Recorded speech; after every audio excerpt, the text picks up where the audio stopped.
Welcome in, everybody. We're going to let some people come in here before we start. Double tap that screen, show some love and support. Found some crazy stuff out yesterday when it came to Israel looking me up and Washington, D.C., so that's interesting. And yesterday I had like a record low views. We always have high views on this channel.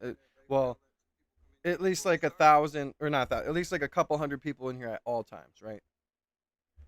So yesterday I was like, well, why the hell am I at 10 viewers like for damn near the whole stream? Could be because I'm trash, okay? But I don't think that that's why, because I know people fucking love me. Come on.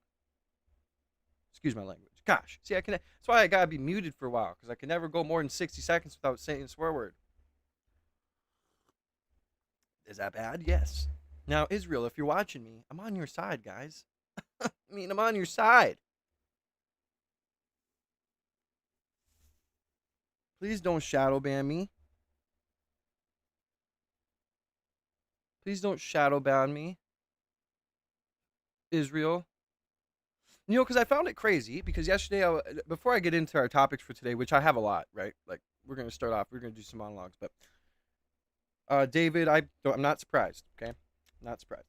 Now, yesterday I was looking it up because I remember when Ian Carroll, like, I was watching a vid of our video we were watching, and all of a sudden it went through my head. I was like, God, Ian Carroll looked to see on Google Trends if he was researched from Israel, and he was curious, and I was like, huh, I wonder if I was researched in Israel.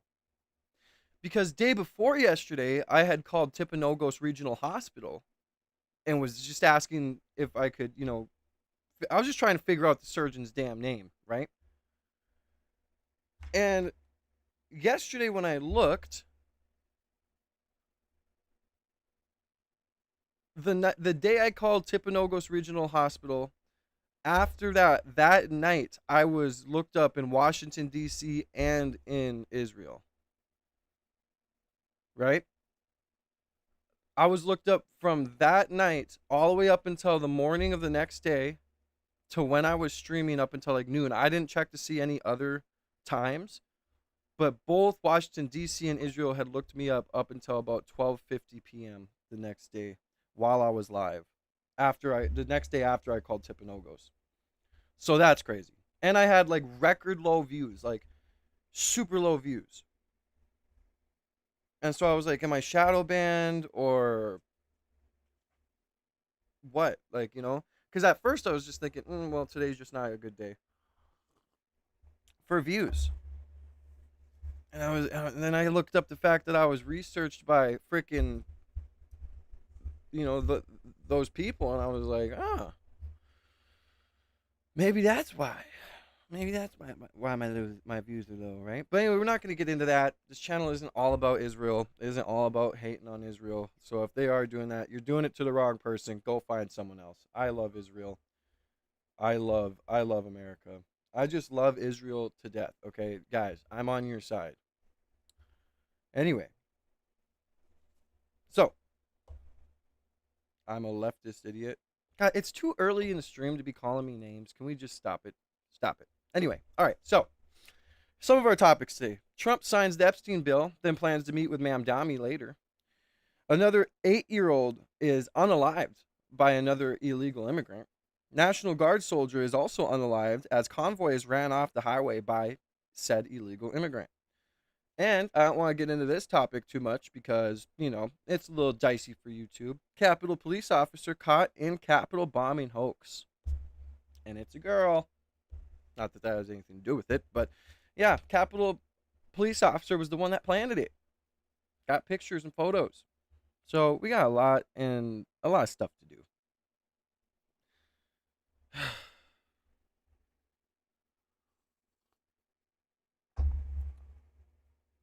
All right. So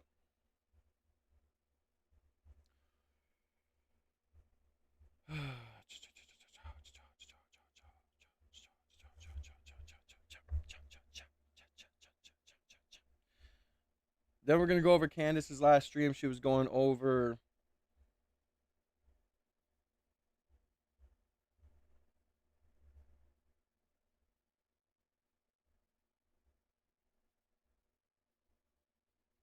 Okay, so this is where we were.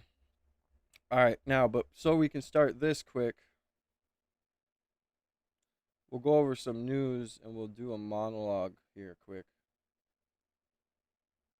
of some stuff. Switch it up a bit today, right? Maybe we can do it like that. It would be all right, right? Just by myself, not like I'm talented or anything. All right, so we will start off with.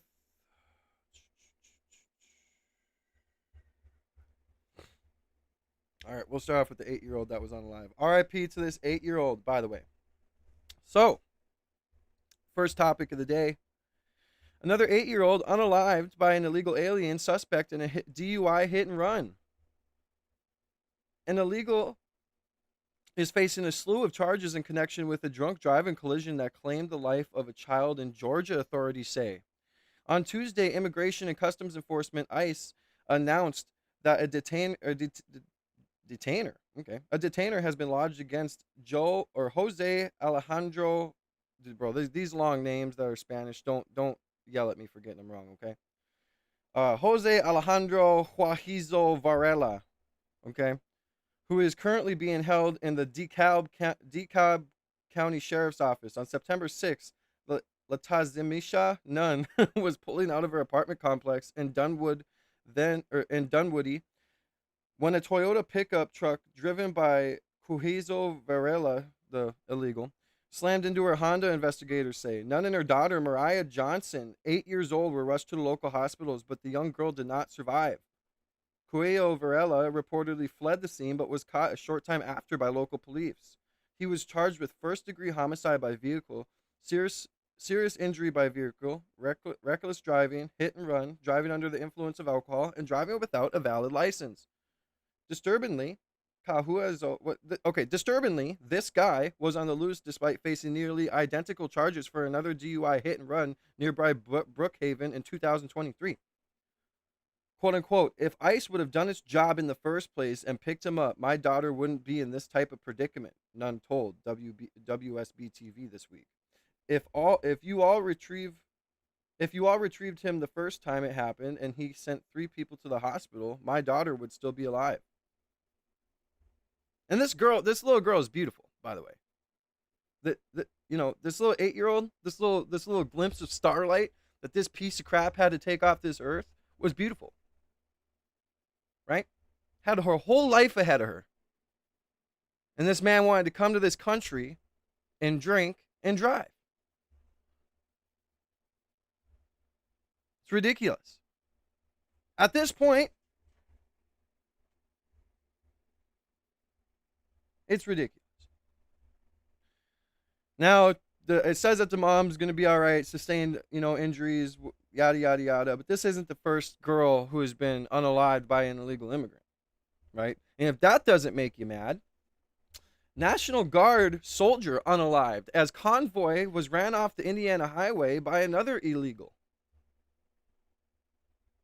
An illegal alien from Georgia is accused of causing a multi-vehicle highway accident that claimed the life of an Indiana National Guard soldier last weekend, authorities say.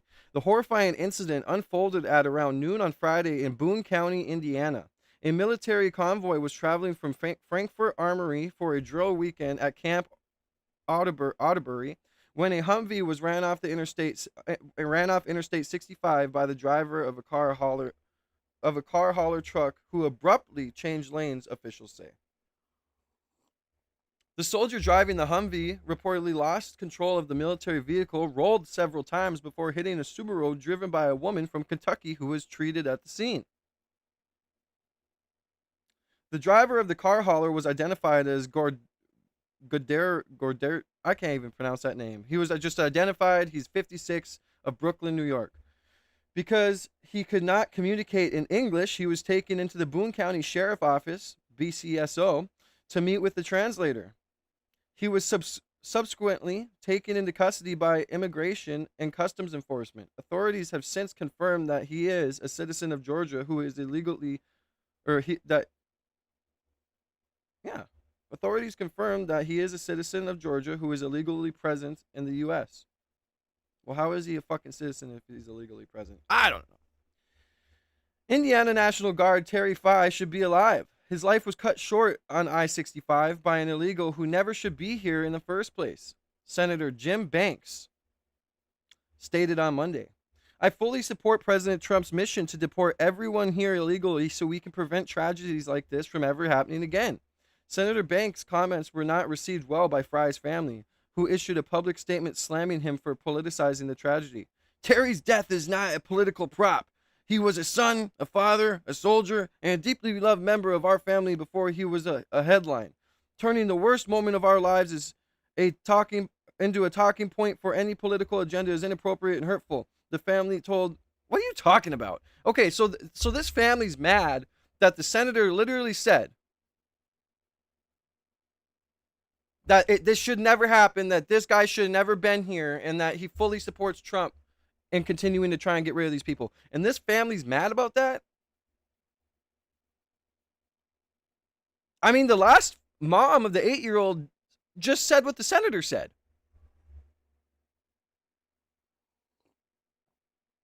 She said that if he did this before, if he would have been deported then, my daughter would still be alive. She was saying the same shit. And here, this family's mad about him talking about that? That's crazy. Condolences, though.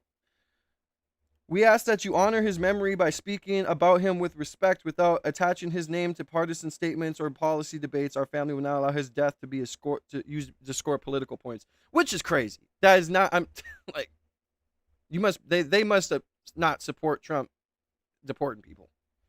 Would you rather them not deport the person? Like what? Ugh. Other guardsmen involved in the crash have been identified by BCSO as follows: Isaiah Phillips, 21, the driver; Nicholas Reinhardt, 27; Luke Richardson, 23. All 4 soldiers served in Company D in the 2nd Battalion of the 51st Infantry Regiment. Fry had served there since March 2020 as an infantryman, earning both the National Defense Service Medal and the Army Service Ribbon. Thank you for your service, sir. You will not be forgotten. Rest in paradise, brother. God bless you. Very sad, man.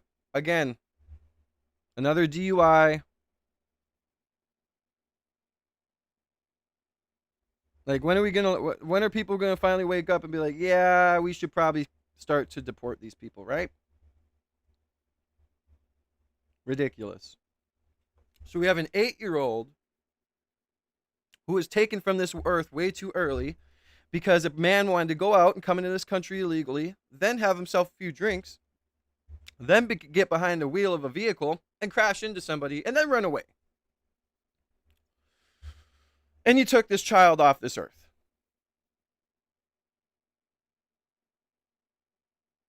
So, yeah, you're a piece of crap. Often when I think about these things and I think about, crime in America and what's been going on and things like that, these ones are the ones that hit home the most when, children are involved. The situation with the soldier is absolutely terrible and it hits hard as well, but our children are our future, and you're coming into this country being reckless, being selfish, and you're taking life that is innocent away from us, and you should be prosecuted to the fullest extent of the law, have to serve a full amount of time here, then be deported, and then serve time in your country. That's how I feel. God bless America. God bless everybody in this chat. I hope everybody's having a good day. Double tap that screen. We got a couple more topics we're going to get to, and then we'll get to the Candace stream, then we'll cover some topics after, okay? Now, Trump admin of the Department of Transportation launches campaign to bring back civility and manners back to the American air travel. United States Department of Transportation, oh my God, I cannot talk. United States Department of Transportation Secretary Sean Duffy posted a video Wednesday that provided a nostalgic look back at the glory days of American air travel, juxtaposed with the modern experience rife with fist fights, bad manners, and poor service.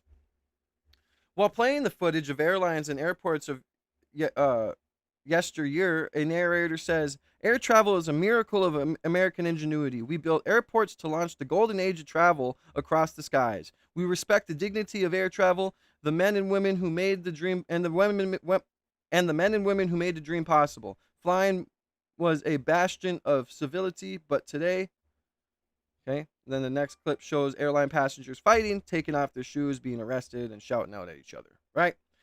Appearing on a retro television set, Secretary Duffy tells viewers, manners don't stop at the gate. Things aren't what they used to be. Some would call it the golden age of travel. Let's bring civility and manners back. Ask yourself, are you helping pregnant women put their bag in the overhead bin?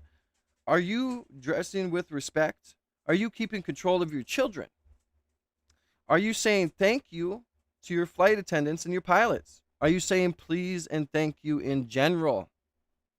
The golden age of travel begins with you. Duffy wrote on X, it's not your imagination. Traveling has become more uncivilized. The facts. 400% increase in outbursts on planes since 2019. 1 in 5 flight attendants report experiencing physical incidents. Unruly passengers even doubled since 2019. But it doesn't have to be this way. The golden age of travel starts with all of us. It's time to bring back civility and manners when we travel.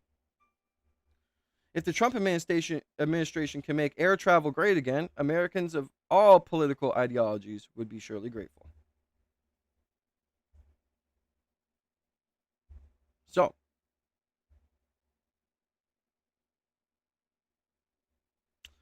another one. Well, first on that topic, I 100% agree. Welcome in a little bit. Welcome in. Pretty sure I'm being like shadow banned and my channel's being hidden a little bit. So it is what it is. We're just going to have to work through it and get through it. This ain't going to stop me. Just continue to give me your support.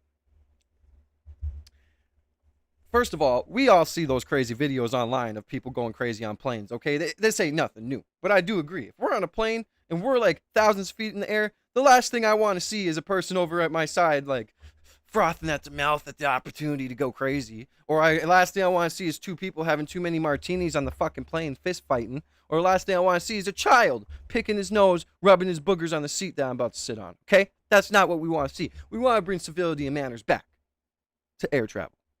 Okay? Never been on a plane myself. Maybe one day. But after seeing the UPS or USPS, whatever the fuck it was, that plane crash in Kentucky and all the other plane crashes, and planes just, tend to disappear sometimes, like Flight 157 or whatever the hell it was. I don't think I'll be on a plane. Okay? All right. UK blocks Lucy Connolly, jailed for social media post from speaking in U.S. on free speech crackdown. Lucy Connolly, a British woman jailed in 2024 over social media posts, say senior government officials have blocked her from traveling to the United States to speak about online expression and state censorship. Here it is. Yeah, you think America's bad, go to the UK. The invitation came from Reform UK leader Nigel Farage, who had arranged for her to testify on Britain's handling of speech-related prosecutions. What? That's even crazy to say out loud. Speech-related prosecutions. Huh. Connolly was released from prison in August 2025. She remains under strict supervision until March 2026 as a part of the country's highest-level public protection scheme. A ban on travel, she says, which is not issued by probation officers but was directed by the government officials. They did go straight to the top. They bypassed probation and went, to the government. And yeah, it came back as a absolutely not. You cannot fly to America. The last frontier on freedom of speech. She said the original plan to travel involved direct outreach to Foreign Secretary David Lammy's office. I do not know the ins and outs of what was said and what happened. I just know that I got an answer back and it was a hard no. Connolly had been asked to speak in the U.S. about the UK's use of criminal charges for controversial online speech. Authorities blocked the trip under MAPA, a multi-agency public protection arrangements framework, a system typically reserved for individuals considered violent or sexually dangerous. So now they're using it for people who use their words and use their mouth. Blah, blah, blah, blah, blah, blah. Now I can't fly. Connolly is currently held under MAPA Level 3, the most intense level, which places her under oversight from not only probation officers but also police, government press handlers, and other agencies. Under the terms, she must request approval for any public appearance and is monitored in her daily life. You understand how crazy this sounds? You hear the words that are coming out of my mouth? This is insane. Let's finish this and I'll give my thoughts. She says, I'm a MAPA level 3. I don't know if you know what that means, but sex offenders and terrorists get put on MAPA level 3, she said.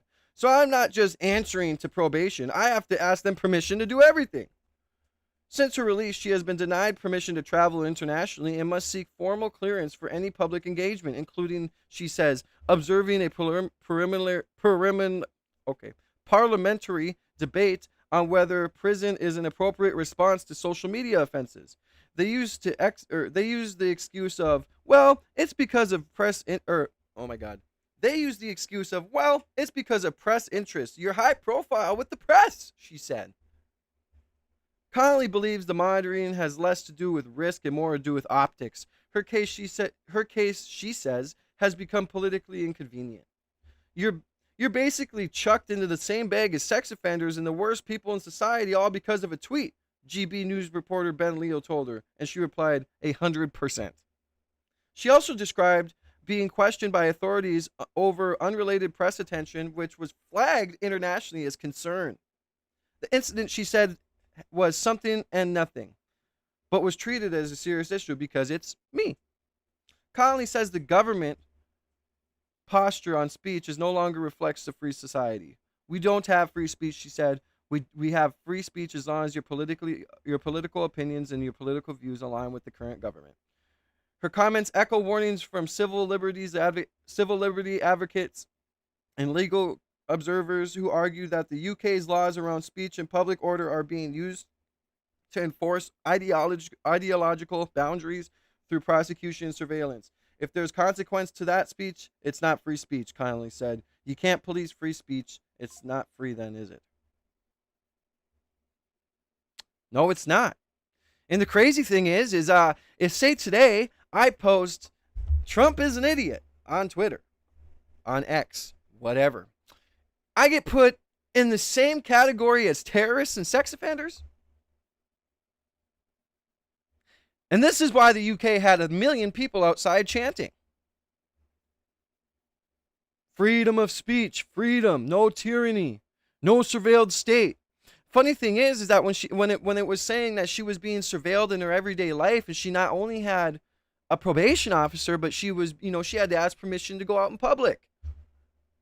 I was chuckling on the inside because it's like, yeah, they're surveilling you, they're watching your every move, and you got a probation officer. In the UK, they're already surveilling your every move.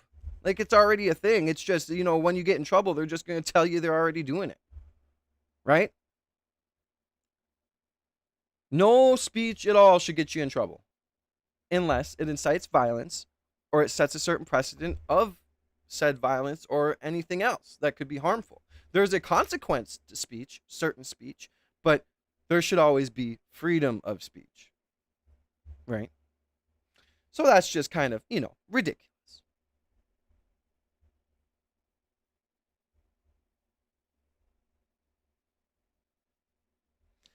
Trump signs Epstein files bill, prepares to meet with New York Socialist Mayor Mamdani, approves 28-point Russia-Ukraine peace plan. We'll see how that works out, right? So Trump signed the Epstein transparency bill. Crazy we even had to vote to do that. At the end of the day, we shouldn't have to vote to open a bill or to release files, right? Shouldn't have to, vote to get justice for victims who have been waiting 5 years, actually longer, since they've been assaulted. They've been waiting. And now y'all had to vote for it.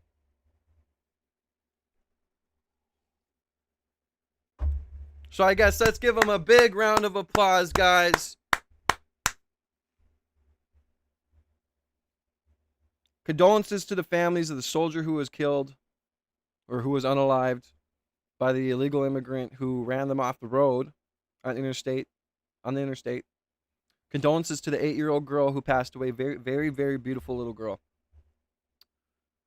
When are we gonna wake up? But you'll still have people out there saying, "Open the borders, open them up, let them in. We were built off immigration." In a sense, yes. But don't you think that needs to be done right these days?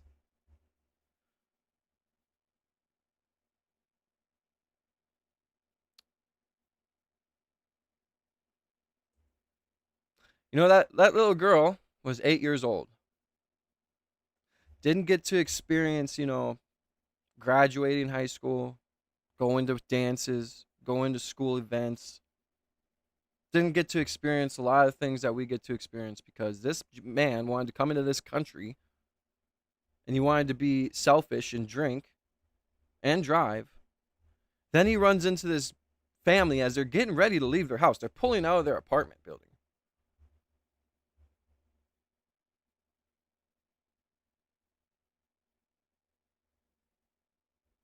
I have to say certain terms other because it gets flagged by YouTube. If you don't know that and you're not a content creator, just stop asking. Anyways, they're pulling out of their home. Okay, bro, you got to get out of here, Portia. You're annoying. They're pulling out of their home, expecting to go on about another day, and they get struck by a vehicle.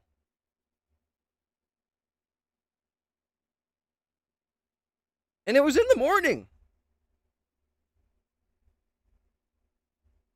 Like, this man was leaving, like he was drinking in the morning.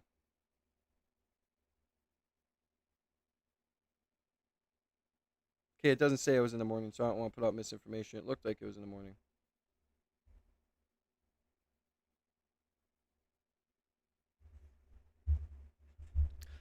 It's just sad when we lose our people like this. We'll go ahead and watch the video of the news video.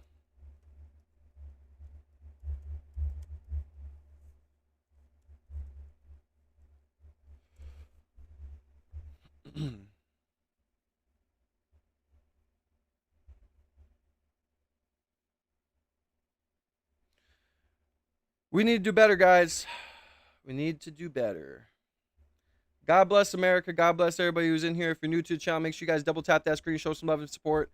We're on the road to 10,000 subs, so make sure you guys hit that subscribe button. If you guys want to help me by continue this journey onto 100,000 subscribers, and I continue to help me do this stream Monday through Friday, 9:30 to 2:30.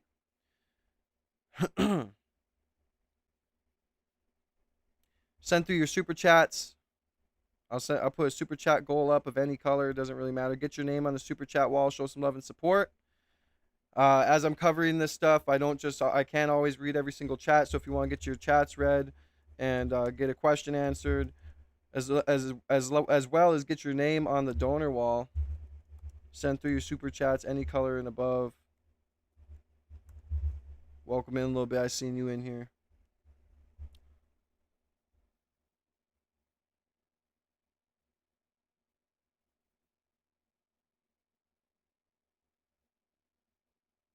My bad, Roger. I just deal with way too many people who are trolls and who like to talk a lot of crap to me and tell me that I deserve to die. So sorry if I overreacted. My bad, brother. I love you. God bless you. I retract my rudeness. I'm sorry.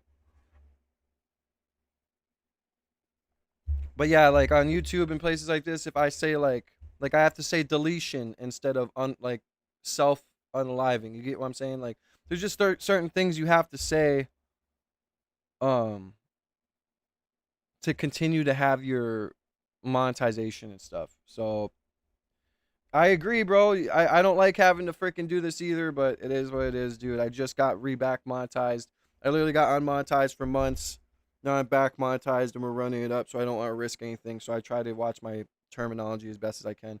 I'm gonna go start another pot of coffee and then we'll get into this. It'll take me like 2 seconds.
All right, guys. Thank you for waiting. I love you guys. Make sure you guys double tap that screen, show some love and support. Let's try and get an algorithm today. Hopefully we're not shadow banned too much.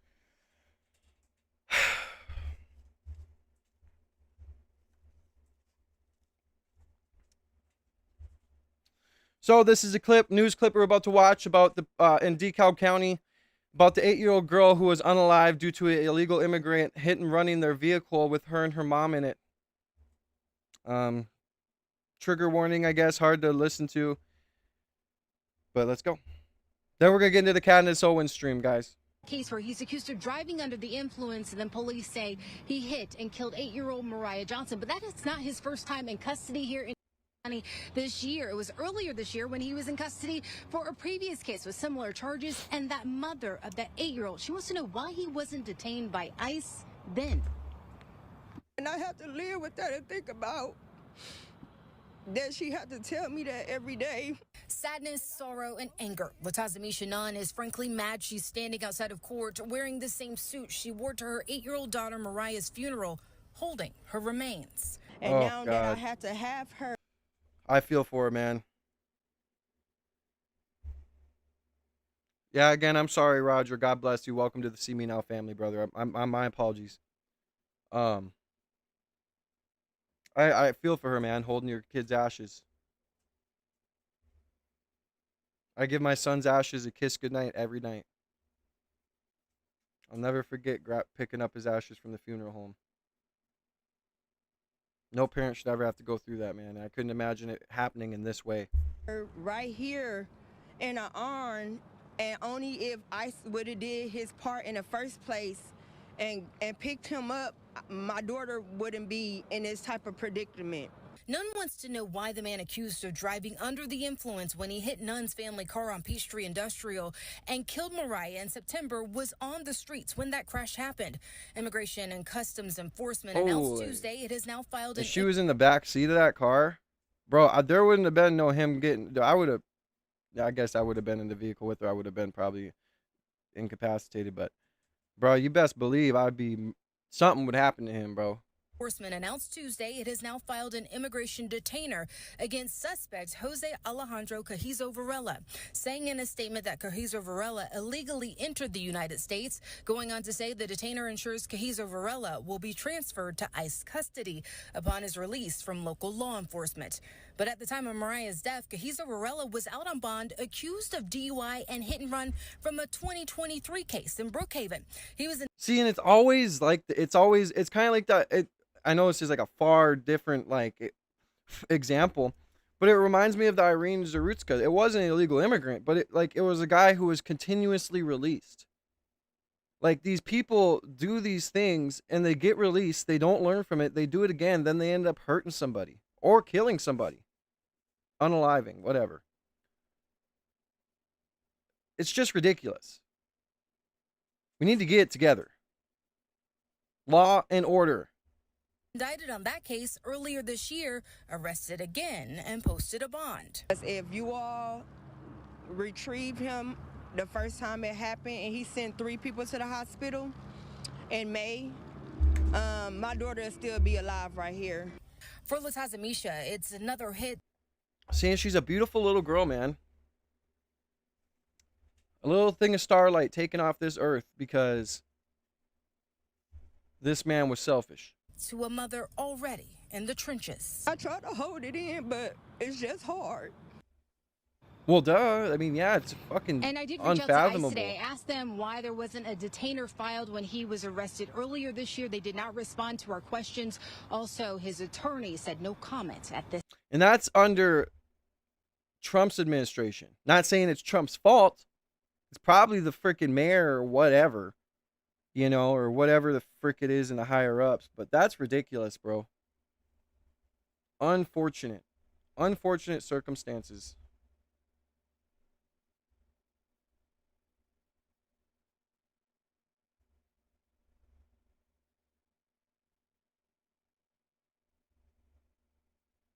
So we're going to get into, I guess this is the one. Both are at Suite 404. So we're going to get into the Candace stream. We'll get into some more news after this. I wanted to cover it.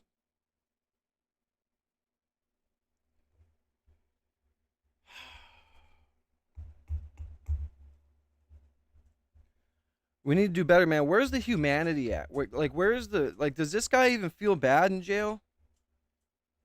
He obviously doesn't. I mean, he was in jail once for the same thing. He injured 3 people, sent him to the hospital, and he was let go. He wasn't even deported. He wasn't even facing any trouble. He was just fucking let go.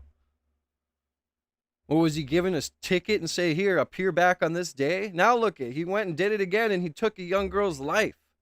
Whoever let him go, like, at this point, good morning, brother.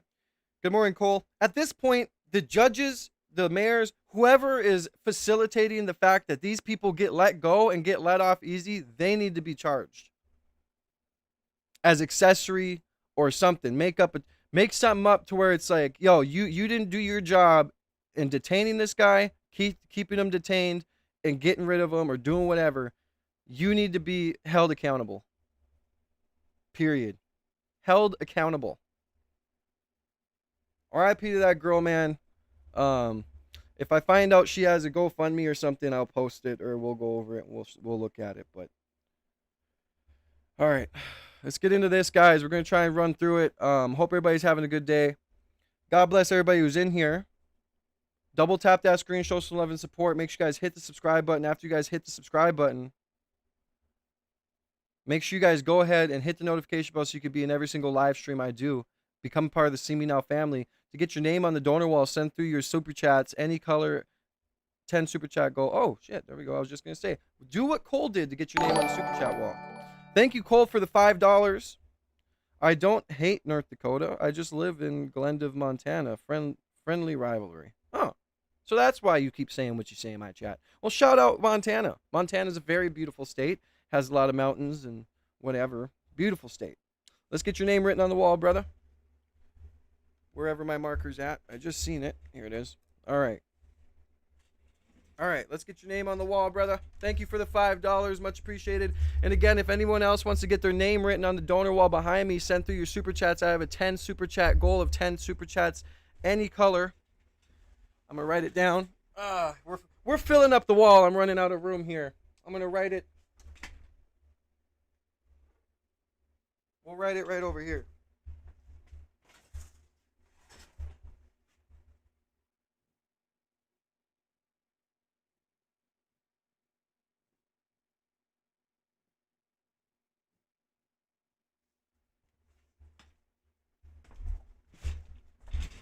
All right, there's your name, brother. Thank you so much for the $5. Thank you for supporting me. As you guys know, your guys' donations help me go a long way, being able to do this stream Monday through Friday, 9:30 to about 2 o'clock. Monday through Friday, we're really running it up. I appreciate every single one of you guys for being here. As you guys can see, we're filling up this wall. We're gonna fill up this whole room, every wall with donors. I'm glad I have this camera that tracks me everywhere I go, so you guys can see I write your name down and know I'm not fooling around. And I'm actually writing your name on the wall. You can get your name written down on the wall as many times as you super chat. Thank you again, Cole, for the super chat. God bless you, brother. It goes a long way with helping your boy out when I continue to chase my dreams to get to 100,000 subs and do this stream daily. So, well, Monday through Friday. Thank you, Ariza Collins. Nice work. Keep it up. Thank you so much, brother or sister. I appreciate you. God bless. I'm gonna go fill my coffee cup, and then we're gonna get into this Candace stream. Let's go.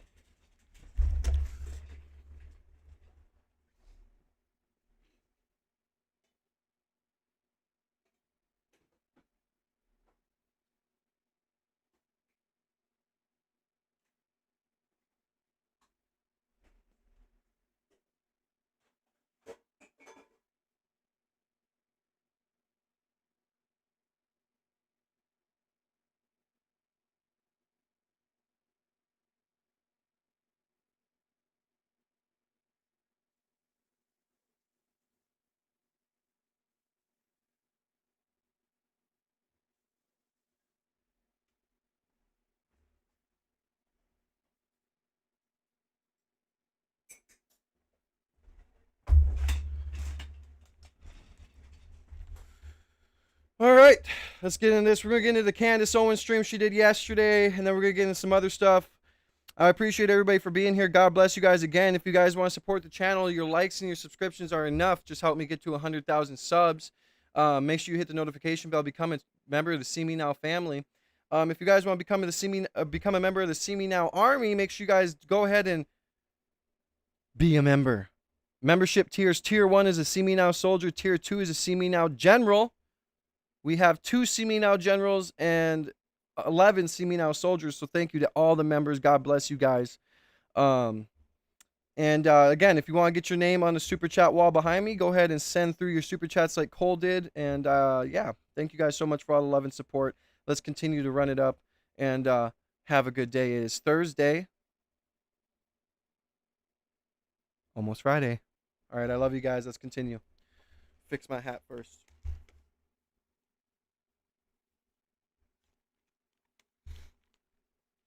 All right.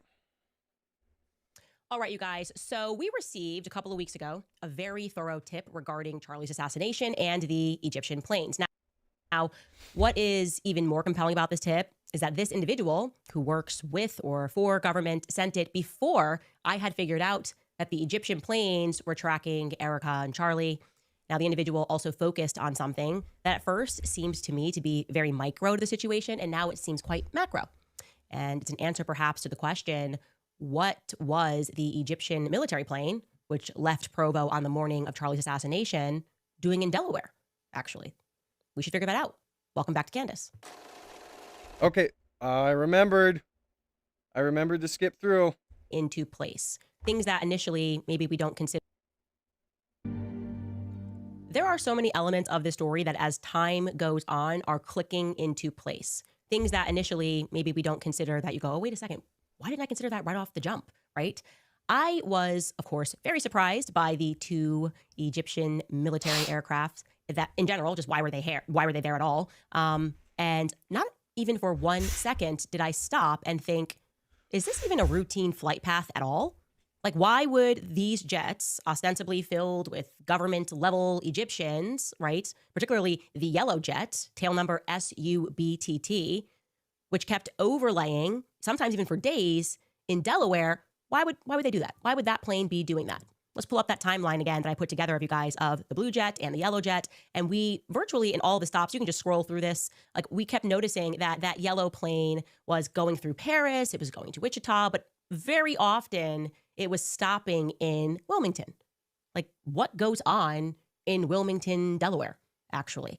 If you fly private, even if you fly public, it's not exactly a hub. People aren't like, let me route through Wilmington to go overseas. It's not a thing. The person who emailed me claimed to be a solid source of what that flight was doing. And he claimed, or she claimed, that he or she was so solid that they challenged me to find other people in government, people that were working in federal agencies and people that work at the State Department, to confirm what he had said. And I did. People that I trusted. I went to, spoke with them, waited a while. That's why this email came in weeks ago, but we're just telling you about it now. And they confirmed that what this individual was saying was true. And that's why I am presenting it today, despite the fact that the person who sent this email was clear this information is quite dangerous. Now, to remind you guys so that you are understanding what we are working through here with a lot of information that is known to virtually none of us, on the morning of Charlie's assassination, the plane that had initially carried over the 12 or 14 quote unquote Egyptians 6 days earlier, that plane departed, the yellow plane departed on the morning at 7:14 a.m. local time from Provo, Utah, and it headed to Wilmington, Delaware. Okay, it arrived in Wilmington, Delaware at 11:51 a.m. Eastern. So that's at around 9:51 a.m. Utah time. Okay, Charlie's going to get shot at 12:23. Thank you to Christina for the subscription. God bless you. 9:51 a.m. So about 2.5 hours before Charlie is shot. And then, for whatever reason, these Egyptians decided to stay in Wilmington, Delaware for a night until the following day. I don't know. Where did they sleep? Where did they go? Again, what goes on in Wilmington, Delaware? Because they departed September 11th at 7:56 a.m. That means that we can definitively rule out that this was just a fuel stop, right? Nobody's like, let me fuel up my private military jet and sleep on the plane.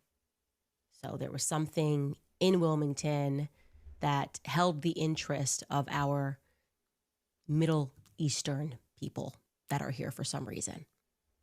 Well, like I said, someone emailed us and we took our time vetting this tip because it seemed plausible, right? It seemed plausible to us that you guys are thinking maybe this was meant to distract us. We're going to run down this rabbit hole.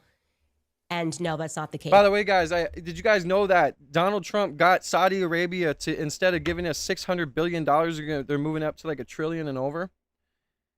Anyone know why?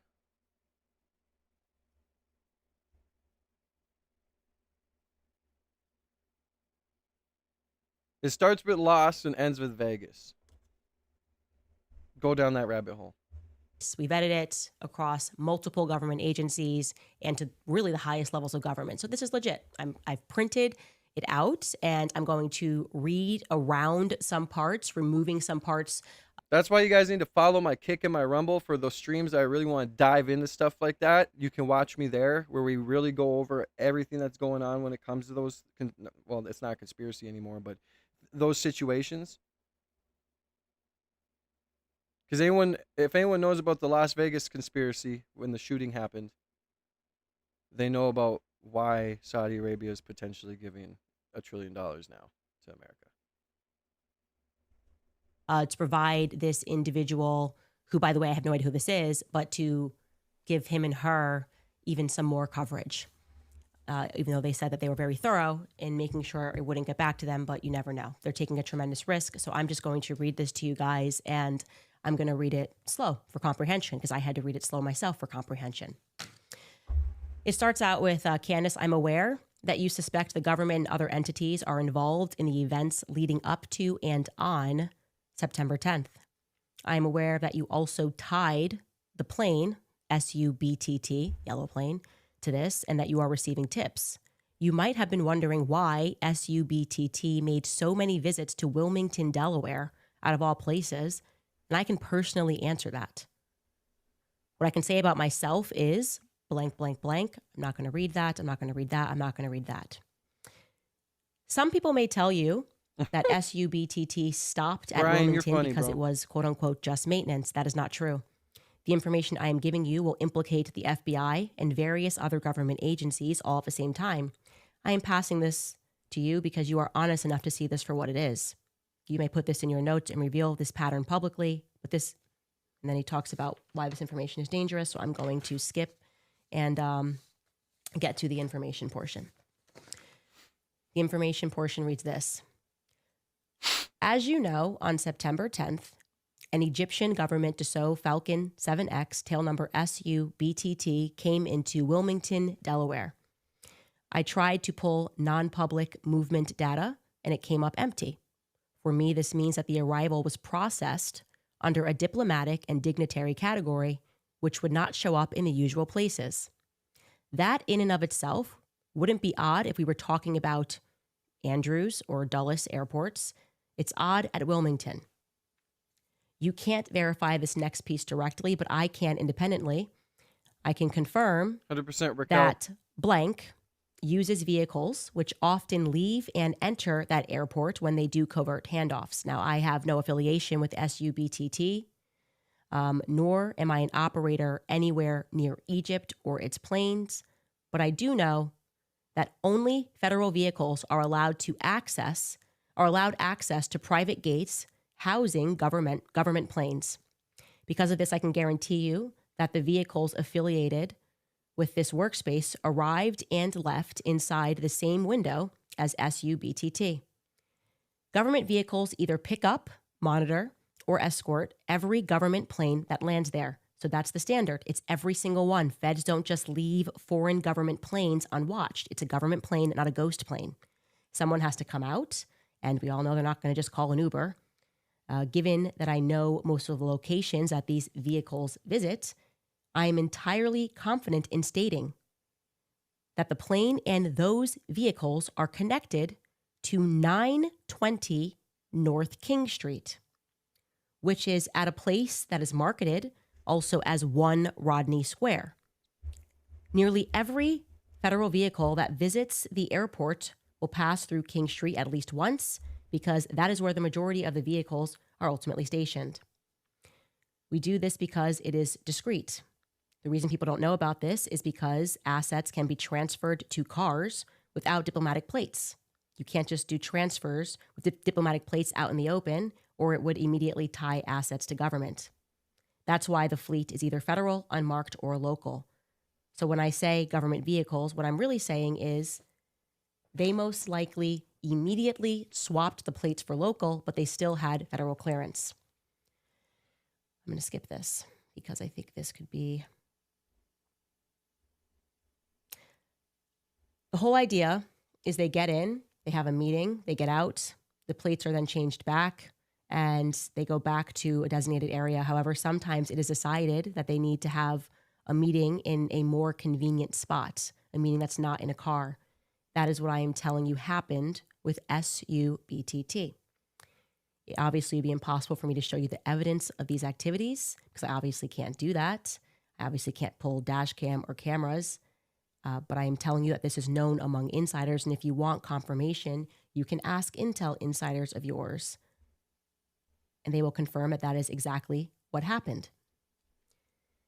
You may ask why this happened in the first place, and I'll give you my best information, and here's where it gets big.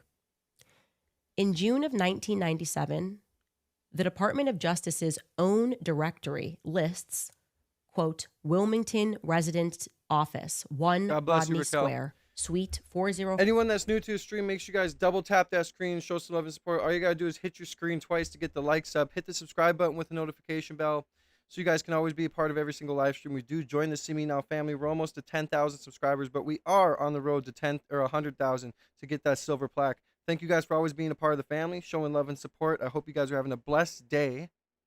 Christ is King. If you want to get you guys' name written on the donor wall, send through your donations. Thank you to Cole for the $5 super chat. 36 minutes left on the 10 super chat goal. Highest super chat I've ever received is 100. So if you want to, break that record, that'd be cool. But anyways, your guys' donations go a long way to help me continue to do this every single day, Monday through Friday, 9:30 to about 2 o'clock in the afternoon. So God bless you guys. Thank you for being here. Jesus is King. And let's continue. I'll shut up. 920 King Street, Wilmington, Delaware, 19801. That is your line to know that it is a federal resident office that is at that exact address. You can open it yourself in this link and look for a page titled 675. Okay, we did that. We confirmed that. Wilmington Resident Office, Suite 404, 1 Rodney Square. And so we can confirm this is, like he says or she says, the Department of Justice's own directory list. Okay. Today, if you punch that address into public directories, thank you so much, will Raquel. find God bless the you. DEA, Drug Enforcement Agency, at 920 North King Street. And at the same address, the United States Secret Service, 920 North King Street, Wilmington, Delaware, 19801. Both are live. Both are at Suite 404. Both also publish phone numbers. In the Secret Service case, the agency's own 2025 field office list still shows Wilmington, Delaware. That means the suites that the Department of Justice owned in the 90s never actually went away. This eventually evolved into a multi-agency space in a commercial building. The building looks like if you decided to cut the 33 Thomas Street building in half. Seriously, if you Google image 33 Thomas Street in New York City, that's the building that Snowden leaked. Find one that makes it look brown and then compare it to 920 North King Street in Wilmington. It looks exactly like a mini version of the thing. The only difference is that 920 North King has glass windows. Yeah. Now, you saw people on X saying that SUBTT has an alibi because it, quote unquote, aligns with a long-standing Falcon maintenance arrangement out of Wilmington that dates back to 1999. You remember that, guys? They told us, oh, they were just doing maintenance. This is maintenance here, maintenance there, scheduled maintenance. That's the part that really sent me because I know, that's the part that really set me off because I know that you are right about the plane, and I also know the truth about this plane. Yes, Wilmington used to have a Dassault Falcon authorized center, but it shut down around 2021. Then, and this is verifiable, in December of 2024, a French aircraft finishing company called Satys, SATYS, announced that it was taking over the shuttered Wilmington Airport hangar.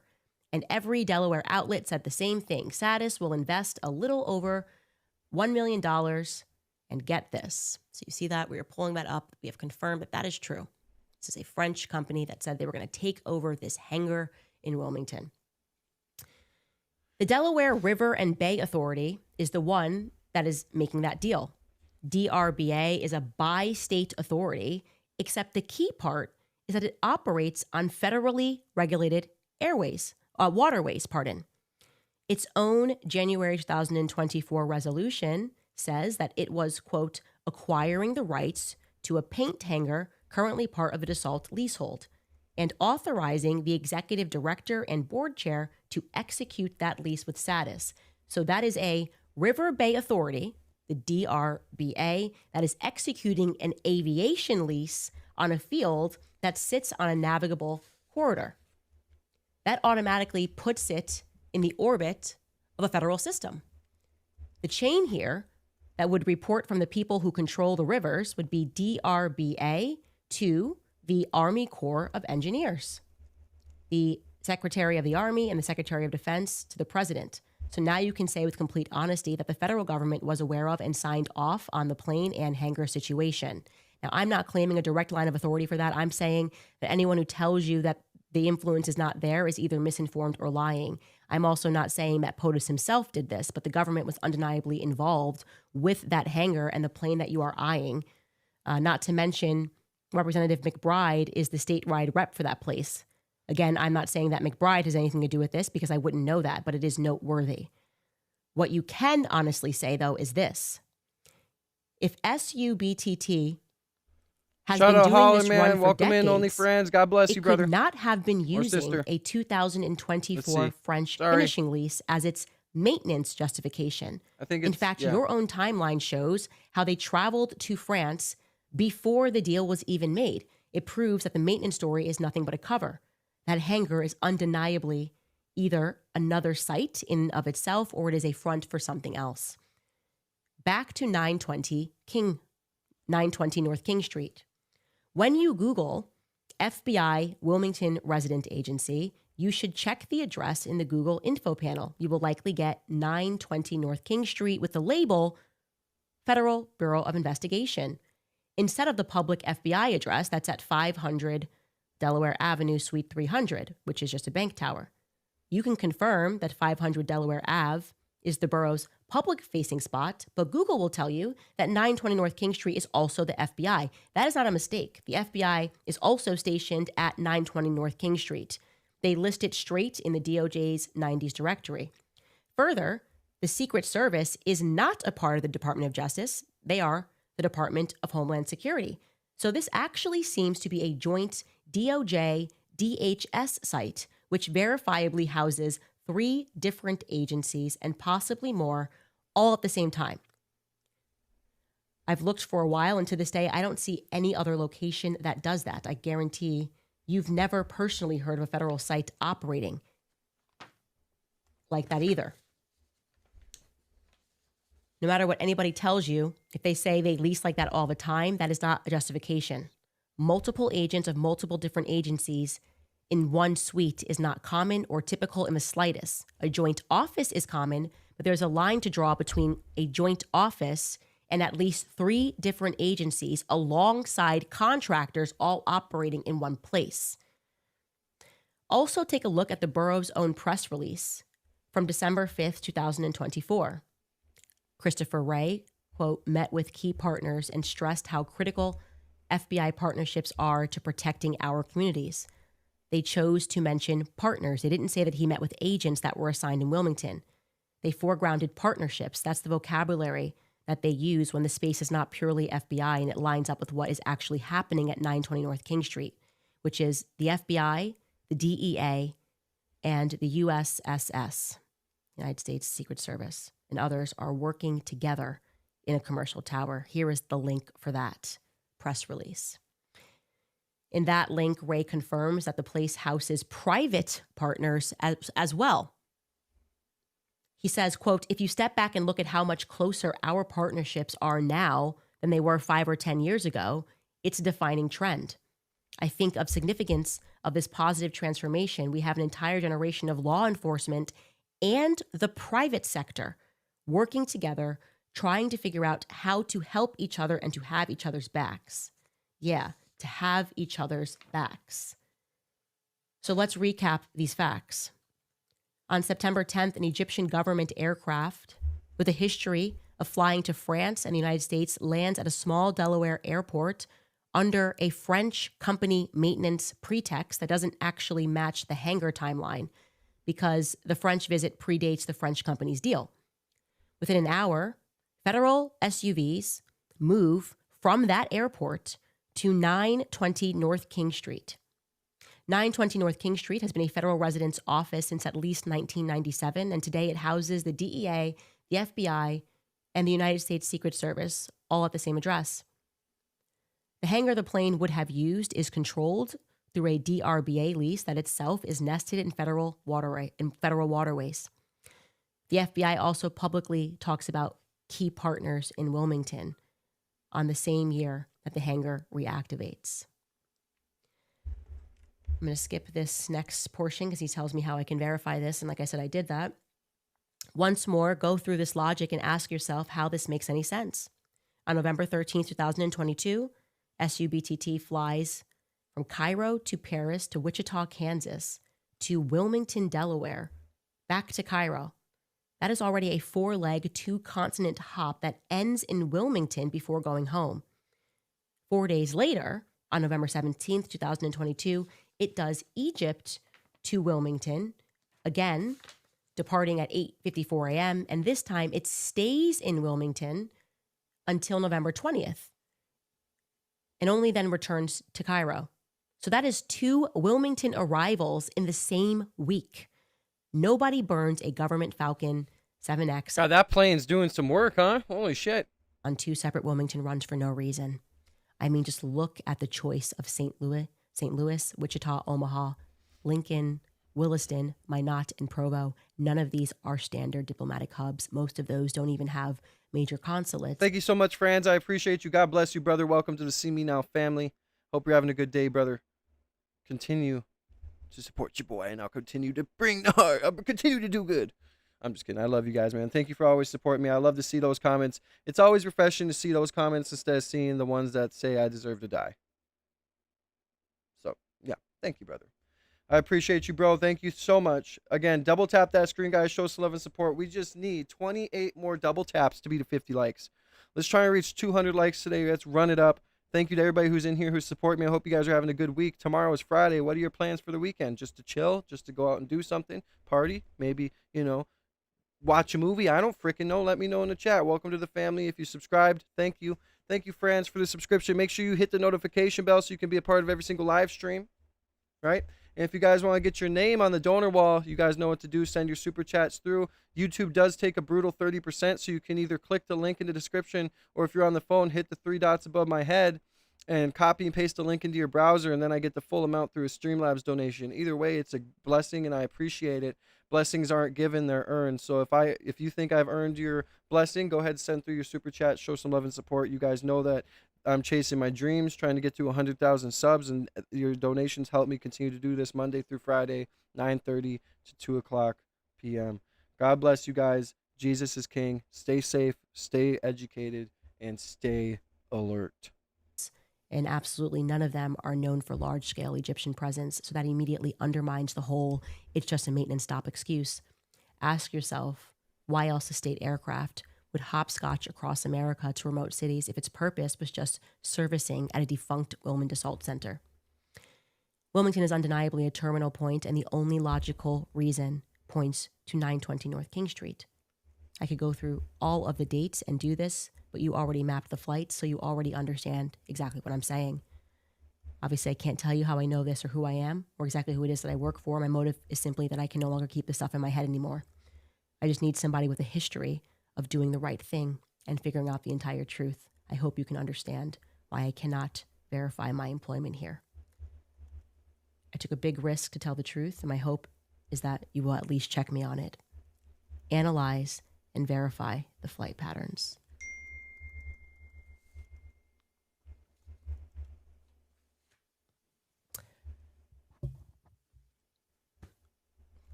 So, I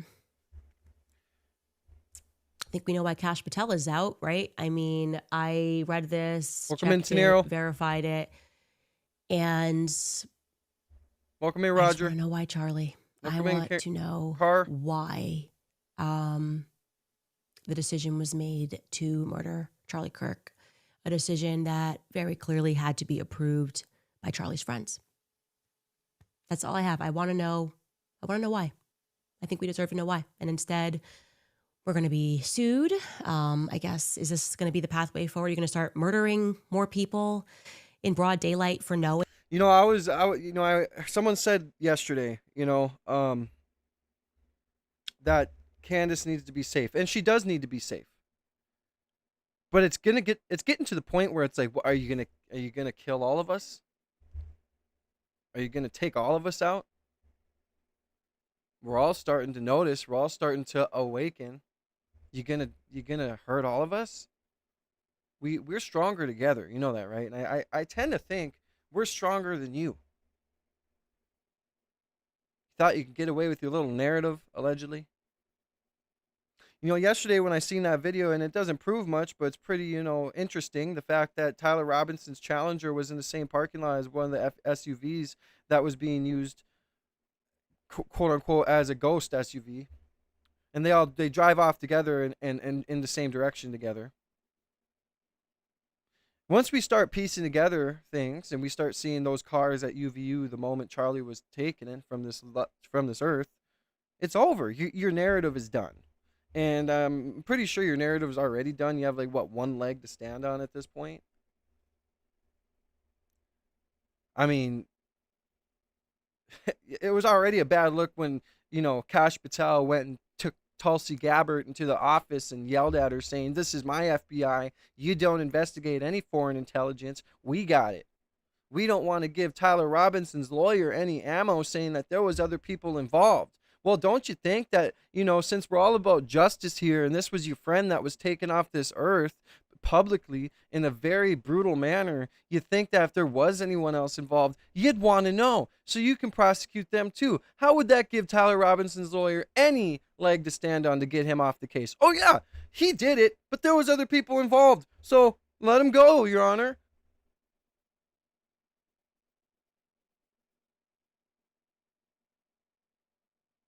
And this person that sent this letter to Candace saying all this stuff, stating all this stuff, when they said that I had to take the risk and I was scared to come out, but I know that you're going to do the right thing and tell the truth and expose things. You can tell that people are starting to wake up and they're believing in Candace. Enough for this man to be an insider of wherever the hell he's an insider of, to the point where he knows this information and he gives it to her.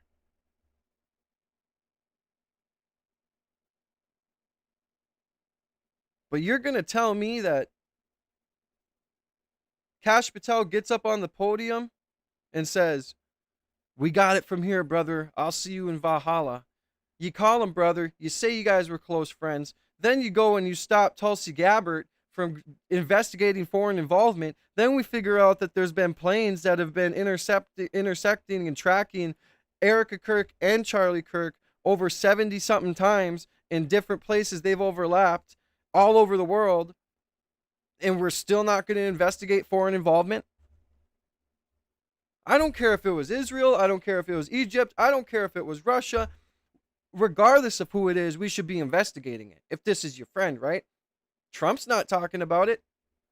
No one's talking about Charlie Kirk. I wonder why.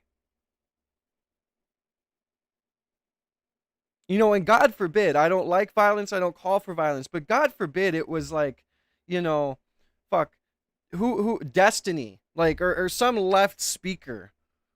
It would be all over the news every day. They'd be searching to the fullest extent of who was involved and who did it.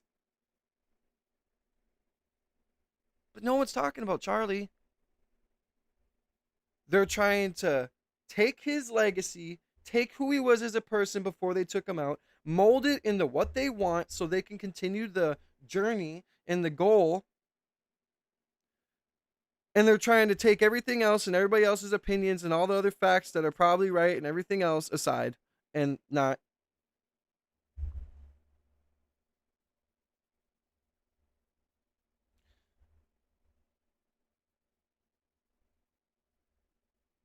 I'm just disappointed in our country, bro. Like, You guys can say what you want in the chat. I really don't care at this point. You guys are probably a bunch of bots. The moment I have Candace Owens on the screen, we have bots in here. I mean, anyone who has two brain cells to rub together knows what I'm talking about and knows that, there's something here to everything. And most of the people in my chat are smart. And the fact that right now, it's only been a month, guys. A month and a half since this happened. And within 30 days, it's silence. Why is it only the alternative media?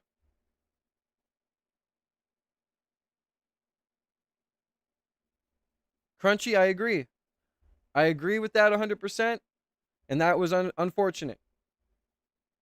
But they definitely, to the fullest extent, went to search for who it was.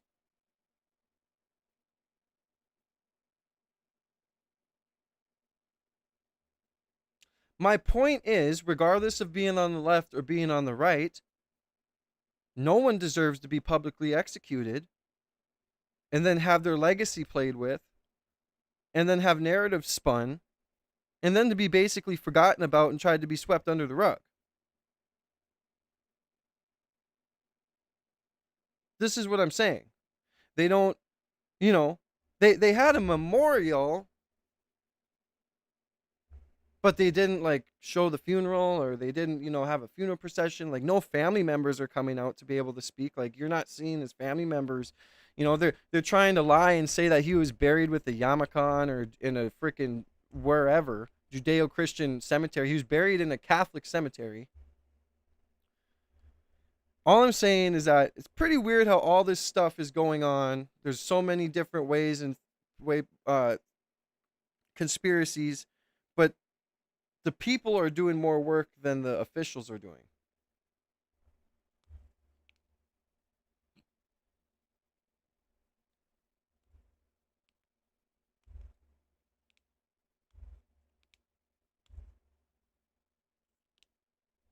Charlie Kirk was a father, a son, a brother, and everybody's playing with his name, with his legacy. We tend to forget we're humans. This guy was a human. This is evil stuff going on. If you're new to the channel, make sure you guys double tap that screen, show some love and support.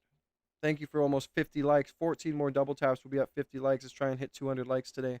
You guys are the best. Hit the subscribe button with the notification bell. We're almost to 10,000 subscribers. We're on the road to 100,000 to get that plaque. We have 15 minutes left on our super chat goal. 10 super chats, any color and above. While I'm watching the video, it's hard for me to keep track of the chats. I always try to, but the more we get, the harder it is. So we have 15 minutes left on the super chat goal. Send your super chats through. Get your answers or questions answered and read, or get your, get whatever you have to say off your chest and get your name written on the donor wall. I love you guys. Sorry for my rambling. All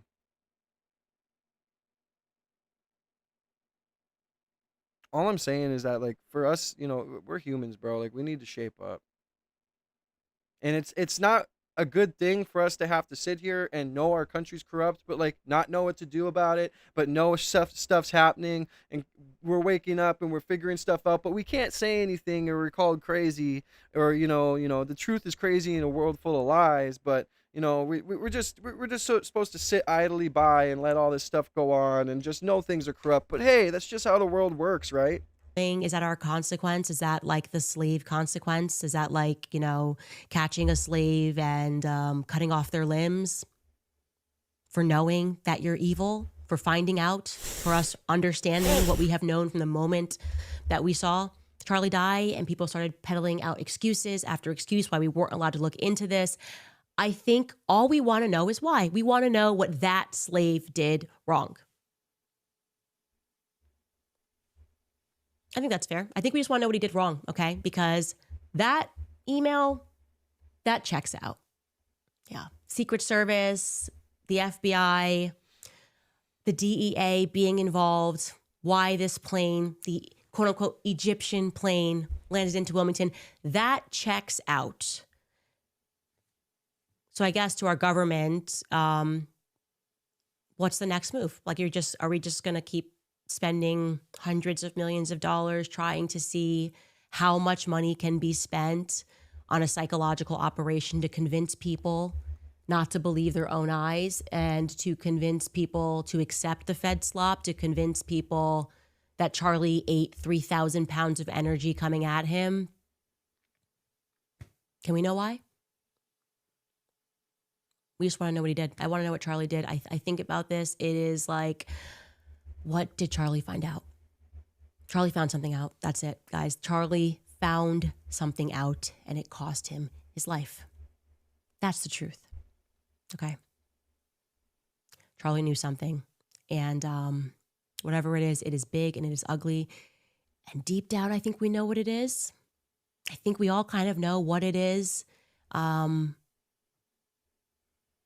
don't even know what to say. I don't even know what to say beyond the fact that we are being ruled by sadistic criminals. All of us, the whole world, every nation, okay? A gang of demented psychopaths rule over us, and their solution to being caught doing psychopathic things is to murder us. To murder us. So we'll take a quick break and come back. All right, you guys, this holiday season, you can holiday today. You can have seen your ex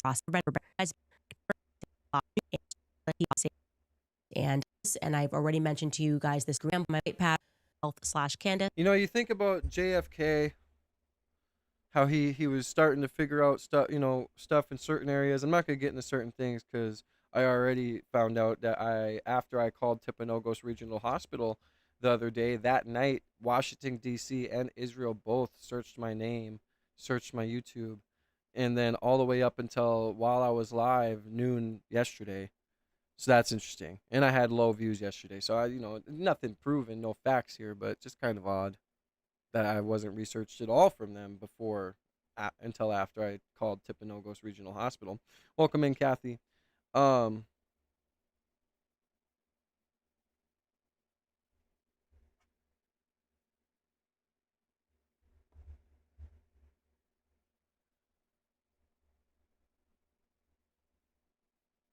Yeah, you start to wake up too much, man.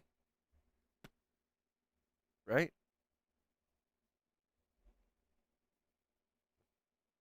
And it's crazy because there's like two types of people. There's the people who are awake and they know things and they learn things and they want to know things and they want to continue to learn and they want to teach people. But then there are the people who just wake up every day, go about their lives, work their 9 to 5, come home, want to have a beer, have a glass of wine, and go to sleep. They don't care. They're just a part of the rat race, part of everyday life. Then you have the people who are like, no, I want to figure out, I want to get out of the matrix, as you say. And those are the people who they come after. Look at what they've done to everybody. We're starting to wake up to this more and more and more and more. And it's really interesting what the future is going to hold. Because we're going to continue to wake up. They can't shut us all up. They can't censor us all. They can try. It's going to be interesting. Stay safe, my fellow friends. God bless everybody. Thank you guys for the likes, man. Keep double tapping that screen. Show some love and support. We have 9 minutes left on our super chat goal. Any color super chat. Get your name written on the super chat wall. Ask your questions. Get them answered. Get what you have to say off your chest. Show some love and support. And use code Candace to save $45.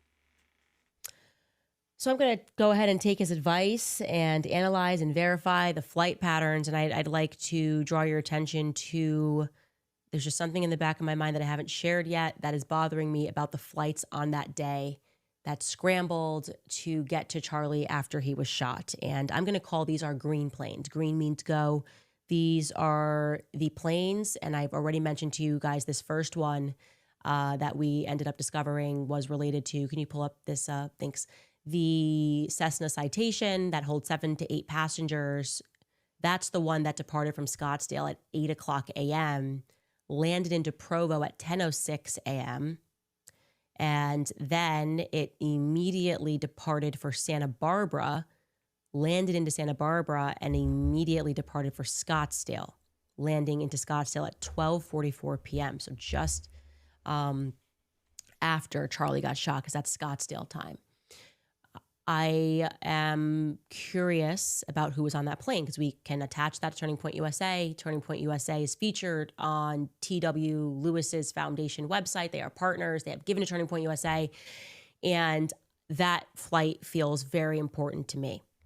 The next flight is a Beechcraft that departed Scottsdale at 12:27 p.m. local. And that holds that's a smaller plane, about 6 seats. The next flight is the 15 to 16 passenger flight. That's a big one. That was Charlie's plane that day. First took him to Salt Lake City for the restaurantology interview that he did, his last interview.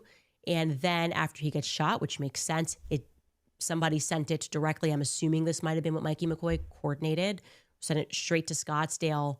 And I would like to know who specifically got onto this plane. And then they land into Provo at 3:31 p.m. And the last plane that we have here is one that departed Santa Barbara at 2:19 p.m. local. That's actually quite late. I want to draw your attention to that. That's a smaller airplane, and it's quite late because that's going to be 3:19 p.m. Utah time. So that's 3 hours after Charlie got shot. That person is just leaving Santa Barbara. Passengers, don't know. Here are the passengers that we know came from Arizona and potentially Santa Barbara.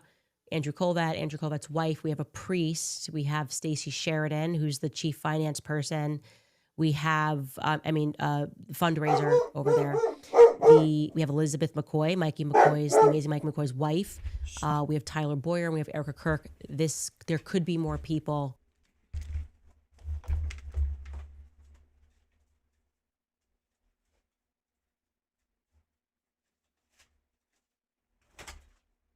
Give me 2 seconds, guys.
All right.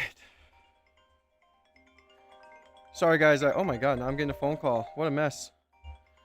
I got my daughter cowgirl boots and they didn't fit, so that was UPS picking them up. All right, give me 1 second.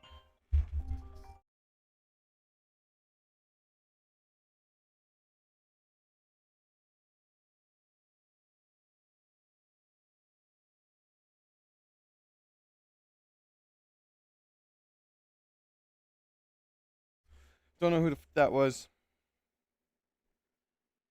Anyways, yeah, my daughter had I got my cowboy boots for the winter and all this other stuff.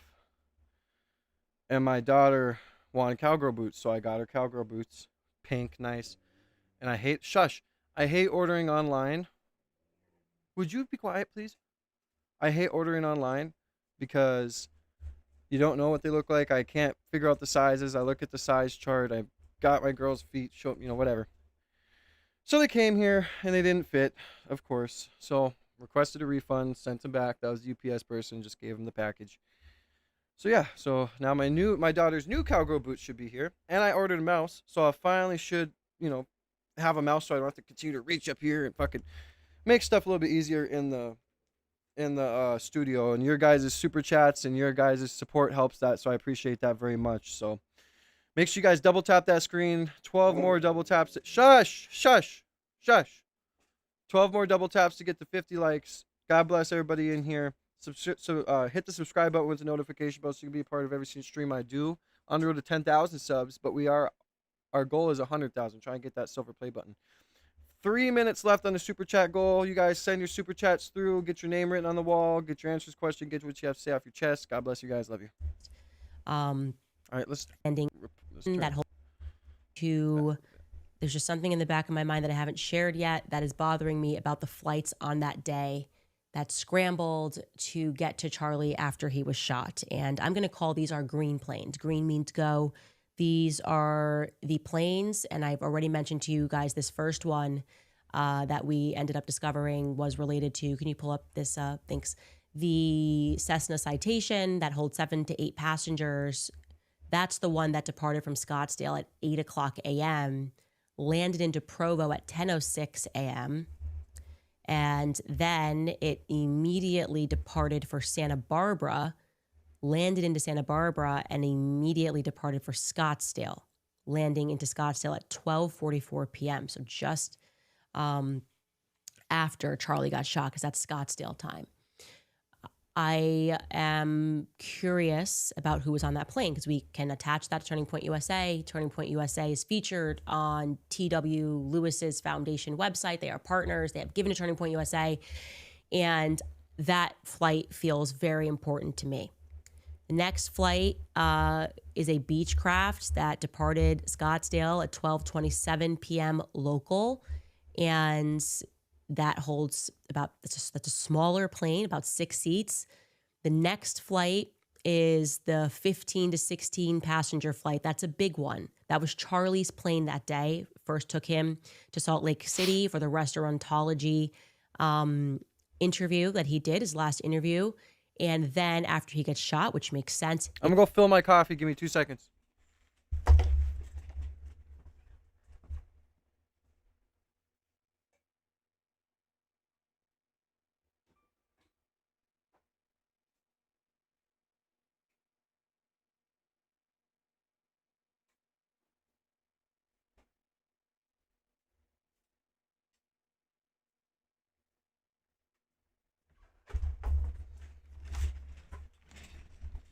I need to have like a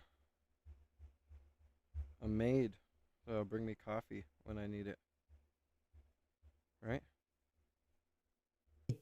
Somebody sent it directly. I'm assuming this might have been what Mikey McCoy flight is the 15 to 16 passenger flight. That's a big one. That was Charlie's plane that day. First took him to Salt Lake City for the restaurantology interview that he did, his last interview.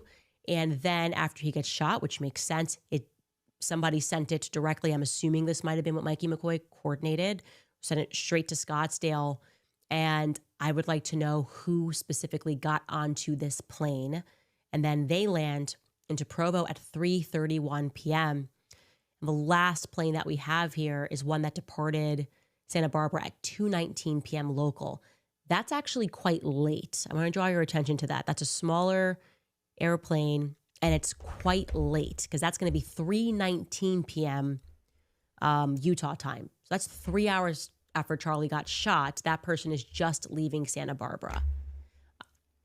Passengers, don't know. Here are the passengers that we know came from Arizona and potentially Santa Barbara. Andrew Colvett's wife. We have a priest. We have Stacey Sheridan, who's the chief finance person. We have, fundraiser over there. We have Elizabeth McCoy, the amazing Mikey McCoy's wife. We have Tyler Boyer, and we have Erica Kirk. There could be more people. We need to focus here. There's a fact that's not connecting for me when I look at this, a fact that I have about how things were running that day. And so if you have information, maybe you're at Turning Point USA, at who left at what time, Turning Point headquarters. Elizabeth McCoy screamed. She grabbed her phone. She ran out. Mikey probably called her. That would make sense. And that's about 30 minutes away from the airport. If you have information inside of Turning Point USA headquarters as to who you heard, or maybe you watched an interview, there were tons of interviews that everybody was doing in the days following that were a part of the Turning Point USA apparatus, speaking about where they were, what time they got the call. Please send that at moretips@CandiceOwens.com. Now, Our list of turning point lies is just getting longer every day. Yesterday, we talked about Brian Harpole, the security guy who was not convincing at all. And he basically said, we didn't have drones because looking at the rooftops, because I wasn't allowed to have drones, right? We just were not allowed to have drones that day. A lot of you emailed us and said that was a lie, actually. Again, going back to the early interviews that a lot of TPUSA people gave, Frank Turek, who was with Charlie on the day that he died, with Charlie in the hospital, and carried Charlie into the waiting SUV, he told Megyn Kelly something different about drones on that day. Take a listen. And in fact, when we were driving into that event, this is the first event I've gone to a college campus with Charlie. He said, Frank, if you can come help me the first couple of days, could you stay an extra day and come with me to the first event? I said, of course. So we're driving in, Megyn, and his team has drones up looking at the crowd from above, and they text him some video. And there's thousands of people there an hour before the start. And I said, Charlie, I don't like this place. There's too many buildings. And but he shrugged it off. He knew there were thousands of people there. And he knew in order to minister to people, you can't completely isolate yourself. It's just like love. You can't keep your heart in a box. You got to give it away. His team had drones. They were texting him footage when he was in the car. So Brian Harpole lied. You see, I used to lay in my grandma's bed and watch Judge Judy with my grandma growing up. And a lot of it. Judge Judy is OG. OG. If anyone knows about like going to your aunt's house or your grandma's house or in general going to a family member's house and they had Judge Judy on, we all got to know and love Judge Judy, didn't we? Actually, my grandma had a bad hip, so she sometimes had surgeries, and we'd watch Judge Judy. And I remember in my brain, maybe Judge Judy made me like this, I don't know. But she used to say, if you lie, you better have a good memory. That's the problem with lies. You got to have a real good memory to lie. When you're telling the truth, you don't have to have a good memory because it just happens. So you just say it. And Turning Point is not having a very good memory right now. And it's hard because they did so much speaking in the aftermath that they can't go back and delete files. And so we can add that to our list now of verifiable Turning Point lies. This list is, by the way, we're on 2 pages. Here's a second page. It's getting long. And I'm wondering why any lies are being told, right? Brian did this interview months later, and they still don't have their ducks in a row. By the way, elsewhere in that interview with Brian Harpole, the security guy, with Sean Ryan, he reiterates, he doubles down on the idea that Charlie ate 3,000 pounds of energy coming at him. Take a listen. So the bullet came in and hit the... So this is what I was talking about yesterday when he explains how the bullet came in, hit his vertebrae, bounced down, hit another one or something like that, and shattered. Right? It's ridiculous. vertebra. So it came in and then tore up everything in the wound cavity, hit the vertebra, crushed it, shattered it, turned, crushed the second one, turned, kept going down all the way. I think they said C6. Holy shit. Yeah, it's like, why not put that info out? Why not put it out? And then Why wouldn't they put that out? And if it do me a favor, don't make me do it. It's not my job. And so then it got to here, and you're exactly right. And then hit, I think, 6, and then fragged. And so explanation 101. What are you hiding? Yeah. It's like I'm sitting back here when people are saying we bombed him or there's a wound. I'm like, hey, if somebody would, from an official capacity, would just release that. And I don't see how that could jeopardize a fair trial for a guy. So to be clear, the only person that can actually release his autopsy report is Erica, next of kin. That's given to the next of kin. That's like the Utah state policy. If he's suggesting that the feds are blocking her from doing that, I mean, he's in that statement, why not just release it? They could in theory just release it. And yeah, it's not going to jeopardize anything. The reason they're sending you out to do it is because they don't want to be caught lying themselves. The feds have told a ton of lies. That's the problem. And they don't want to add to it. So it's easier to send out a security person and say, oh, we never said that. He said that. If what he is saying is true, Charlie wasn't shot by a 30-06, which we've been I know talking. that's what I was saying yesterday too. What I was saying, God, I love Sean Ryan's show so much. I love his show so much that it hurts me that like out of any show that this security guard could have went on, it was Sean Ryan. I was like, oh God, we're finally gonna get the truth. Maybe the security guard's gonna be like, oh yeah, things are weird. Things are like this, blah blah blah. It's like, nope, just another propaganda tour. Sean Ryan, like you could tell he was asking some questions that he knew the answer to, and he was waiting to see what he would say. But like he didn't push back on nothing. I'm so disappointed in Sean Ryan for that interview. Like just so disappointed. Telling you from the beginning. Okay. We've been telling you Charlie was not shot by a 30-06. He was not that damaged. I told you this. I've confirmed this. Okay. And so you are left to believe that this really was a modern day miracle. And that bullet came at him from 150 yards, 3,000 pounds of energy, and it just pinged off the back of his neck and went down into his stomach. Or Charlie was shot with a smaller weapon. Okay? A smaller caliber. You see, the big question I always said was, like, why would they come out if they wanted to hide this so much? And they wanted to like have us believe it. Why would they say it was a 30-06? It'd be more believable if they said it was like a 223 or a pistol round. Why the 30-06? Either or. You get to decide. You get to decide whether salad can do that. You get to decide whether you're accepting the Popeye the Sailor Man narrative and he ate spinach. And then the next thing you know, everything was great and he was strong. You decide. They think you're stupid. They think we're all stupid. Obviously, this is a conspiracy, okay? It is a conspiracy. And I was so happy to hear Joe Rogan spell out and acknowledge that not only are conspiracies real, but they're actually common, okay? He sat down with comedian Theo Von and they discussed just that thing. Take a listen. What makes me nervous is the people that are not aware that all of our assumptions of how the government works were all based on bull. The people that still believe, that are like true believers of one side or the other, true faith in government and experts, those people make me more nervous because some of them are smart. That's what's crazy. When smart people are completely unwilling to recognize that conspiracies are not just real, but they're also not rare. They're very common. They're common and people get away with them. Yeah. Especially when they're in Yeah, position. well, how many conspiracy theories have turned out to be true? I mean, we got 9/11, we got JFK. I think, the word conspiracy is such a well-used word, or a randomly used word. Welcome to the family, Trex32. Thank you for the subscription. God bless you. I feel like conspiracy is just this word to kind of put down any ideas that are beside the narrative, right? Like if you have an idea that's not aligned with the narrative, it's a conspiracy.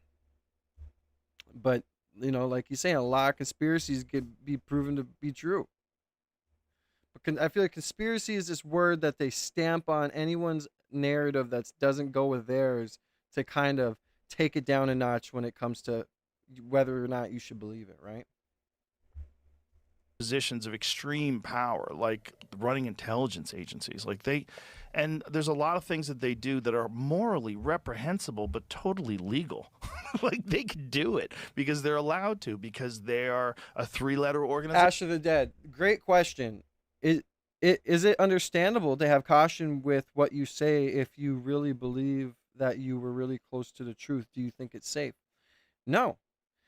What's crazy is that we live in a world where if we don't go along with the narrative from powerful people, we have to worry about being safe. Like everybody's telling Candace, be safe. Make sure you're safe, Candace. Like make sure you're moving right. Like we're dealing with a bunch of gang member mobsters type deal, like where it's like move safe because you're not going with their narrative. They might get you. Like it's crazy we have to live in a world where that's a thing. Especially in the United States. Like, I understand Colombia or Mexico. It's already a crazy place. But America? We have to worry as Americans that not only is there inside missions and, inside operations going on within our lands with it like right under our nose, but if we detect it or we even question the narrative, we have to worry about our safety. That's insane. I mean, and you even think about the Las Vegas incident, right? The biggest mass shooting in the world.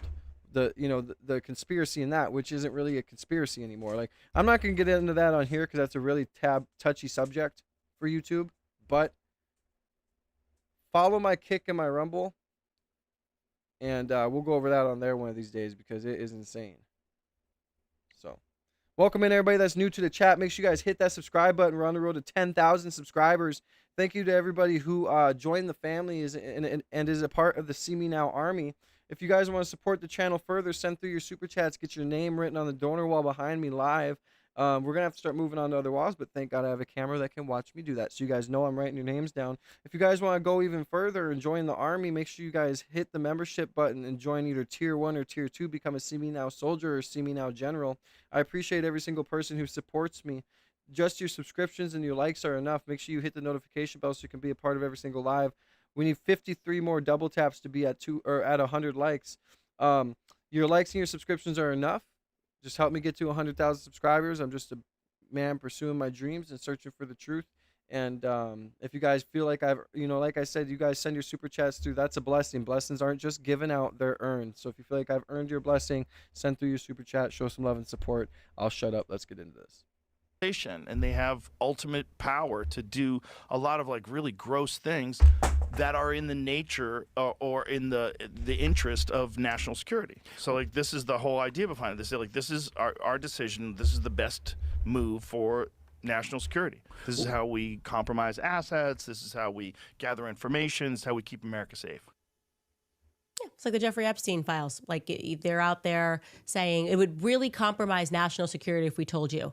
Yeah, worldwide. If we told you that actually this whole world is being run by pedophiles, our nation wouldn't be secure. You guys would probably be in the streets violently protesting. You'd never send your kids into school. You'd avoid the government like the plague, and you'd stop paying taxes. So we're just going to classify that as a national security risk. That's kind of what that means, obviously. It means that what they are doing is so despicable that if we knew what they were doing, we would not listen to them. That's what that means. That's what that language means. That's why there's been so much protection over Jeffrey Epstein, because that is who rules over us. These people are disgusting. And there's just been so much proof in, particularly, I would say, the last 2 years of that. I mean, any person who actually watched the Brigitte Macron story knows that that was a story about pedophiles in power.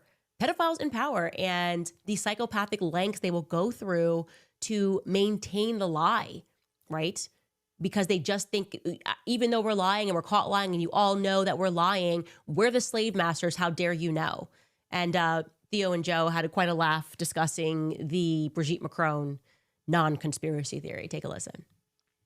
Dude, Candace is the best. I went to see, she has, her and her husband have 4 of the most beautiful kids in the world, and they're so funny, and you go over there and they're just like dying laughing, and one of them looks just like her. It's so funny, dude.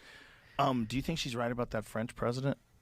Oh, the winner? Yes, whether or not he is married to a man.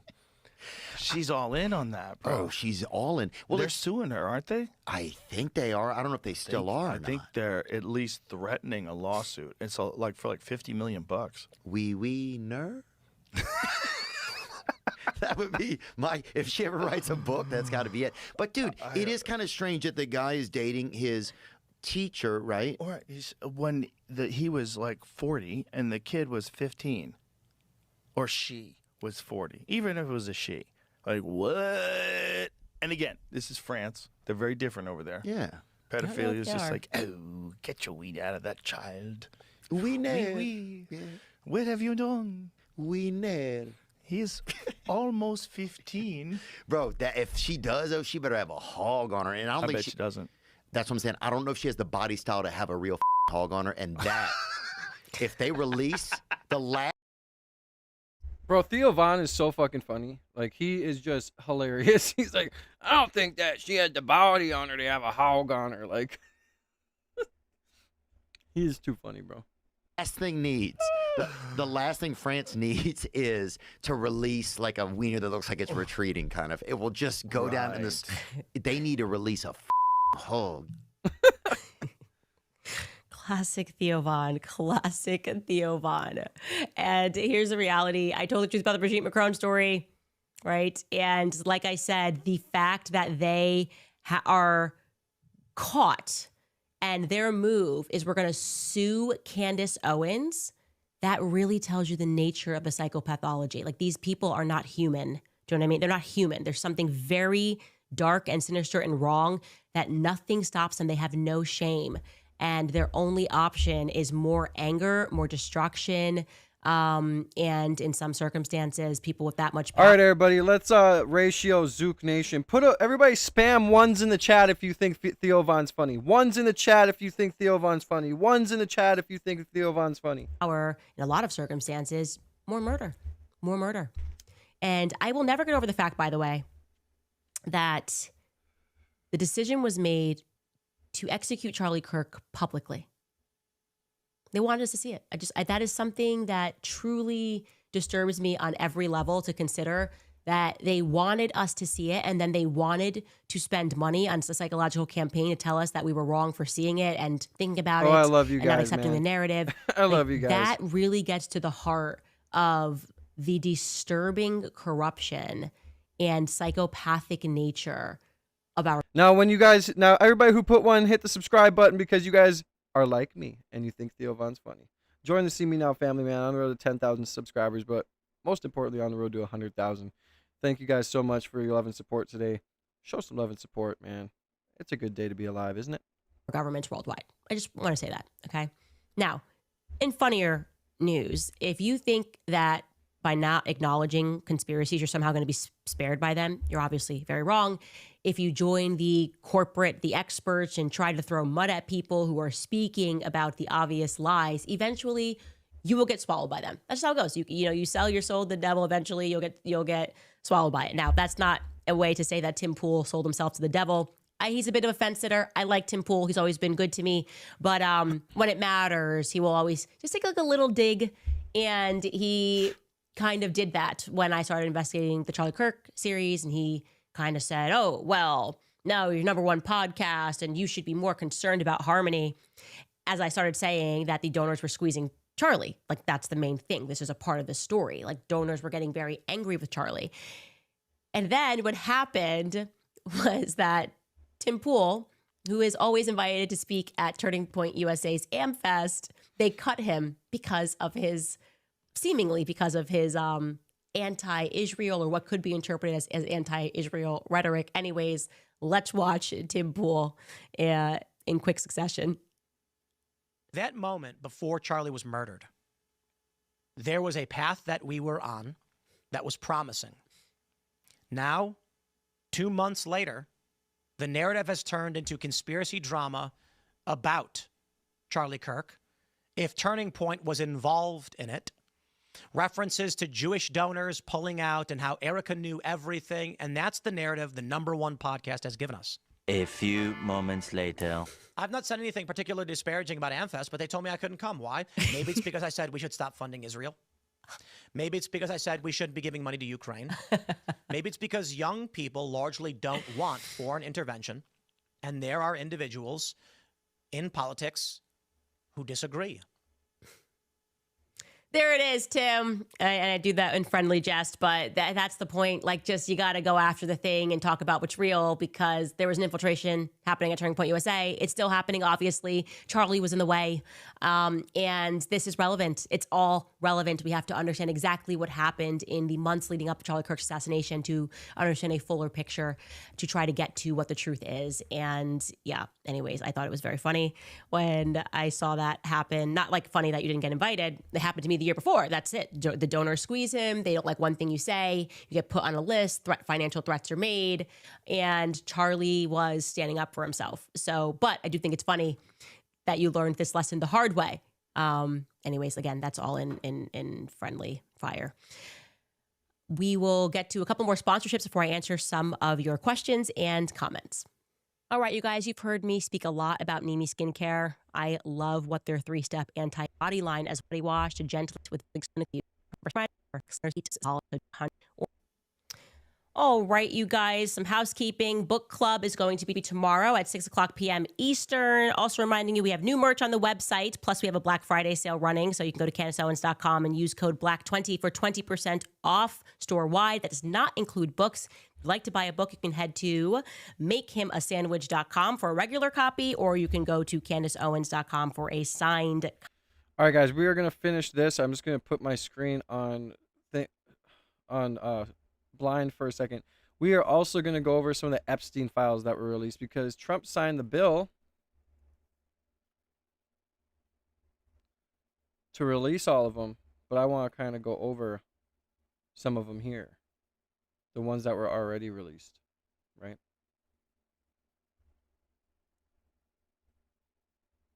So I'm just getting it ready. Some of the images are pretty damning. File 1. We'll just go over that too. All right. We'll listen to her respond to some comments quick, then we're going to get into that. Is from Yearning for the Truth from yesterday's episode. This person writes, there is a current propaganda campaign going on at Calvary Chapels where Israel is directly sending money to an LLC in San Diego by the name of Show Faith by Works. This LLC is working with churches to promote an October 7th experience. See, it's always like a faith-based place that they send their money to. It includes spreading a certain narrative about what happened that day and a geofencing campaign where if you attend these churches, your phone will be targeted with pro-Israel ads and much more. I sent you the official FARA document via email where their entire plan is laid out.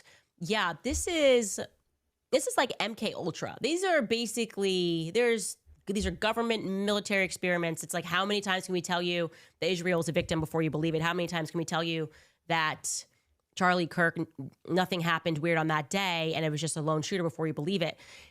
I think they have stretched this campaign to its max. I don't think more people, the more money they spend and the more magazines that they print at a church are being drawn towards Israel. I think they're realizing something is very wrong. So it's having the exact opposite effect. And for that reason, I encourage it because we have to wake up to what's going on. We've all been asleep at the wheel. We've all been victims of psychological campaigns one way or the other. I mean, what was it? A couple of years ago, I was right versus left, left versus right, Democrat versus Republican. And now I'm going, what the heck is this evil at the top that rules over the rest of us? We have to come together. That is the only way that we can undo this matrix, truly. And I do want to say this from my heart. I know what I saw in that vision that I told you guys I had in the days leading up to Charlie's assassination that made me pull my kids out of school. I kind of know where the story is going to end. And I would like to, again, use my platform to encourage you to take your children out of government schools and homeschool your kids. There is something much darker going on in this nation. And I believe that our children are at risk in government schools. And I just have it on my heart to keep saying that to parents to understand this thing is really ugly. It's very dangerous. And what I effectively feel are sleeper cells all across the nation. Charlie hopefully will catalyze your understanding of that. Something is very wrong. And these people are growing more radical and more dangerous in their demands. And they are, like, if you were in my book club, you understand this, they are trained psychopaths. Like, they conducted experiments to figure out how to make somebody grow up to be a psychopath. And that's what we're seeing. These are people that are in power. Sigmund Freud explicitly spells that out, that doing these things to children, they will grow up and they will be a psychopath. They've understood this. Just want to say that. Protect the children. That is the most precious resource. Moving on, Laughing Cats Music Worldwide. Wow, thank you. It's very scary, especially when you think about, you know, we're sending our kids to these schools that are teaching whatever the government wants them to teach. And here you have schools where parents are going in because they have drag queens there and all this other stuff and getting involved and trying to take out these people.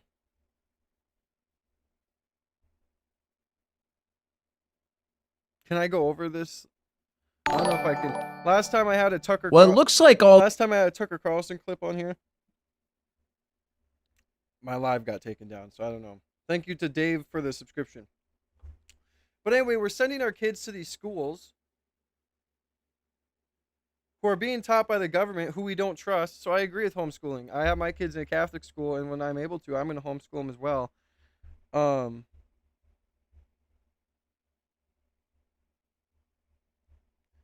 It's very scary. It's known that they've done MK Ultra, operations, especially if you look into Charles Manson, all these other places. It's very scary to think about sleeper cells being in the United States. It's very scary because you don't know if is there one next door. When you go out in public and you're in a big public area, say you're in a mall and there's a million people there, are there sleeper cells there? We had 40 million people come through our border when it was open. It's scary stuff to think about, you guys. Very scary stuff to think about. But I hope everybody stays safe, man. I hope everybody stays informed. I mean, even if you, I just hope everybody stays informed. Stay vigilant. We do have some major breaking. And understand that not everything is as you're told. And it's very sad to think about the people who are losing their lives, like what I covered earlier. The 18. I worked at that Catholic school, Plum Tired. I know every single person that works there, so I'm not worried about that. But yes, there are other schools there who do bad things. But anyways, so like I said earlier, the 8-year-old girl who was unalived because a illegal crashed into their vehicle and then ran, and it was his second time because he got released the first time. That was 3 months prior.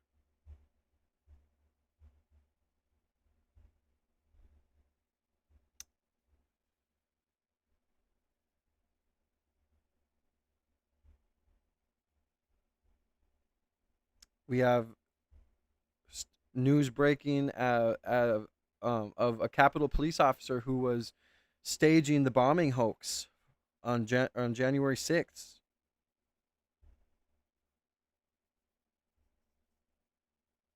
We have a lot of things going on. A lot of people coming through that came through our border illegally when it was open. That could be sleeper cells. I mean, when we declared the cartels as a terrorist organization, we had arrested a person because apparently there was a $50,000 bounty there was a bounty list, and there was certain prices they would pay for who you hurt or what you did. And they already arrested people for it, for conspiracy to do these things. It was like $50,000 to hurt a high-level official. And we have 40 million of these people who came through our border. You don't know where they're at. You don't know what they're doing.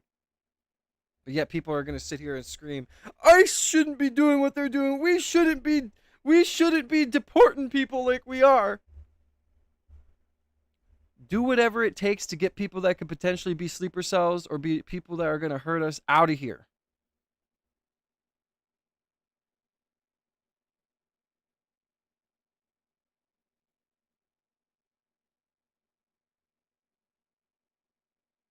Roger, thank you. I appreciate you, brother. Have a fantastic day. God bless you. Thank you for being here and joining the family. If you're not already subscribed, hit the subscribe button, guys, with the notification bell.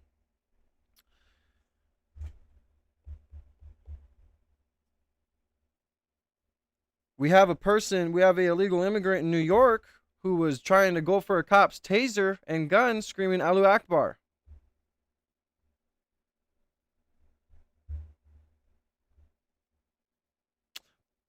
The Muslims say that Allahu Akbar means God is the greatest.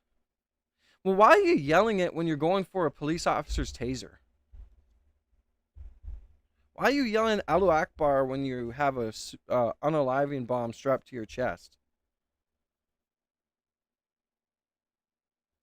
And I love Muslims. I have Muslim brethren that live in the town. And I think that the religion has a good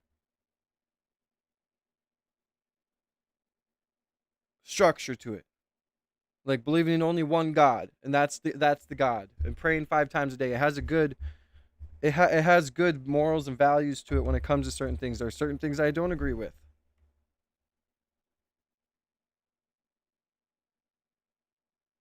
But like you said, Doom, I'm gonna be called as Islamophobe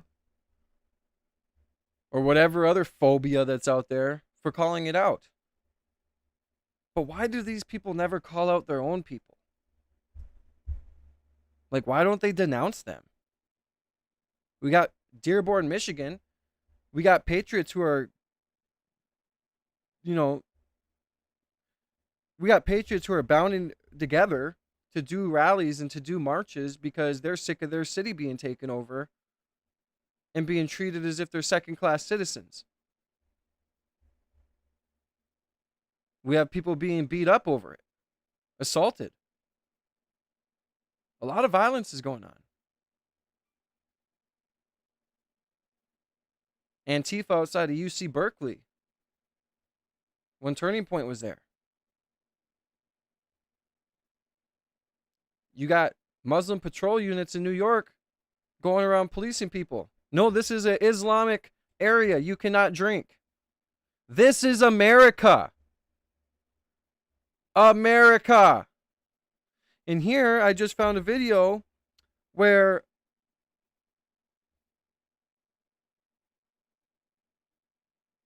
there are women police officers teaching other women police officers, or they're teaching women police officers how to put on a hijab. I don't think you can do your job fully when you have a hijab on. This is America. Wake up. We need to wake up. Because if we don't wake up soon, America's not going to look like it did even 10 years ago. Ash of the Dead, thank you for the $5 donation. God bless you. Now your name's going to get written on the wall.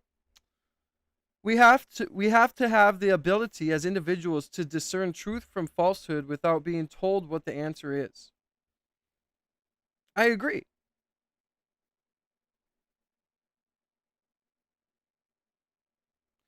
I should be able to say that a certain group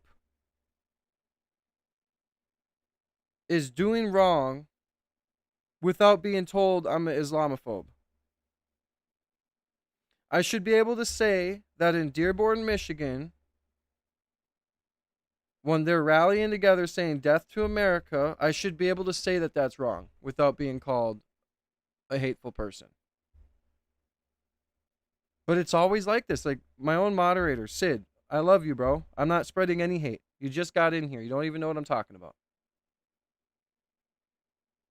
For me saying that this is America, I'm spreading hate. Well, Sid, I don't understand how you think I'm spreading hate. Because I'm not spreading hate at all. I love my Muslim brethren, but any group can do wrong. Christian groups, Muslim groups, whatever groups can do wrong.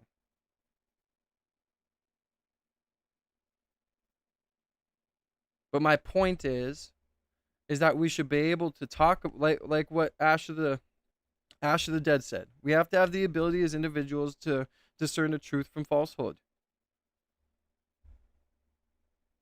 We should be able to sit here and say that there shouldn't be any sort of rhetoric about death to America, or there shouldn't be people beat up outside of buildings by Antifa. I don't get how I'm spreading hate. That's my moderator. I guess I'm spreading hate.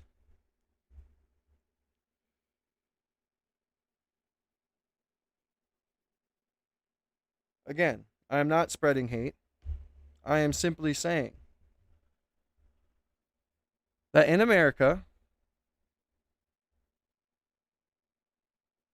we should not have to even say that we have these rights.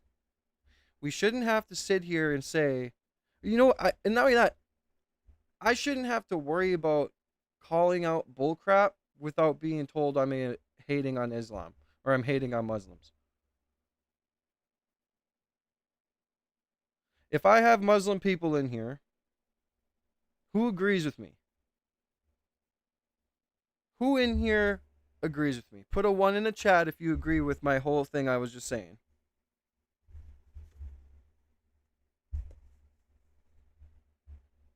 Thank you, a lost ballin. I appreciate you. Thank you. Yeah, they make up these phobia terms just to like make you seem bad.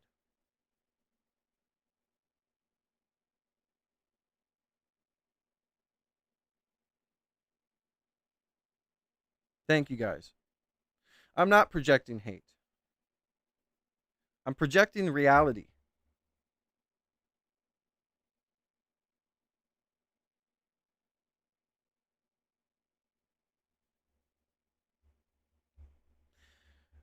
Dan, you are 100% right.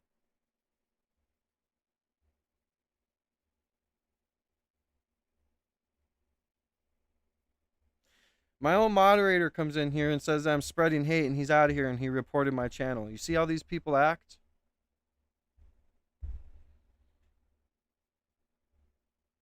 How am I spreading hate? When I'm just simply saying that if you want to be in this country, you are welcome to express your religion. You are welcome to believe in your religion. And you're welcome to do whatever, unless it's trying to impute on others. If you're in America, like if I'm in New York, right, and I'm at a bar, how do I know if this bar is designated as a Muslim area? How do I know? I don't know. So if I go to New York right now and I go to a quote unquote Muslim area that they just randomly drew up a line on and I start drinking, am I going to get a Muslim patrol unit pulling up on me telling me I can't drink? Or are they just policing other Muslims? Because there's a difference.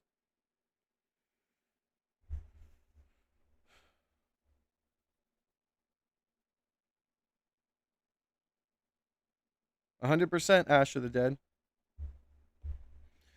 My own moderator comes in here and tells me I'm spreading hate when he's watched me for the longest time and he knows my heart and he knows where I stand and who I am.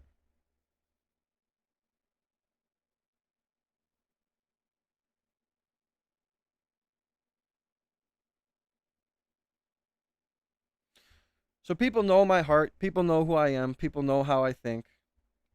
And so if you come in here and you know who I am and you know and you've been watching me and you think that I am spreading hate, you are simply wrong. I am spreading my thoughts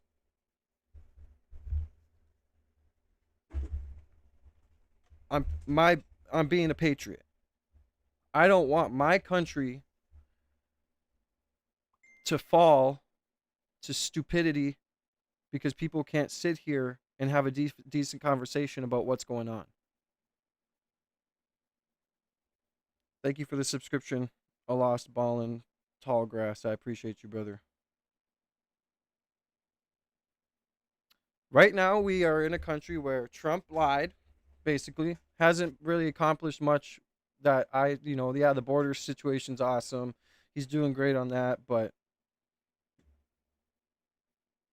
I don't know what to believe anymore. But what I do know is that us as people have the power to control what we do in everyday society when it comes to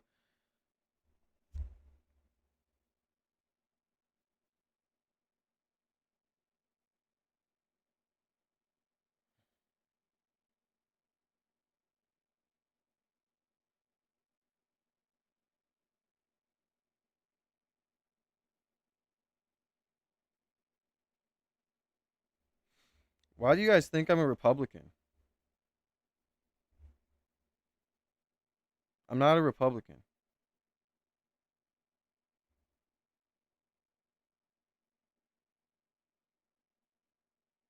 I didn't even vote.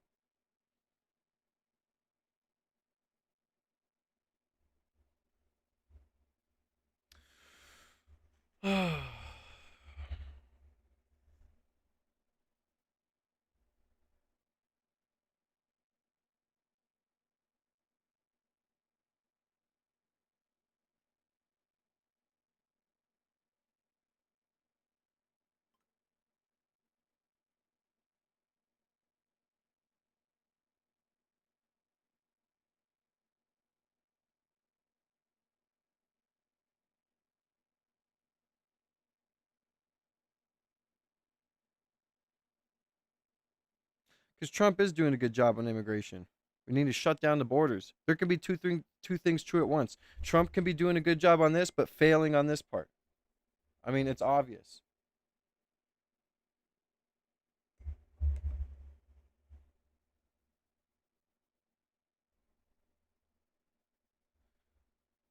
This is why I always say I'm only going to read super chats on the chat because a lot of you people just don't even. Yeah. All right, let's get your name written down. Ash of the Dead, thank you so much for the donation. God bless you, girl. And welcome to the See Me Now family. I am going to get your name written down right now. Again, if you guys want to get your name written on the See Me Now banner, go ahead and become a member. Tier 1 is a See Me Now soldier. Tier 2 is a See Me Now general. But,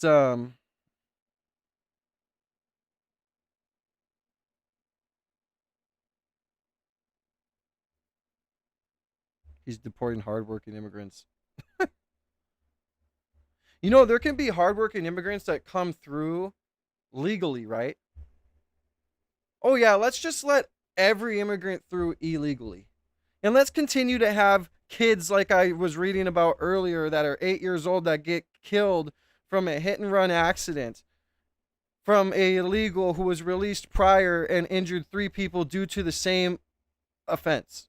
Or let's continue to let in the same illegals who are running off National Guard convoys and killing soldiers because they don't know how to drive when it comes, or not they, but the illegal didn't know how to drive the vehicle he was driving. Let me correct my rhetoric because it's not all. Let's continue to just let this unvetted process go through and see how you like it when you have your kids out in public in certain areas. Let's just keep doing that then. Since you guys just want open borders. No country in the world agrees to open borders unless they want to self-delete their own country. We can have hardworking immigrants here that come here legally. You will have immigrants that are trying to legally come here tell you the same thing. They're jumping in line. They're making it harder for the people who are trying to do it the right way and come in. And they're causing problems. And I'm so sick of people who come on here and say, nope, well, we should, they're hardworking and blah, blah, blah, blah, blah, blah. It's about the process. It is the principle of what is going on, okay? You can't just continue to have open borders and let criminals and people come through. You have to have people vetted. You know that there are other countries that want to come through and kill us. But yeah, we should just let them send their people in.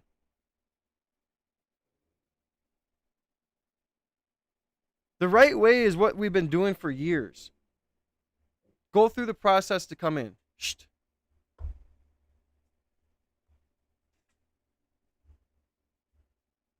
But Trump signed the bill for the Epstein files to be released, so let's listen to this. Obviously, CNN is not a good source to be listening to, but we're just going to listen to it anyway.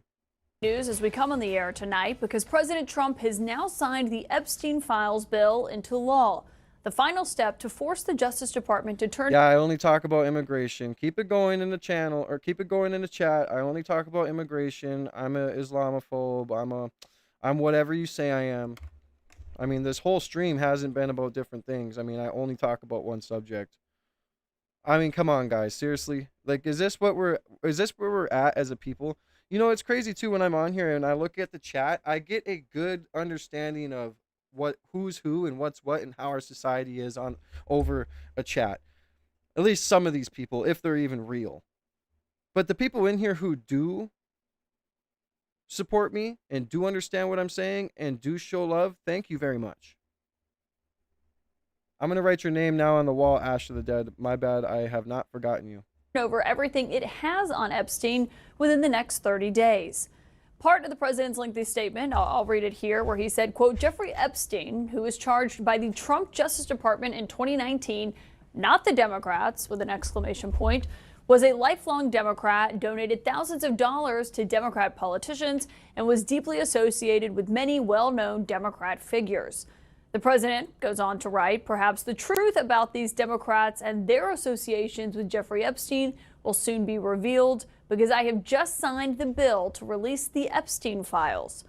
Trump says, as everyone knows, I asked Speaker of the House Mike Johnson and Senate Majority Leader John Thune to pass this bill in the House and the Senate. That, of course, came after he fought the bill, but he concluded with, "This latest hoax will backfire on the Democrats just as..." Dude, how do you expect me to have respectful, fair dialogue when I'm trying to, and all you guys call me is a racist and an Islamophobe and a hateful... Like, you guys always resort to shit like that. There's no way I can have a respectful conversation with you when you just go from one extreme to the other consistently. So I'm just done with it. All of the rest have. Thank you all for your attention to this matter. Of course, this is the bill that the president spent months trying to kill. He is now taking credit for its passage on Capitol Hill after it became clear that it was going to pass at least the House. While it's a moment that so many of Jeffrey Epstein's survivors that you've heard from here on this show have waited so long for, it is notable the president did not mention the women who fought for this bill's passage in his post tonight. The fact also that the president didn't take the opportunity to sign it today before cameras is notable, given how many bill signings and executive orders he has regularly turned into lengthy Oval Office events and press conferences. We did hear from the Attorney General on this matter earlier. Pam Bondi was asked multiple times how her department plans to handle this process of turning over these materials to Congress, given the massive amount of data on Epstein that the Justice Department has. Does the new investigation by the Southern District of New York U.S. Attorney prevent the department from releasing all of the remaining files? So we have released over 33,000 Epstein documents to the Hill, and we'll continue to follow the law and to have maximum transparency. What are you doing here over the next 30 days, as we understand it? We will continue to follow the law with maximum transparency while protecting victims. When you say follow the law, Madam Attorney General, do you mean that you will provide all the files by 30 days? We will follow the law. The law passed both chambers last evening. It has not yet been signed, but we will continue to follow the law, again, while protecting victims, but also providing maximum transparency. Now, Attorney General Bondi declined to give any explanation on how the plan to follow the law is any different from what the department has been doing. Yeah, follow the law. To release, to release files with victims on it and release the truth, we need to figure out how to follow the law, and we need to vote on it. Yeah, we need to vote to release the truth, you guys. Ridiculous. Already, especially given it was just 2 months ago when the FBI director told Congress this about those same Epstein files in their possession. We have released where President Trump's name's in the Epstein files and everybody else, and all credible information that we are legally allowed to release has been released. Pursuant to Mr. Acosta's collection of information based on the search warrants, that's all we have in our possession. And I'm asking you, that stuff. That's all we got. We are releasing as much as legally allowed. We are providing. We're releasing as much as legally allowed. What, like?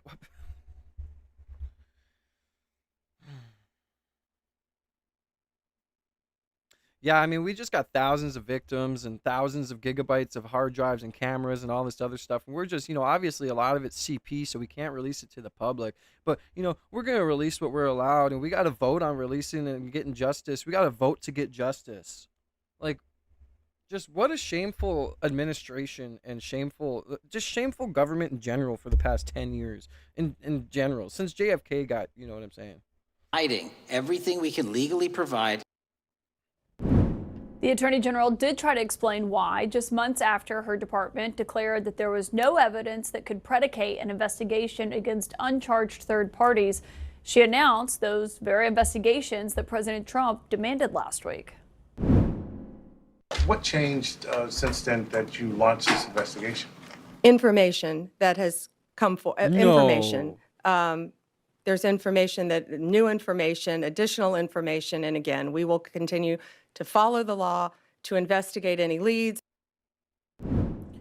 That would seem to differ from what the president has been saying over the course of the last few months, as his team has been trying to make the entire Epstein saga go away. It's really a Democrat hoax. It's a Democrat hoax. It's just a hoax. The whole Epstein thing is a Democrat hoax. Yeah, say that to the victims, Trump. Say it to the thousands of victims, Trump. That in the last email that I think I read, you knew were around when you told them to stop bringing them around and to get out of here. Tell the victims it's a hoax. Tell them that. Let them know. Say, hey, guys, it's a hoax. It's a Democrat hoax. At the Epstein hoax. I don't understand why the Jeffrey Epstein case would be of interest to anybody. Really?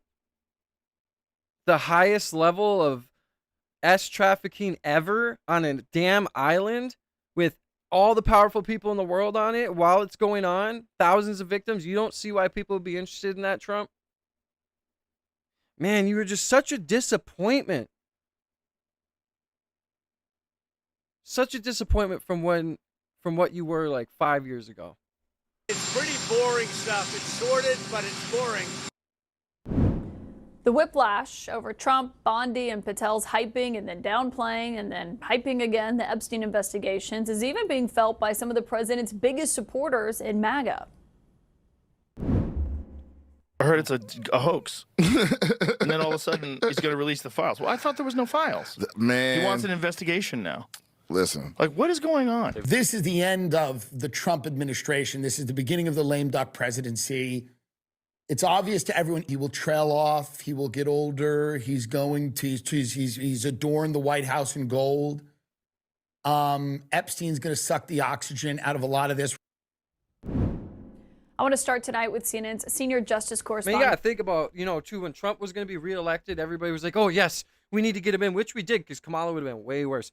But it's like we're just going on this trajectory like, yes, we're going to finish what we started. We're going to finish what we started. And now we're like, yeah, nope, just disappointing people.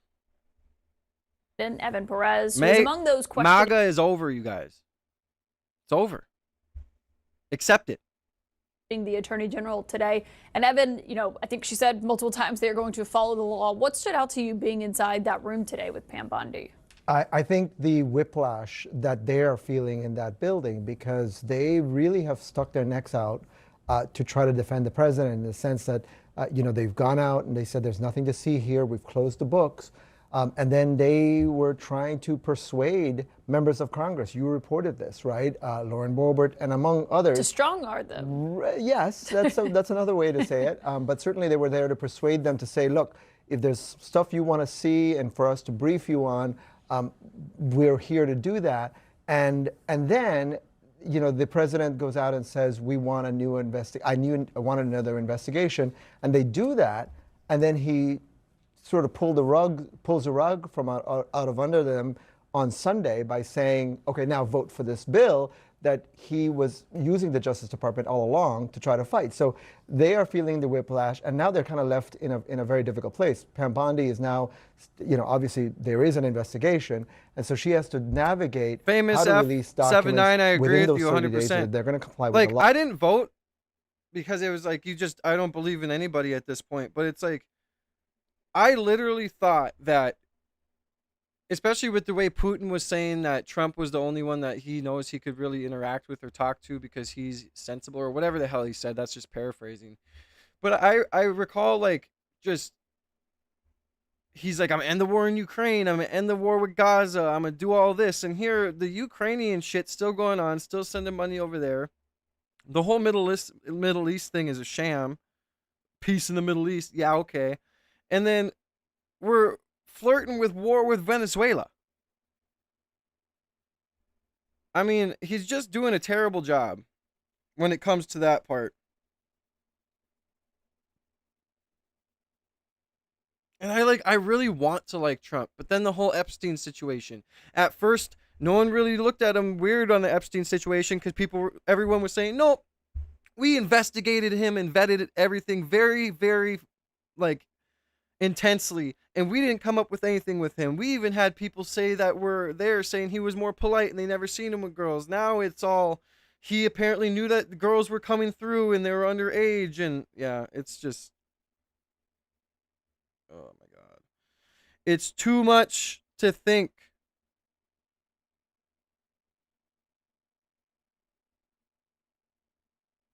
Especially when it comes to Russia. Why would yeah. NATO and all that, dude.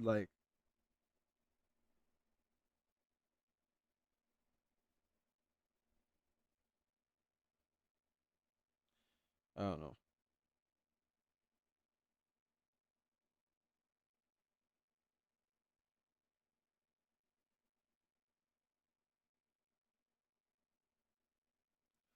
Okay.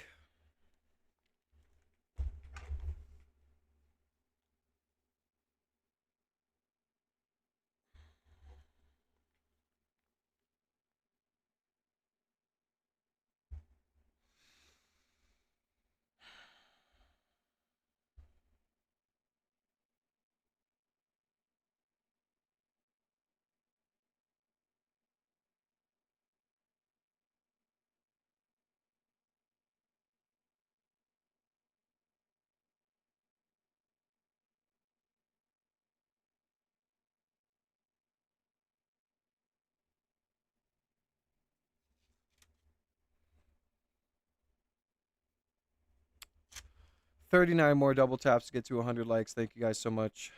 Thank you guys for joining the family. If you support me, I appreciate you. God bless everybody. Law, but also satisfy the rules that are you cannot release documents that may be relevant to an ongoing investigation. Well, and so the president signed it today. 30 days from today would be December 18th. And so do we have any idea what the Justice Department's game plan is in terms of what they're going to release if they have more than 300 gigabytes of data and material? Well, one of the things that we know is that some of the, documents have already been redacted. So for instance, to remove the names of victims, anything that would harm victims has already been done. And guys, remember, I'm not saying that he's doing bad on every level. Okay, like I see people saying like all these investments into America. I agree. Like I agree that there, like I said earlier, there's two things that can be true at once. He can be doing shitty on this side and on this area, and he can be doing good on this side and this area, right? My whole point is it's just like the more and more I thought we would be united after Trump was put into power, the more divided we are. Like we're just fucking like completely, yeah. I don't know, guys. I just lost the cap to my marker too because I'm an idiot. Dang it. Oh well.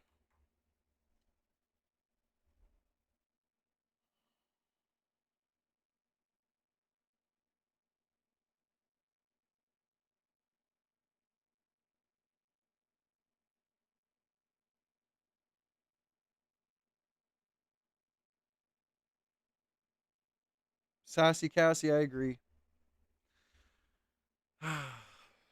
The big question is, can they release documents related to some of the uncharged people who associated with Epstein, but who are not accused of any wrongdoing? There is a law that is supposed to protect their privacy, and so that's kind of the big difference here. Some of the documents, the kind of things that you saw this week that were released by the Democrats, right? And you know, obviously Larry Summers is an example of what happens. Those people still associated with Epstein, even though he had been convicted in Florida, continued to communicate with him. They're not accused of any wrongdoing. And so now all of those communications, I think, are fair game to be released. Yeah, and that's a good point because I think Mike Johnson was one of the leading voices saying that other people could get swept up in this, potentially just be embarrassed by this. I mean, Larry Summers, it's reporting tonight, he's not going to be teaching at Harvard anymore while he's under investigation. That's according to the Harvard Crimson. But, I mean, that is exactly what the president is pointing to in his very lengthy post tonight as he's saying, this is going to be way worse for Larry Summers and for Democrats than for me. I mean, he seems to want that information to come out. Well, yeah, I mean, we don't know because there are going to be mentions of President Trump in these additional documents. We know that is actually one of the problems here for him. And but the issue is, are there other people who, again, have not been credibly accused of any wrongdoing, and do their lives get upended in that? And you could argue, right, that if you knew he was a convicted sex offender and you continued to associate with him, then what happens, you know, you knew what was going to happen eventually. Yeah. Evan Perez. Yeah, Jim, I agree. I mean, when you talk to people, like, it's on the internet, it seems more divided than it is. But when you talk to people, the majority of people are waking up and they're, you know, we're all on the same page. I mean, look at what's going on in Dearborn. They're finally waking up. And it's boiling to a point where it's scary. You know, like in Dearborn, like if the people who are if the people who are marching for Jesus and marching for their rights and marching for the stuff that's going on there to stop keep clashing with the people who are doing what they're doing, yeah, I mean, it's scary, man. And I don't call for violence, but it's like it really looks like it's going that way. But people are waking up, and us men who are waking up, men and women, we know, like, we can look at each other and know, like, we're done with this bullshit, you know. I get more love in my chat than I do hate, but the people that do have the hateful mindsets are just so radically brainwashed, it's insane. Why can't you have an open conversation with me, an open discourse? Well, maybe because you keep calling me an Islamophobe and a freaking racist and a fascist and tell me I deserve to die in every other second. Like, there's no way. Come on, debate your chat, bro. Yeah, okay. How can I do that? Like, it is what it is, bro. Like I said, yeah, I agree, Sassy Cassie. Go try and pray and preach a sermon in Israel. Judeo-Christian values. Yeah, okay.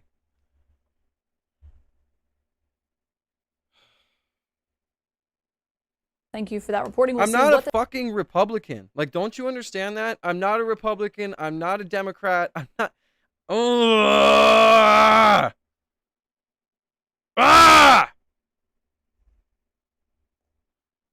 The Justice Department does now that 30-day.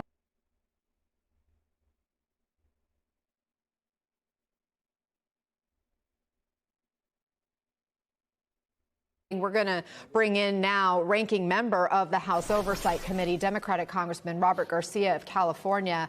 Good to have you here. Before we get to Epstein, first, your reaction to the president now calling members of Congress traitors and amplifying another person's post, calling for them to be hanged. Yeah, I mean, it's outrageous. One, of course, we shouldn't be surprised. I mean, Donald Trump has used the government to go after his political enemies. He has weaponized the Department of Justice. He has politicized our military. And so him going after other members of Congress here in the House and the Senate should surprise no one. And at the same time, it's just a pattern of somebody that is acting unhinged, someone that is using government for his own political purposes and personal purposes, that continues to use government to go after enemies and to enrich himself. And so no surprises here from Donald Trump. But again, it's just additional work that he and his administration are trying to do to intimidate the American public. I'm going to let this play while I go fill my coffee and take a break from reading complete. Ugh. And the Congress. Do you think he's trying to deflect from the Epstein files? I think he has been panicking ever since the Epstein files and the last batch that Oversight Committee released a little over a week ago now. He has been on a complete panic, and that's been clear. Look, Donald Trump has gone from releasing the files during the campaign to trying to hide the release, to saying there was no investigation, to calling it a hoax, to now reopening an investigation, to claiming that he's going after Democrats now, to opposing a bill, to signing a bill. He has no position on the Epstein files except one, which has been that he is involved in a massive White House cover-up, clearly at his direction, and that the Attorney General is helping him enact every single day. Donald Trump is doing everything he can to stop the release of these files, regardless of his last flip-flop of the week, which, by the way, has been a pattern now for years. And so I think for us, in the House and in the Congress, it is our job to ensure that the files get released. There are two efforts to get the files released. There is the law that was just, of course, gone through the House and the Senate, and there's a subpoena that was actually enacted back in August through the Oversight Committee. Both of those processes are important, and they work together to get those files released. Yeah, can you kind of explain that? Because now that this is signed into law, forcing the DOJ to release all of the files, where did Cloud Sugar, I need a break because people can't handle the pushback. They're actually pissed at my stance on topics. I don't care about that. I just need a break from literally reading people who don't know how to fucking like, yeah.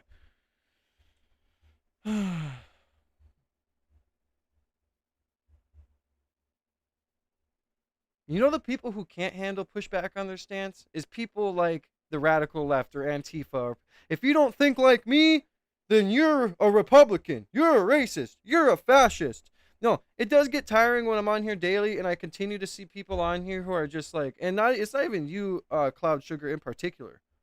Like and the crazy thing is like a lot of us in this chat would, like, if we met in person randomly, we would sit down and have a beer together. Like, we would get along. Like, that's just how it is. Like, yeah.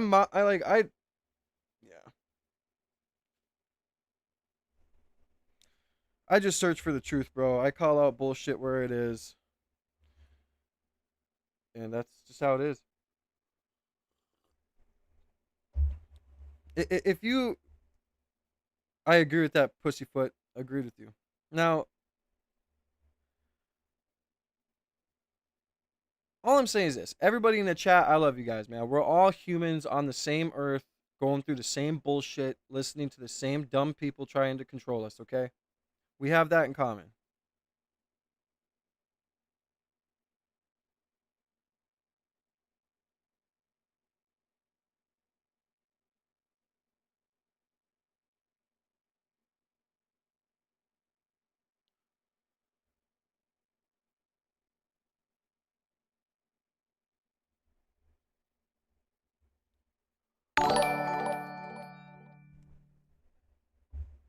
Thank you for the subscription. A ball is, man. I appreciate you, bro. God bless.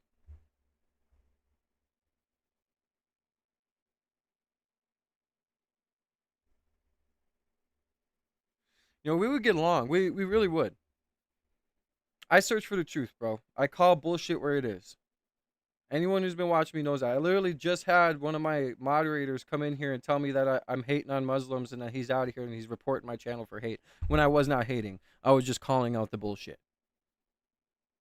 But people can call out whatever bullshit they want to with white people or in the Catholic Church or whatever. But the moment I sit here and talk about Dearborn, Michigan or New York or whatever, I'm the biggest piece of crap on earth and I don't deserve to have a voice and blah, blah, blah, blah, blah, blah, blah.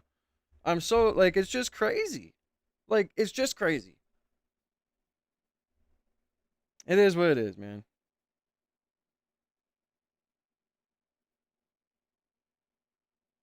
Doom shop. Well, I try. I try to sit here and be the most moderate and be the most whatever. I mean, it is what it is, bro. Like, I'm going to have people in my chat that are fucking insane no matter what. So it is what it is.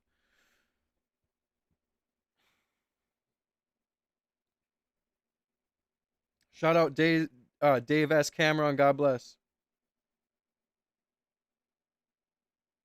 Jose, thank you. I appreciate you, brother. Pussyfoot Productions. Agreed. Thank you, brother. Yeah, you know you're doing good when you get people pissed off and they're constantly on your butt and you lose a moderator. All right, dude. Michael, I've been trying my best to let you have freedom of speech in here and talk, but it's just like, you're just so annoying, bro. Like, at this point, you're annoying. Like, for real. Yeah, I'm such a victim. No, you guys act like the victims. Oh.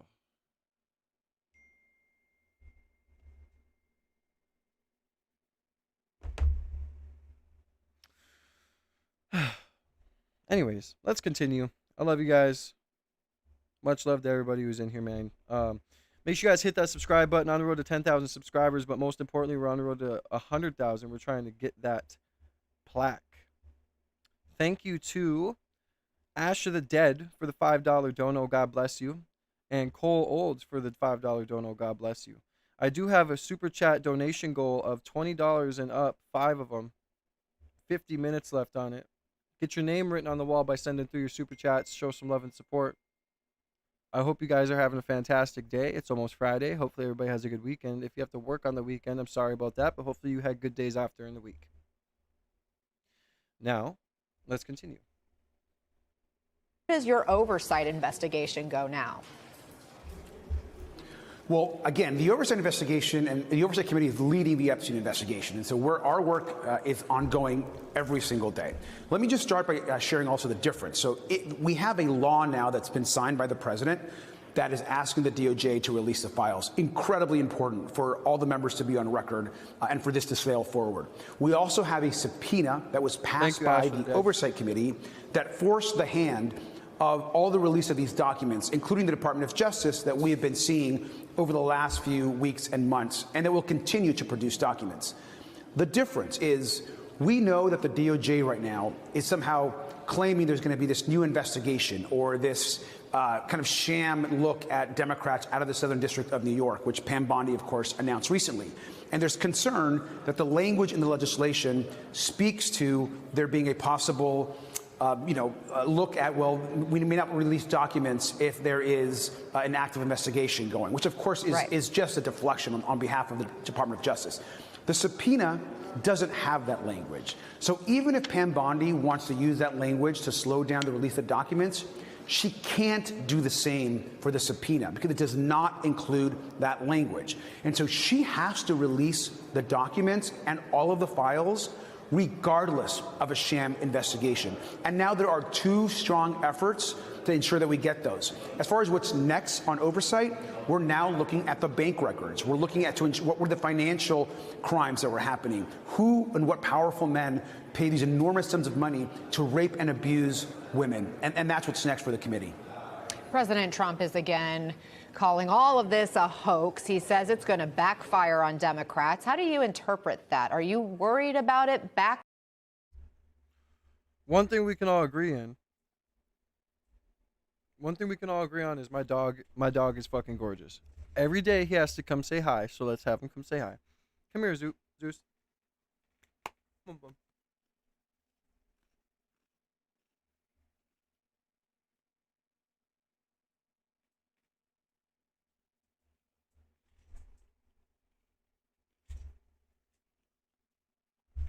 Oh gosh, he thinks he's a lap dog. Yes, come cuddle. Oh, baby. How you doing today, buddy? Huh? Okay, you just licked me in the face. That was violation of House Penal Code 789L. No licking in face. Oh, you just violated the House Penal Code 789L by licking me in the face. What should your punishment be? What should it be? Bro, your breath stinks. That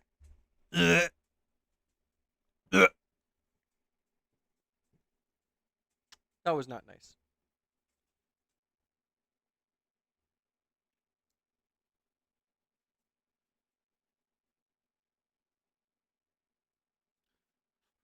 Bro, why you keep yawning in my face? Keeps yawning in my face, bro. It's not nice. Bro, my phone keeps going off and it's pissing me off. Like, people don't understand I like my alone time sometimes. These women. Just kidding, I'm just kidding.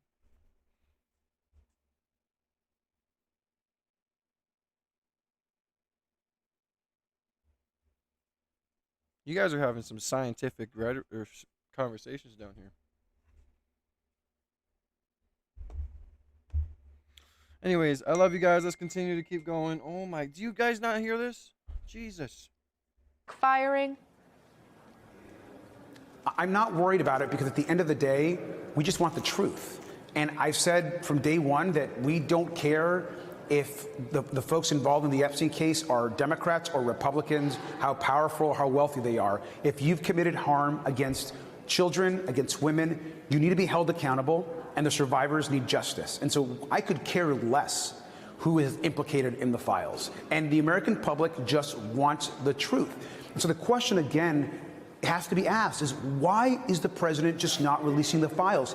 He could do so today. He could have released the files yesterday, a week ago, a month ago, but he continues to hide the Epstein files. And that is because we know that there are very powerful men in this country who were never prosecuted and who are essentially walking free, that have done horrific things to women and children, and they need to be held accountable. Powerful men all over the world, my friend. I do want to pivot because while we have you, just this morning, you announced that you're going to demand information from Bill Pulte. He's that housing official who's leveled all these mortgage fraud allegations against several of the president's perceived political foes. In a letter, you accuse him of a clear pattern of abusing the power of his office. What information are you hoping to get from him, and do you expect him to actually play ball? It is important for the American public to know that the president is using every agency in our government to go after his political enemies. And now, of course, he is using another agency to go after members of Congress whose job it is to do oversight of the president, and attacking them and trying to get them to court and prosecuting them. And this is, again, another way of using essentially the mortgage system in this country and financing in this country to go after folks like Senator Schiff or Representative Swalwell and so many others. So again, we have to document every single time these abuses of power happen. We have to hold the administration accountable. We have to document it, and we have to ensure that these cases either end up in court and that we protect members and their ability to actually check and balance the executive. Congressman Robert Garcia, thank you very much for joining us this morning. Bro, I'm not gonna. I get so sick. I get so sick of going online and seeing the Charlie Kirk show. Tucker, get one. Oh, I'm sorry, buddy. You guys are getting me all full of hair.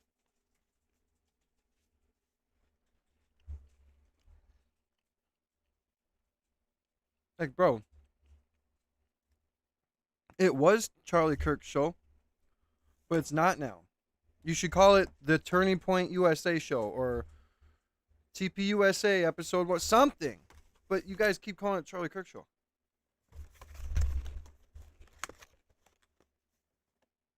By the way, Triscuits, fire.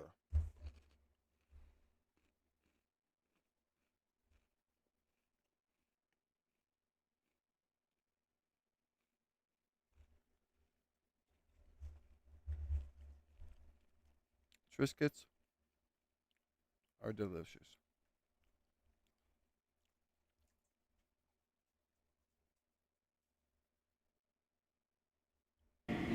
What a monster this guy was, by the way. Dick Cheney.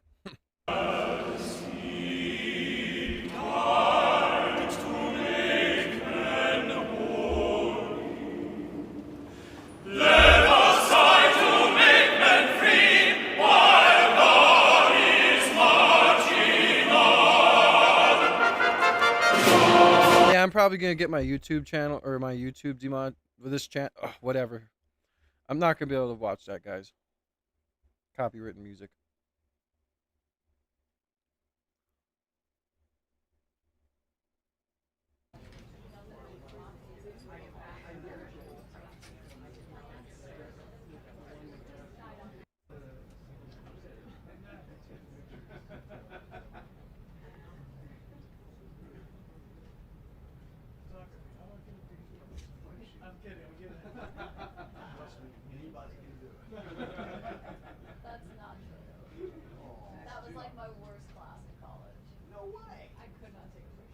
You guys hear all these? That was like my worst class in college. No way! Fuck out of here. It was really bad. They were like, don't do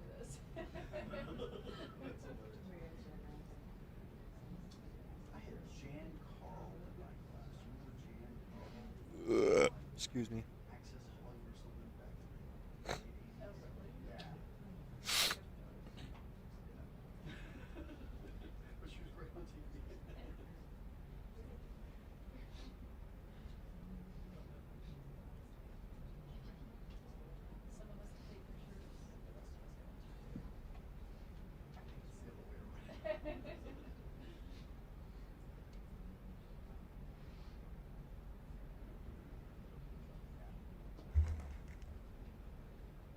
I guess we're waiting for Levitt speaks after better than expected jobs report, Epstein file release, whatever.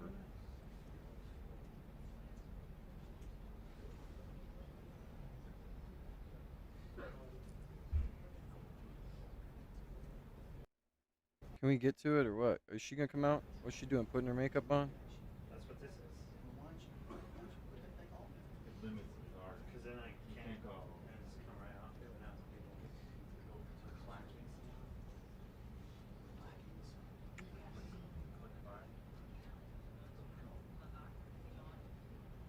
Bro, I got dog hair all over me now. Oh, guys, you guys want to see Spritz? Yo, he just shedded his tail and his head. I'm gonna go get Spritz. You guys gotta see Spritz, bro. He's getting huge. He's getting ginormous.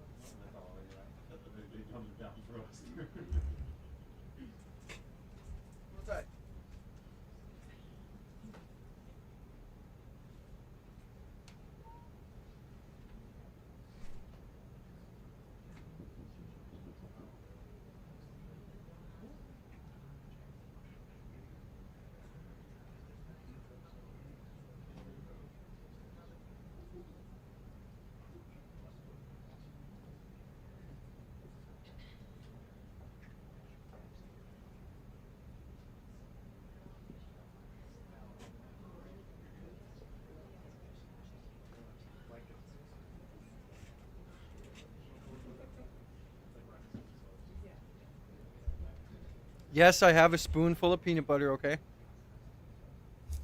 I am hungry. Okay? Who doesn't like a good spoonful of peanut butter, okay? Now, I must say that I am looking forward to going to the gym and hitting chest today. Chest day is my favorite day. Bench press, all that. But since I have my bad back, I gotta work on my back.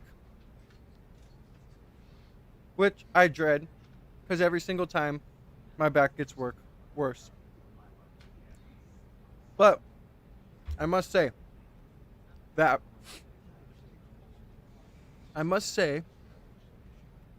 it's very fulfilling. But I am getting another injection, so that's gonna be fun.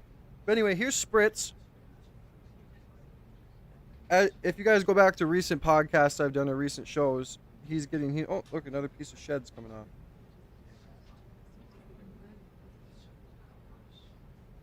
Look at his legs shedding.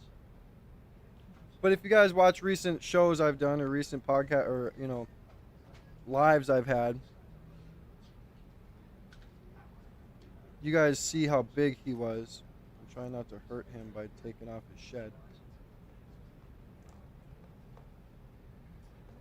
I don't want to hurt him, but look how huge he's getting. Before he was I have a video.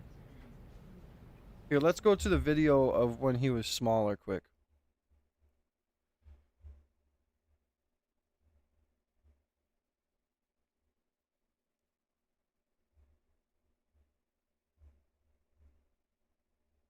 Look at this. Make you want to super chat and get on the donor wall and show some love support to this channel. I don't know what does. And look how many names we had on the wall. Man, we had like no names on the wall. Now our wall is full of names. This guy is lit. All right, ready? Watch him. Hungry? He bites me. Look at him. Yep, right away. Look at him. Ah! He got me! He bit me! I shouldn't have been teasing him. Make you want to super chat and get on the donor wall and show some love and support to this channel. I don't know what does. So this guy is lit. Look how small he is. You hungry? Look at him. Yep, right away. Look at him. Ah! He got me! These are Epstein house or things we're going to watch. But you see how small he was, right?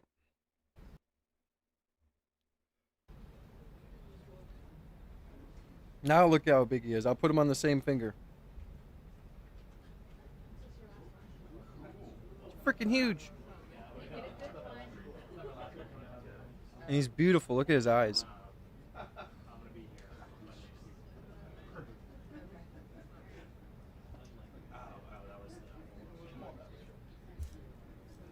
Look at him. He's huge. He's such an awesome animal.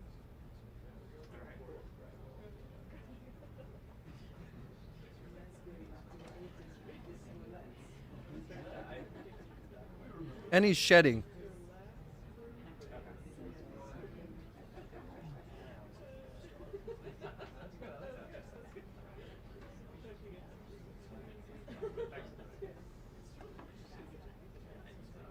His other leg's shedding too. God, I couldn't imagine being an animal and shedding. Like your skin. Look how huge he is. Compared to that video. No, come back down here, camera. Camera! Camera! Back down here.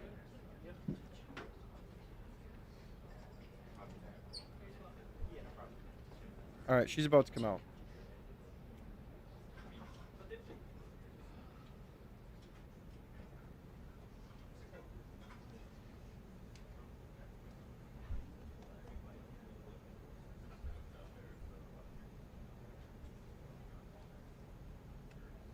Hello, friend.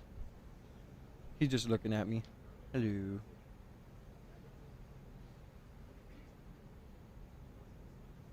This leg's about to shed too, you can tell. Bearded dragons are weird in the fact that they shed in different areas. Like their tail and their head and their legs will start to shed, then their body, like, it's because they grow differently, but it's freaking beautiful.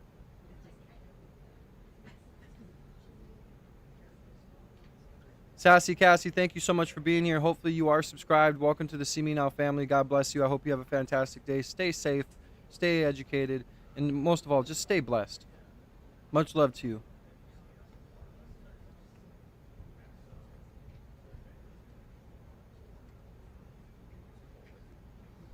Are we going to get to this freaking lady coming out or what?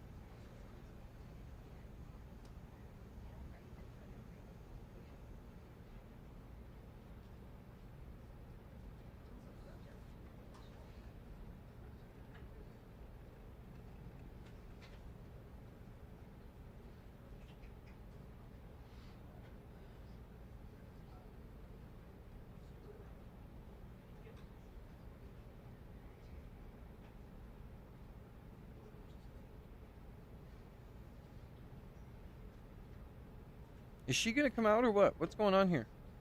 Even the bearded dragon's getting freaking. Even the bearded dragon's getting impatient. God, he's so beautiful though. After they shed, they're just like their colors are so vibrant, so beautiful. Hello, my friend.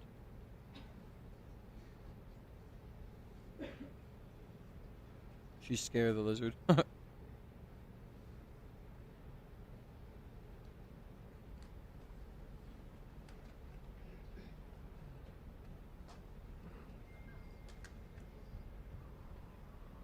He's like, why aren't you petting me no more? See how he followed my hand? He's like, what the heck? Keep petting me. Don't bite me, though. Don't bite me. You hungry? He's hungry. Put a 1 in the chat if I should feed him while we're waiting for this chick to come out. Should I feed him?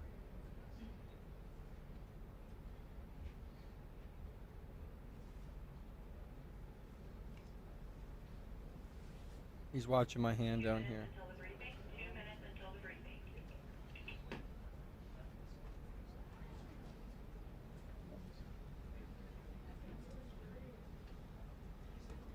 "2 minutes," she said. 1. All right, I'm gonna go grab the worms while we're waiting for her because he is hungry. He's like watching my hand, like, are you gonna feed me or what? Look at him. Or he was. All right, I'm gonna go grab the worms.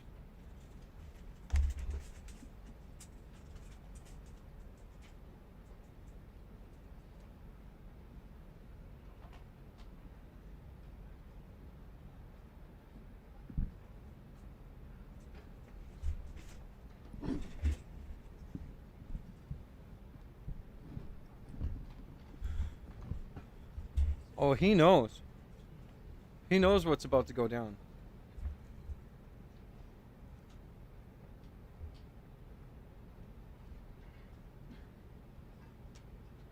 Oh, look at him. He knows. He sees it. He sees it. He's like, oh, I'm about to be fed. He's like, hell yeah.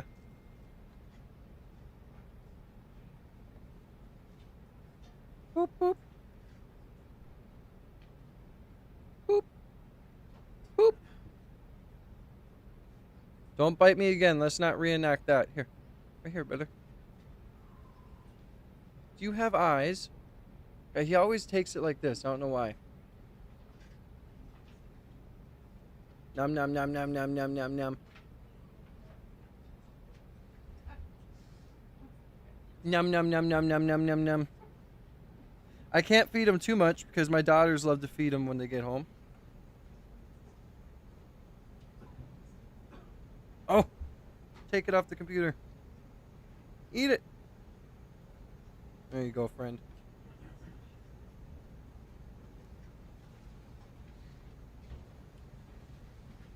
Good afternoon, everybody. Cloud Sugar, you have a good day too. It's always good to have conversation and stuff, and that's what I have this YouTube channel for. I'm just trying to build an awesome community, which I am. I'm so appreciative of my community and how awesome it is and how good we can have discourse and how we show love to each other. I mean, put political stuff aside, put everything aside, and we're just humans. Let's love each other as people. This political stuff is dividing us too much. We need to start loving each other for us. So God bless you, Cloud Sugar. I love you as well. God bless you. I hope to see you back.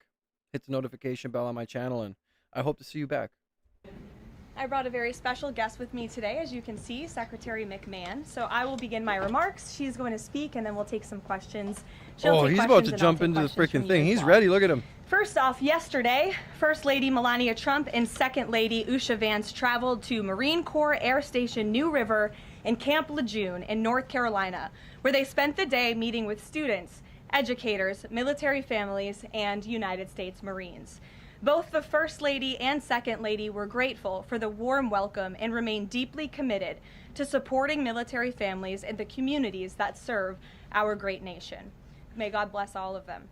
In economic news, the September jobs report showed the American economy remains strong, with 119,000 new jobs added, more than double expectations. These gains came after the summer passage of President Trump's historic tax cuts and multiple big trade deals with countries around the world. In particular, construction jobs surged by 19,000 in September. He jumped off my hand to get into the bowl, and then he couldn't get into the bowl, and then you seen I had when he chased my hand. The largest monthly gain in a year. Nearly all of this solid monthly job growth came from the private sector and went to Americans rather than I gotta put these away real quick. The opposite of what we saw under the previous administration. Inflation also remains under control, and wages are up by 3.8% over the year for American workers because of President Trump's pro-growth policies. In fact, real wages are on pace to increase roughly $1,200 for the average worker this year under President Trump. He jumped off my... Oh, gosh, I'm an idiot. Sorry, guys. He jumped off my hand. He jumped off my hand to get into the thing, and then he jumped back on my... Or he jumped on my sweater to chase the worm. That's funny. Have a good day, guys. Whoever's leaving, have a good day. Whoever is here, welcome to the channel. Hit the subscribe button. Join the See Me Now family. I hope everybody's having a fantastic, blessed day. Double tap your screen. 22 more likes to get to 100 likes. I appreciate every single one of you guys. And I do have a super chat goal of 5 super chats, $20 or orange and above. I don't even know what it is. 30 minutes left on it. So if you guys want to help support your boy, send through your super chats. Want to get your name written on the wall? It's the donor wall. So send through your super chats to get your name written on the donor wall. If you become a member, you get your name written down on the See Me Now banner. I hope everybody's having a fantabulous day. And thank you, Ash of the Dead. He is very cool. He's growing so quick, it's crazy. He's like growing like a weed. And he's shedding. See? Look. Watch. Hold on.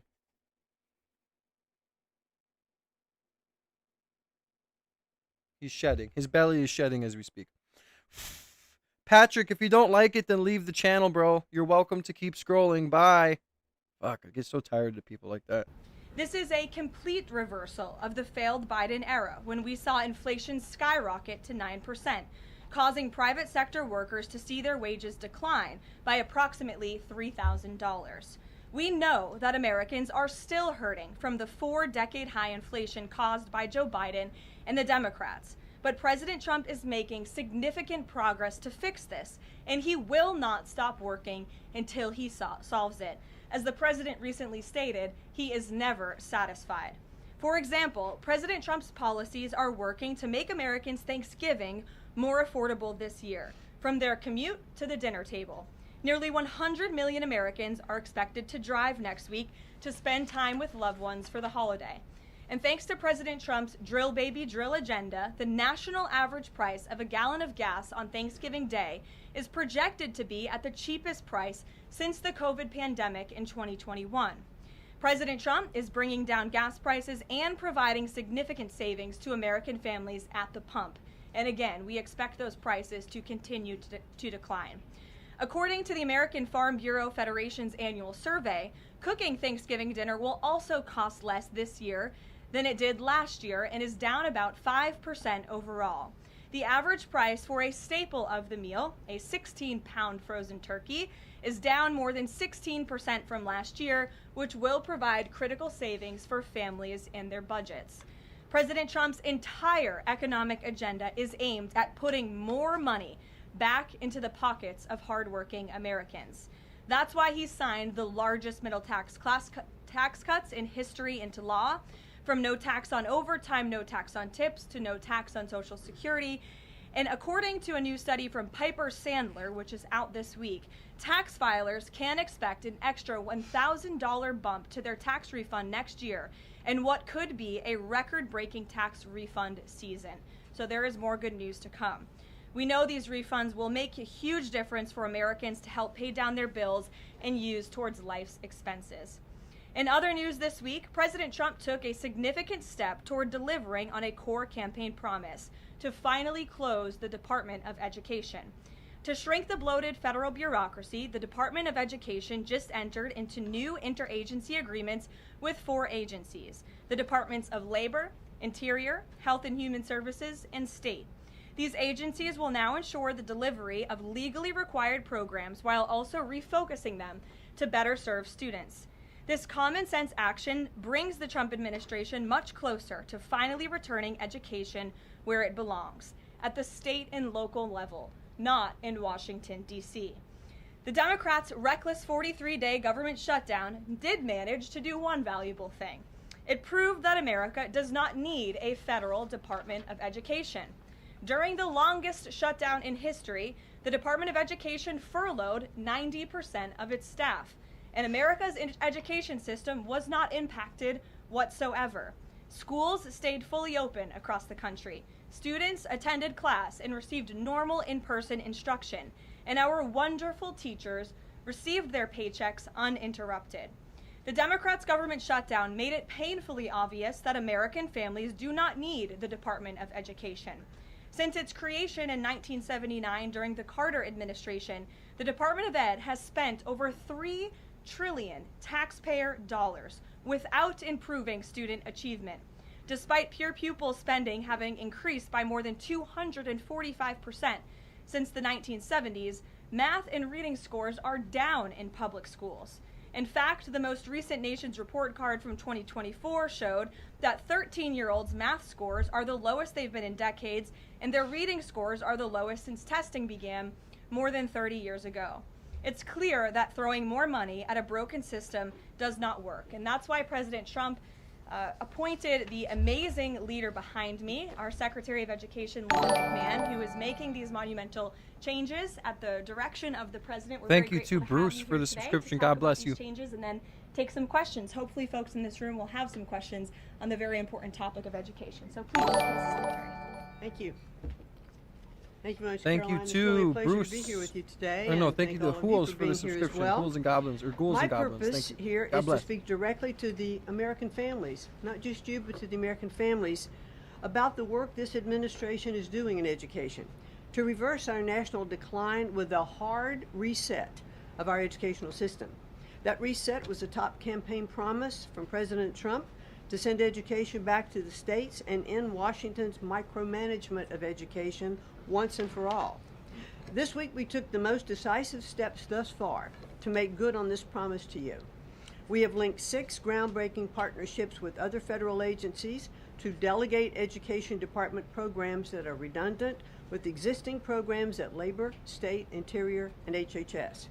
These interagency agreements to cut our own bureaucratic bloat are a key step in our efforts to shift educational authority from Washington, D.C. to your state education agency, your local superintendent, your local school board. That is just awesome to hear. We need to have that happen. We should not have fucking government running our education system that can treat it as if it's a lab rat, that they can just put out whatever they want into the education system and teach our kids this stupid indoctrination stuff, which there's no one that says that, states can't indoctrinate their kids, but I mean, it's a step closer to at least, something better, right? That are accountable to you, and we encourage parents to always be involved. Cutting federal bureaucracy is never a popular move among DC insiders. A chorus of anti-Trump voices have come out of the woodwork to complain that we are defunding education, harming students, or acting without a plan. This could not be further from the truth. The majority of Americans across the country handed President Trump the popular vote precisely because they have seen the brokenness of a top-down education system run by the federal government. They're painfully aware that only 3 out of 10 students can read proficiently at their grade level. They know that college students are collectively $1.7 trillion in debt. Yeah, so it's like we need to literally sit here and teach our kids better and have better classes and curriculums and just, you know what I'm saying? That's why he's bringing in all these people from Taiwan who are going to teach us how to make these microchips and all this other stuff, because we don't know how. It was a big deal, but Trump said, once we know how and we get to learn how to do these things, we won't need to bring them here anymore. But I mean, once we gave out our technology and let like China and other places make it better, and we kind of just stopped on it, like, we don't know what the hell we're doing. We need to get shit and innovations back to the United States, to where we can make the new innovative microchips or phones or whatever we need to do. We need to stop outsourcing knowledge. We need to stop going to other countries who are our enemy. You know what I mean? And less than half of college graduates get a job that actually uses the degree which they studied so hard to get. They see more teachers than ever before leaving the profession due to burnout, over-regulation, and lack of autonomy in the classroom. Anti-Trump voices are stirring up fear that returning education to the states is a draconian action. When Americans hear that we are shutting down the department, but given no other details, 51% oppose it. But when those same Americans are informed of our plans to preserve important elements of our work in other federal agencies and to maintain the K-12 funding that is distributed to the states, that number flips to an even greater majority at 56%. And they support returning education to the states and breaking up the bureaucracy. That's because the Department of Education is a pass-through entity. It doesn't educate a single student. The money it sends to states for education can be sent directly without waste. The Democrats' government shutdown proved that without a doubt, and I'll reiterate what you said, that the Department of Education was not necessary during the shutdown. Now, this is what I've seen already on my 50-state tour that I've embarked on. Educators are innovating in their schools. States are customizing their budgets and standards, and post-secondary institutions are planning for the economy of the future. But we're not leading them. They are informing us. That's why our final mission as a department is to fully empower states to carry the torch of our educational renaissance. Education is local.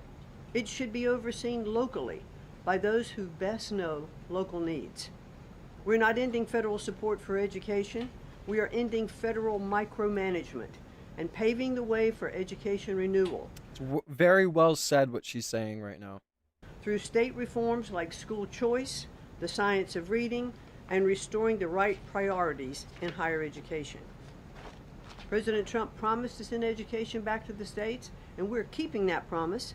America's next generation will look back on the work we've carried out, thankful for an education system that prioritizes students over bureaucracy. Thank you. Well, thank you very much, Madam Secretary. And we'll take some questions for the Secretary if you have them. Elizabeth, why don't you start? Thank you for joining us. You announced the partnership to move some functions of the Education Department to other agencies. Are you talking to members of Congress about codifying this so that it lasts beyond the administration? Yes, we started our conversation, and thanks very much for asking that, because there have been some reports that Congress is in the dark on this. That's clearly not true. We've been talking to, I've talked to dozens of members of Congress to explain to them exactly what we're doing, to bring them putting him up back to in his speed, cage. and to say to them, look, when we have completed some of these transfers that are working incredibly well, then we will be looking to Congress to codify those, make them permanent. Brian. Thank you. Secretary McMahon, what is the update on the negotiations with Harvard? I know the president has publicly pointed to you as somebody who's worked on that. I think you've talked about that at length, but I'd like to understand where are things with those negotiations with Harvard this time?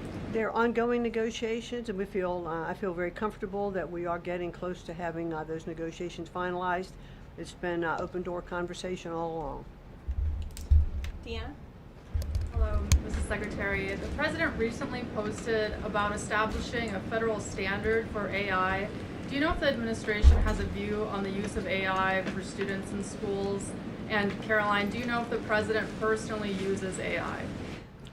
I don't think so. You can handle I've that never one. witnessed it, so I can't attest to that.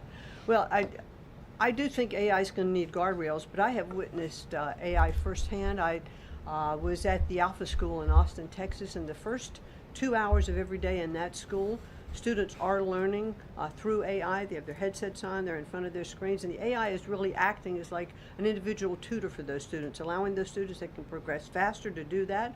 Those who need a little catch up, it refeeds information to them. And so after those 2 hours of learning, the basics of what they're doing in their curriculum that day, then they spend the rest of the day, they have good recess and all of that time, but then they spend the rest of the day in what are called life skills, and they're actually using the information that they've learned this morning. So I've seen some AI in action that is really proving quite beneficial. Michael.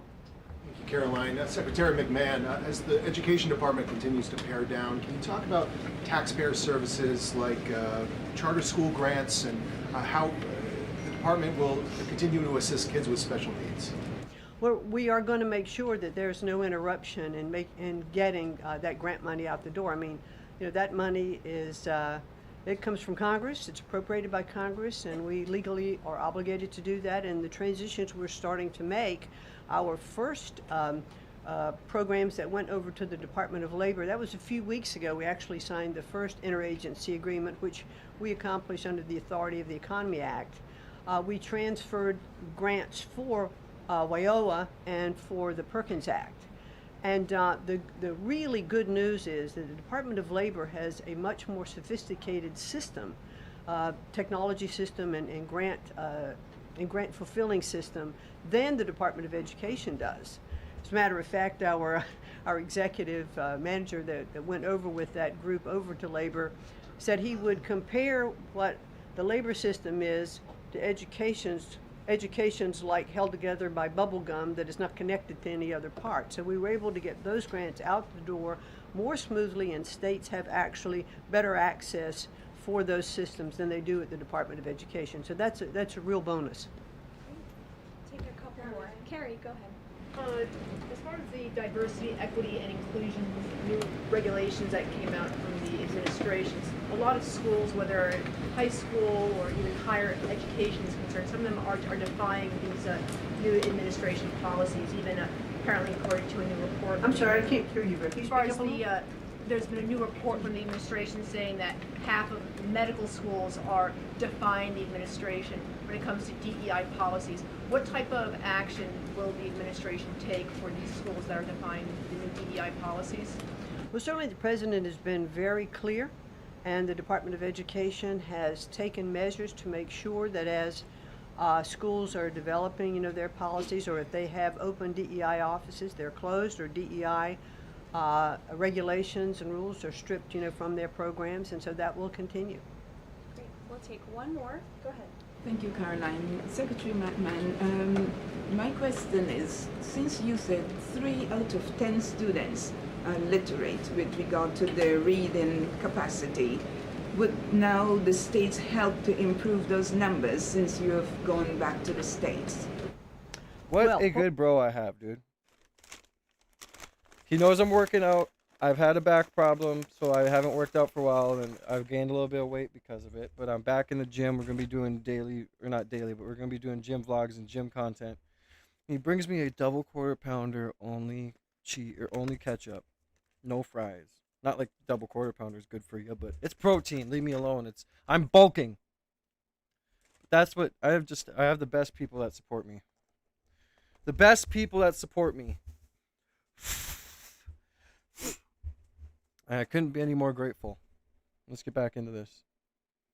We are finding that the states that are making great progress, it's through their own innovation. It's not coming from the Department of Education. I think the Department of Education is really misunderstood about what our function is. We don't teach one student. We have nothing to do with the curriculum that are in any states. We are a pass-through pathway from money that's appropriated by Congress to get to the states. But what we have seen in those states that have taken that initiative and they are embracing the science of reading and returning that into their school programs. Louisiana has done it. Mississippi, they call it the Mississippi Miracle, because they were like, I think, bottom or next to last in reading proficiency in Mississippi. And now they're like middle of the pack, which has been a really big jump. Florida has, Iowa has, Tennessee. So, but these are innovations that are done at the state level. This is not anything we're dictating, and that's why I'm saying returning education to the states where they really are already leading in their education endeavors, and 90% of their budget they provide. The federal government only provides 24 grams of protein of the budget for education. So let's make sure that that grant money that's I only coming need from the 220 federal government more. is getting in their hands as efficiently as possible and getting to students. We don't want teachers having to spend their time and money in regulatory compliance. There was one superintendent chief who said to me that they had done some calculation in their state, and that for every dollar that went into the classroom in a grant, 47 cents was spent in regulatory compliance. So let's get the money into the hands of our students and our teachers. Let's raise the level of education. The other thing I'll do, and I'll quickly wrap up for you, is this 50-state tour that I have embarked on. We've done about 14 states. We've shut down a little bit during the shutdown. But what I am doing is visiting different kinds of schools, grammar schools, middle schools, high schools, micro schools, private schools, charter schools, the whole gambit. And in the end, my goal will be, as we step away and fully deliver education back to the states, is to provide them with a best practices toolkit of all of the things that I have seen around the country to say, hey, this is working. Check with these superintendents, check with these governors. And you know what I found a little bit is governors are a little competitive. So it's kind of nice to give some of these best practices out there. It'll work because it's already working. If we leave it with the people who are closest to the students, the president believes, as do I, the best education is that's closest to the child, and parents' involvement is critical to the success. 100%. Thank you so much. Linda. It's a Thank you pleasure. so much. Thank I you. appreciate your coming All right. today. Thanks for your great work. Whoops. And Thank she's you all very much. a busy lady, so we'll let her Come get on. back to work. All right. Thank you again. Well, let's get to it. You guys were so calm with her. I wish you were that calm with me. We'll kick off with our new media suite, as always. Javier, why don't you start us off, and then we'll get to the rest of the room. Go ahead. Thank you very much. My name is Javier Negre. I'm from Spain. I'm the owner of the biggest media platform in Hispanic politics, with brands like La Derecha Diario, Ida TV, or UH+, or Vicegrad in Spanish. And I'm happy to be here. Thanks for supporting the new media, also in the Hispanic community. We try to fight against media like Telemundo, Univision, CNN, or NBC News that are spreading fake news and attacking the ICE operations.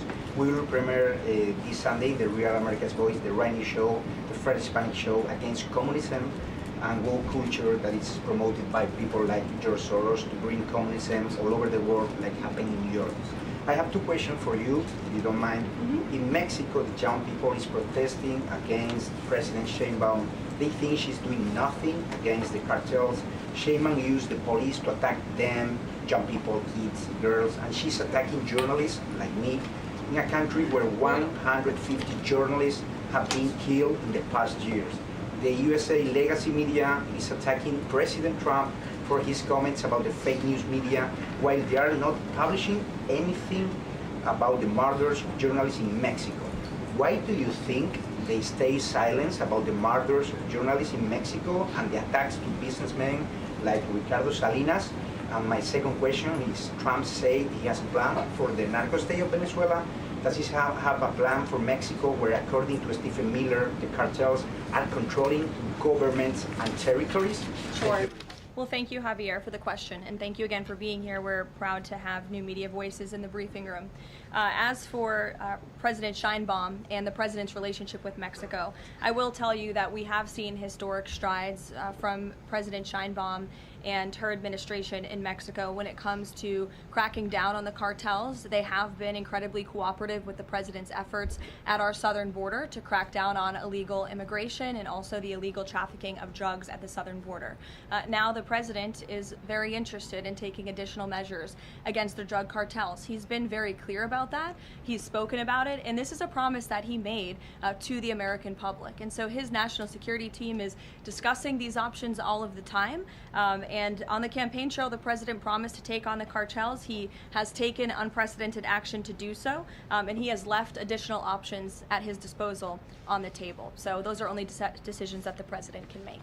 Thank you. What about the silence of the legacy media about the murders of journalists in Mexico? 150 journalists have been killed in the past years. Yeah, well, it's certainly something I wish the media would report on more, and it's something that this administration absolutely condemns. I can't speak for the media, but I can speak for the president. That's not something he wants to see.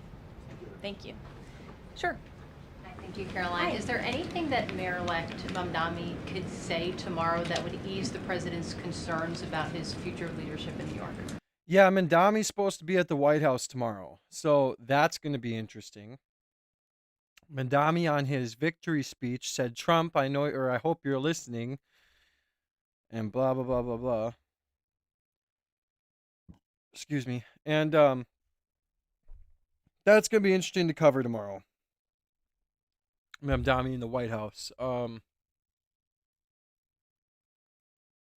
We'll go over some of that after this. I just want to listen to a little bit more of this, and then we'll go over we'll go over some of this stuff. I like what they were saying about education and that it shouldn't be controlled by the government. It should be controlled by the states and the people that are closer to their children. That is 100% how it should be. The Department of Education was always kind of like a failure or a proxy for whatever. I hope everybody's having a good day, man. God bless everybody. Jesus is king. Double tap that screen. We need 16 more people to double tap their screen. Be 100 likes. Hit the subscribe button. Once you hit the subscribe button, make sure you guys hit the notification bell to be a part of every single live stream. Sorry, I got a freaking... Yeah. Look, I don't want to speak for the president or get ahead of this meeting that we are currently working on tomorrow. As you saw, the president put out a statement tomorrow that the mayor-elect will be coming to the Oval Office, and so our teams are arranging those details. I won't get into the president's thinking on it. I think you'll all hear from him directly. I also think I will just add, it speaks volumes that tomorrow we have a communist coming to the White House because that's who the Democrat Party elected as the mayor of the largest city in the country. I think it's very telling, but I also think it speaks to the fact that President Trump is willing to meet with anyone and talk to anyone and to try to do what's right on behalf of the American people, whether they live in blue states or red states or blue I love how you new people come into this chat and tell me I'm like a Trump loyalist and all this other shit. Like, what? You fucking so wrong. And you guys wonder why I say my brain hurts from you people. cities in a city that's becoming much more left than I think this president ever anticipated in his many years of living in New York himself. Nancy. Thanks, Caroline. This morning, President Trump accused 6 Democratic lawmakers of seditious behavior punishable by death. Yeah, that was a crazy statement he made. To be clear, does the president want to execute members of Congress? No. Let's be clear about what the president is responding to. because many in this room want to talk about the president's response. Dude, you guys but have to not understand. what- I'm going to say this and say it one more time. I do not support and I do not back not one fucking person in the government. I'm here as a citizen, listening to what they're saying, taking it in, disputing truth, or trying to find truth, disputing lies. I'm trying to just be a citizen, a patriot that loves his country, watching, just like you guys are, trying to discern good from bad, and trying to figure out what's best for not only me, but my children that I'm raising in this country. brought the president to responding in this way. You have sitting members of the United States Congress who conspired together to orchestrate a video message to members of the United States military, to active duty service members, to members of the national security apparatus, encouraging them to defy the president's lawful orders. The sanctity of our military rests on the chain of command. And if that chain of command is broken, it can lead to people getting killed. It can lead to chaos. And that's what these members of Congress who swore an oath to abide by the Constitution are essentially encouraging. We have 1.3 active duty service members in this country. And if they hear this radical message from sitting members of Congress, that could inspire chaos and it could incite violence and it certainly could disrupt the chain of command. These three members of Congress, I will also add, knew exactly what they were doing. You look at Alyssa Slotkin. She's a former member of the CIA. Mark Kelly was a captain in the U.S. Navy. Maggie Goodlander was a naval officer, and notably, she is also the wife of Joe Biden's national security former advisor, Jake Sullivan. And so these members knew what they were doing. They were leading into their credentials as former members of our military, as veterans, as former members of the national security apparatus to signal to people serving under this commander-in-chief, Donald Trump, that you can defy him and you can betray your oath of office. That is a very, By the way, guys, very dangerous obviously we're getting message. super chats, And it perhaps but I've is never reached a super chat goal ever. I've never reached a super chat goal ever, just so you know. punishable by law. I'm not a lawyer. I'll leave that to the Department of Justice and the Department of War to decide. But the president has Chris, go frequently, ahead. but Caroline, can I just follow up? The president and the vice president, for that matter, have If accused it's boring the to you, other side of encouraging if it's boring to you, then leave. Like, why even waste your energy typing with your fingers? Just fucking leave. political violence. Isn't that exactly what the president is doing when he says that members of Congress should be killed? Why aren't you talking about what these members of Congress are doing to encourage and incite violence? They are literally saying to 1.3 million active duty service members not to defy the chain of command, not to follow lawful orders. Every single can refuse an illegal order, which but is they in are uniform but with they're military suggesting, Nancy, that the president has given illegal orders, which he has not. Every single order that is given to this United States military by this commander-in-chief and through this chain of command, through the Secretary of War, is lawful. And the courts have proven that. This administration has an unparalleled record at the Supreme Court because we are following the laws. We don't defy court orders. We do things by the books. Here. And to suggest and encourage that active duty service members defy the chain of command is a very dangerous thing for sitting members of Congress to do. And they should be held accountable. And that's what the president wants to see. Phil. Thank you. Ambassador Mike Huckabee had a meeting with Jonathan Pollard, a former U.S. citizen who was convicted and spent 3 decades in jail for selling state secrets to Israel. Did the White House know that that meeting was going to happen? Does the administration condone it? The White House was not aware of that meeting, but the president stands by our ambassador, Mike Huckabee, and all that he's doing for the United States and Israel.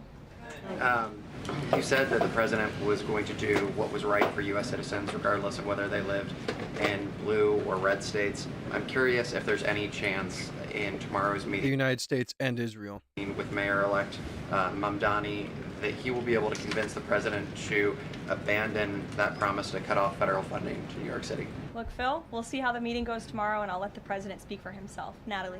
Thank you, Caroline. What did the president mean when he called a reporter piggy? Look, the president is very frank and honest with everyone in this room. You've all seen it yourself. You've all experienced it yourselves. And I think It's one of the many reasons that the American people. At this point, I feel like anything that goes on in the government and with Trump and all, it's just like the new reality show in America.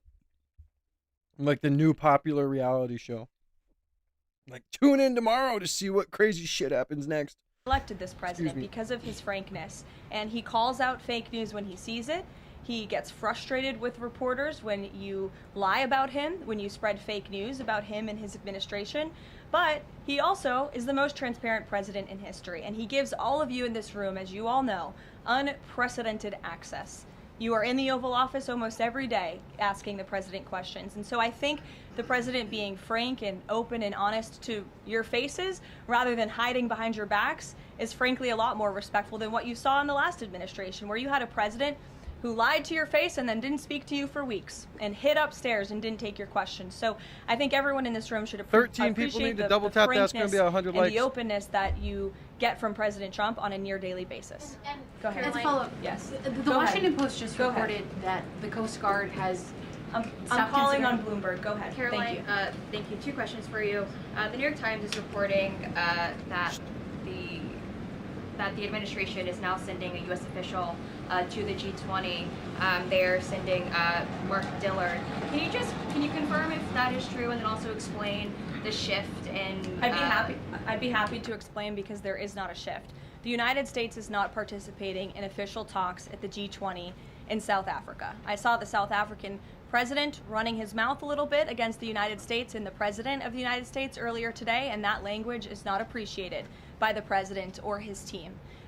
The ambassador or the representative of the embassy in South Africa is simply there to recognize that the United States will be the host of the G20. They are receiving that send-off at the end of the event. They are not there to participate in official talks, despite what the South African president is falsely claiming. On Ukraine, there have been reports that President Zelensky said, he's looking to look at the plan, that there's been reports about the Trump administration proposing a plan. Can you just give an update on where Russia-Ukraine stands, and does the president plan to speak with Zelensky anytime soon, or when can you expect that? So I'm happy to provide an update. I've seen quite a bit of reporting on the latest with Russia-Ukraine, so let me clarify and give you guys the truth on where it currently stands.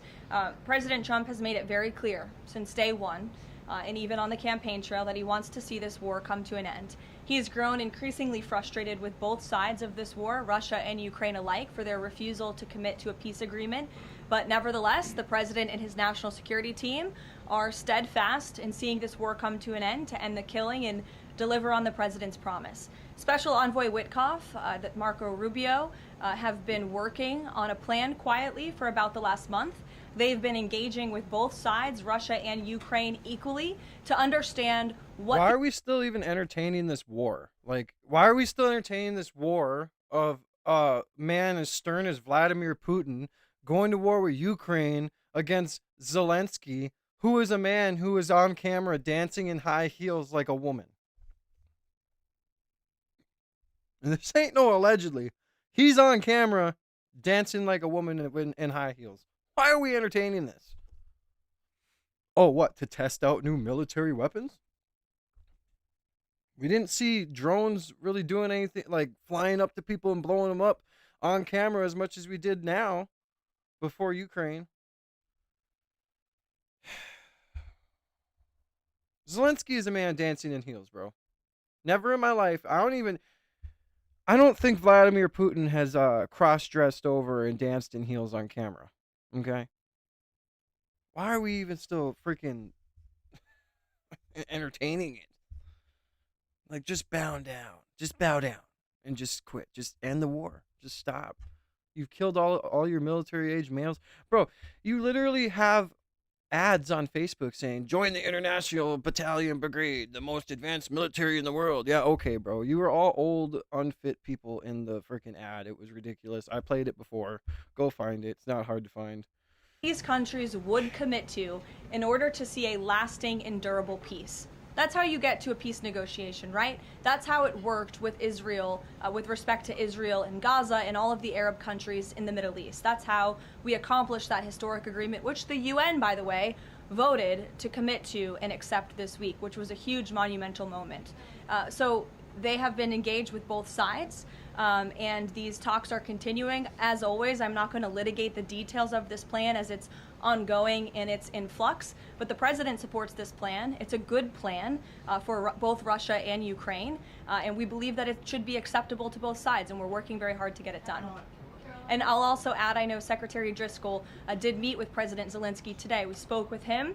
He was very optimistic following that meeting. And so, again, we are having good conversations with both sides with respect President High Heels, that's what we're going to call him.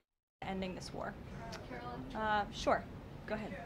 On Ukraine, you said this is a good plan. So according to our sources, this proposal demands major concessions from Ukraine and doesn't demand much from Russia. So was Russia involved in drafting Your this? understanding is wrong. Have you read the full plan?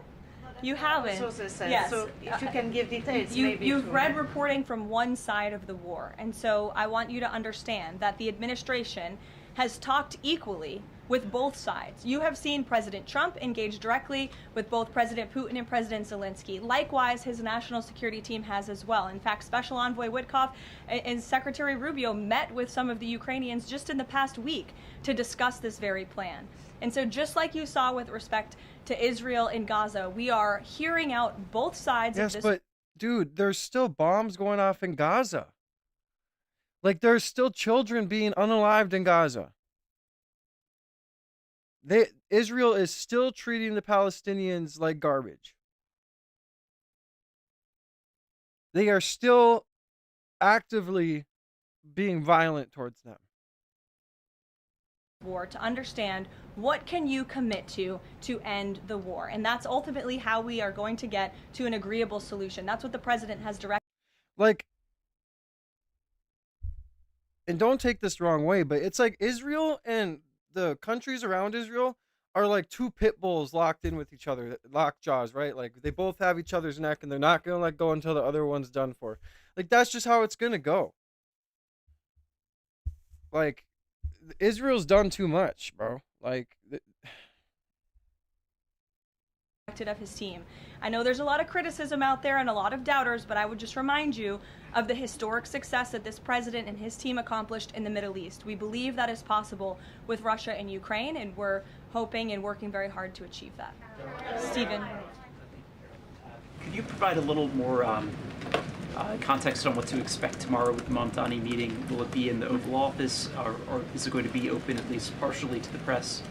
I don't have any more details to read out for you on the meeting quite yet, Stephen. I know it's of great interest to you in the New York Post, but we'll keep, maybe if it opens, we can commit to letting you in. Sure, go ahead. Thank you, Caroline. It came up yesterday during a confirmation hearing for the president's pick to lead the CFTC that the CFTC currently has 0 Democrat commissioners, whereas usually it's had 2 or more. Does the president plan to appoint Democrats to financial regulators like the CFTC and SEC, or does the president feel that there shouldn't be Democrat leadership at those agencies, consistent with the administration's move earlier this year to remove Democrats from the FTC and other agencies? I'm going to be completely honest. I haven't spoken to the president about the CFTC in quite some time, but I'm happy to check in with our presidential personnel office and see if there's any updates that we can provide you there.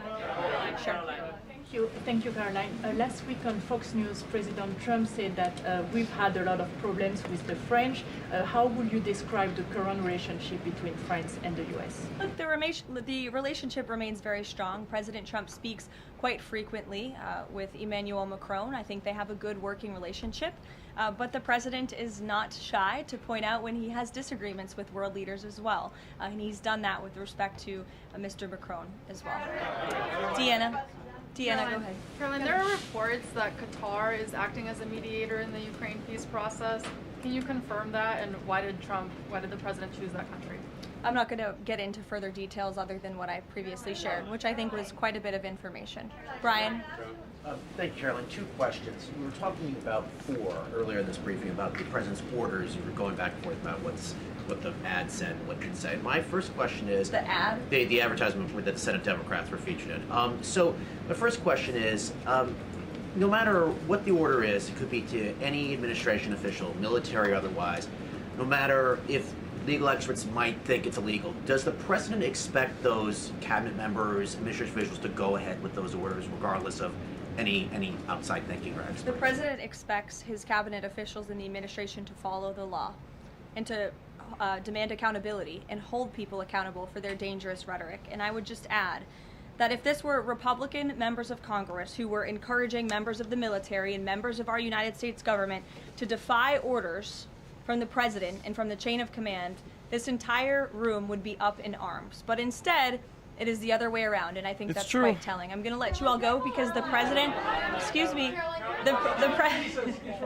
I appreciate the encouragement this morning, but this afternoon. But President Trump is about to meet in minutes. I know they've been at war for centuries. You guys just don't get what I'm saying, dude. You don't understand, and it's fine. That's cool. You don't get what I'm saying. I'm saying that there will never be peace. I get it. I do know what the fuck I do understand. Do you understand what I'm saying?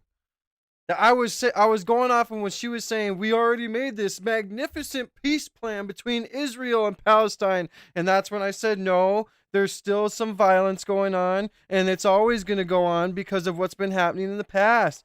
Duh. Oh my God. Minutes with Israeli hostages who this administration freed, and so I'm going to go up to that meeting, and you will hear more about that later. Thank you. Misquoted Democrats in that video. That's actually not what they said.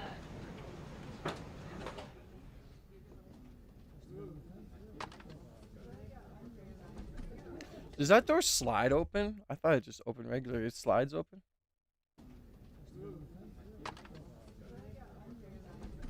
They must be able to lock that puppy up pretty good, huh?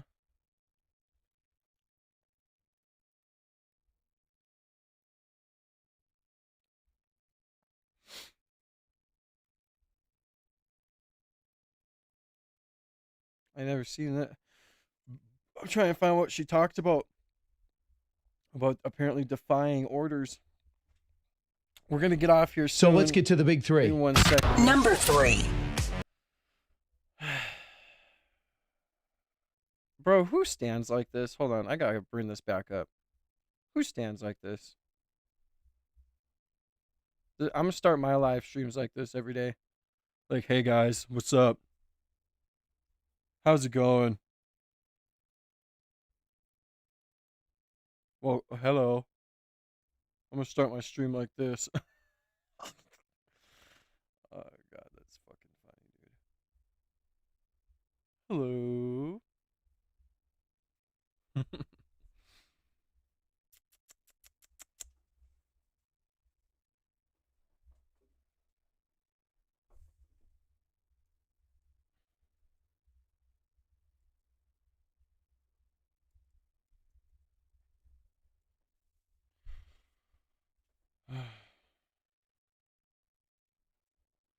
Now, I have not seen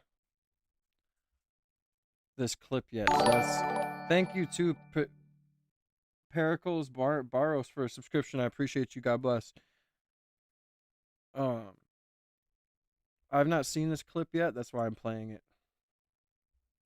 Sir, if there's nothing incriminating in the file, Venezuela, sir. quiet, Venezuela, sir, you've had a lot of meetings. Quiet, piggy. That was random. Sir, if there's nothing incriminating in the file, Venezuela, sir.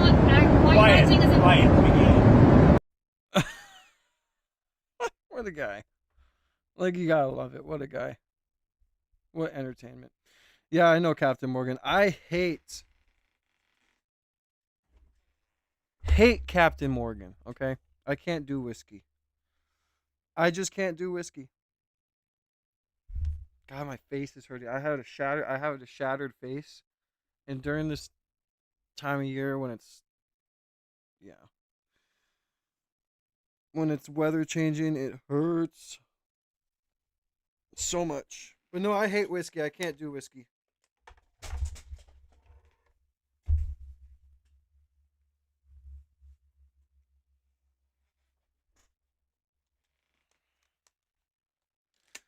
I can't do whiskey, hate whiskey. I'm a vodka kind of guy. Rum, whatever the fuck it's called. Rum, whiskey. It's all terrible. All alcohol tastes like crap. But if I were to drink something, it'd be taking some shots of vodka or something. Do I live by the Montana border? I'm not doxing myself, but no. No, I do not.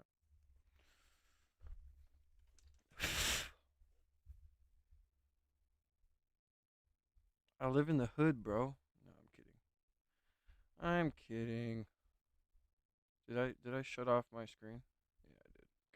Okay. You know how Twitter is, something randomly comes on and then I'm banned. Or X.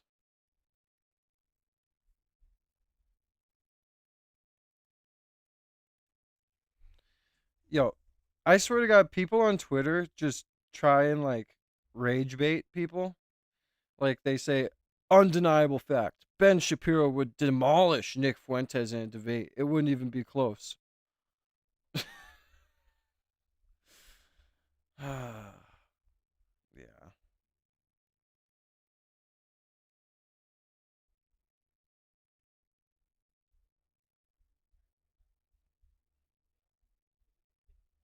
Predators in prison? Are we failing because we dismantled 300 human trafficking networks? Which is it? You don't like me? That.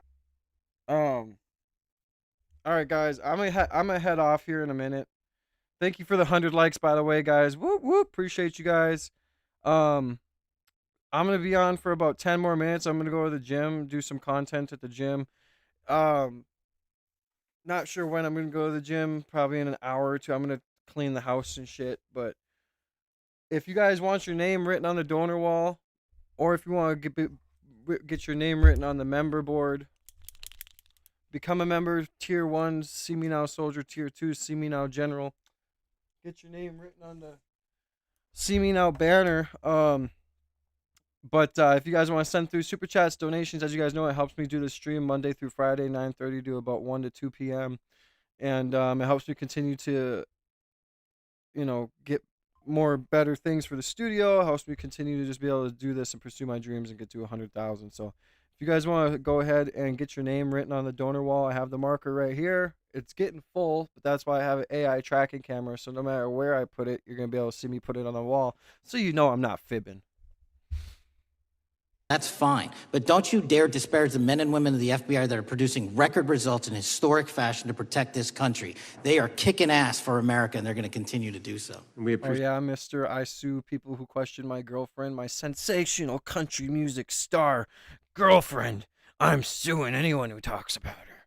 Anybody. Fucking simp. Appreciate your leadership. The gentlelady from Florida is recognized.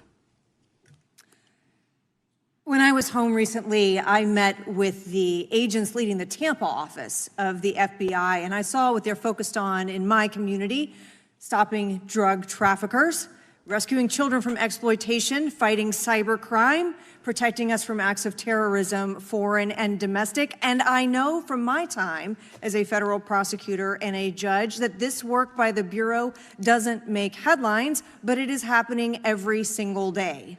At the top, accountability is necessary, transparency is critical, but today we've seen an effort not just to diminish, but to distort the work of Director Patel and the agents he leads. If we really care about transparency and about truth, then what we owe to the American people is this reality: that thousands of dedicated professionals at the FBI wake up every single day thinking not about themselves, but about this country, and keeping every single one of us and our children safe from harm. And Director Patel, I would like to hear from you the facts about what the FBI is doing and your efforts to fight crime. Director Patel, isn't it correct that since January 20th, 2025, the FBI has made over 25,000 immigration-related arrests, including 350 members of Tren de Aragua and 195 members of MS-13?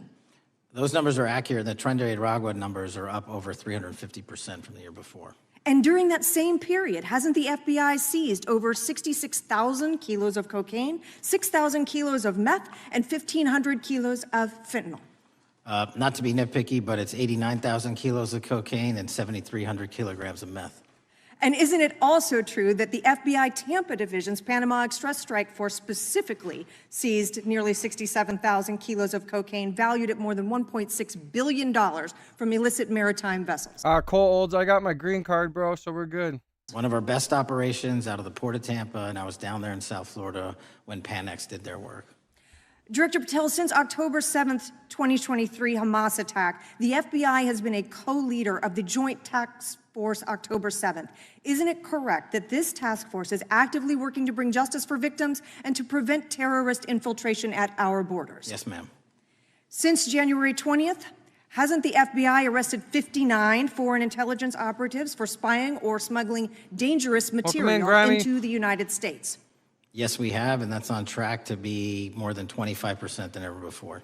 And the FBI has also been leading operations against major cyber threat actors, including those from Russia, China, Iran, and North Korea. Isn't that right? A 17% increase from year to date last year. Director Patel, the FBI's child exploitation task forces continue to investigate predators who target children online and across our communities. How significant is that threat today, and what results have you seen under your tenure in bringing these offenders to justice? We have, under Operation Gray Skull, dismantled dark web units that are operating online, not just in the United States, but across the world, to do our children harm. We have taken into custody more suspects than ever before on those who seek to harm our children. That is what the men and women of the FBI do, and that's what they're going to continue to do. Those are the real results when you let good cops be cops and when you let us get on these platforms and expose them to the public and show them the harms of these predators on these online gaming systems and social media systems. And we need more help from Congress to allow us more authorities to do that work. Yeah, Roblox should be taken down and evaluated, and if they can't get it together, then they should be taken down forever. The way Roblox is treating people who are catching predators on their site is despicable. The FBI laboratory manages the Combined DNA Index System, or CODIS, which compares over 25 million DNA profiles and aids more than 125 investigations each day. Director Patel, why is this important to law enforcement nationwide? All of law enforcement relies on our CJIS operation out of West Virginia. And what that does is allow 19,000 agencies to come in and say, hey, does this guy have a criminal history? Hey, is this an illegal firearm? Do we have a DNA hit like we did in these recent assassinations? That's what the FBI brings to bear, because local and state law enforcement agencies just don't have that capability, and we're doing it 24/7, 365. CJIS does not close for 1 minute.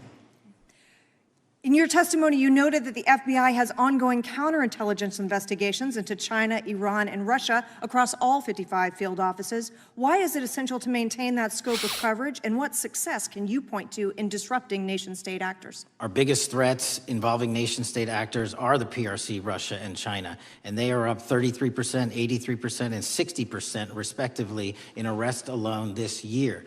Those nation-state actors wish to do harm in our infrastructure, our critical infrastructure system, our energy, our water supply, and also go after and target individuals and senior citizens and take their money through online pig butchering schemes, which we've exposed in Cambodia by way of the CCP. This is groundbreaking work that the American public should be seeing that their FBI is doing, and I'm happy to have the opportunity to report on it. Thank you. Director Patel, I yield back. Gentlelady yields back. The gentlelady from Mr. Chairman, I have a couple. Unanimous consent. Thank you so much. I appreciate it. In response to Mr. Mattel's making the remarks that that maybe our colleagues are disparaging the men and women of the FBI, I'd like to enter the record 3 unanimous consent requests. One is entitled FBI is using polygraphs to test officials' loyalty. The second is Kash Patel knowingly broke law when firing top officials, lawsuit alleges, published by NBC. And the third is FBI forces out more leaders, including ex-director who fought Trump, demand for January 6 agents' names. Without objection. Thank Gentlelady from Vermont's recognized. Thank you, Mr. Chair. Director Patel, thank you for being with us today. Appreciate your time. Let me say at the top, political violence should have no place in this country, and I strongly, unequivocally condemn the killing of Charlie Kirk last week. And this is exactly the kind of case that warrants a swift and thorough investigation by the FBI. This must be old. I hate when they fucking have this shit as live and then it's old stuff. Like I'm the idiot that falls for it.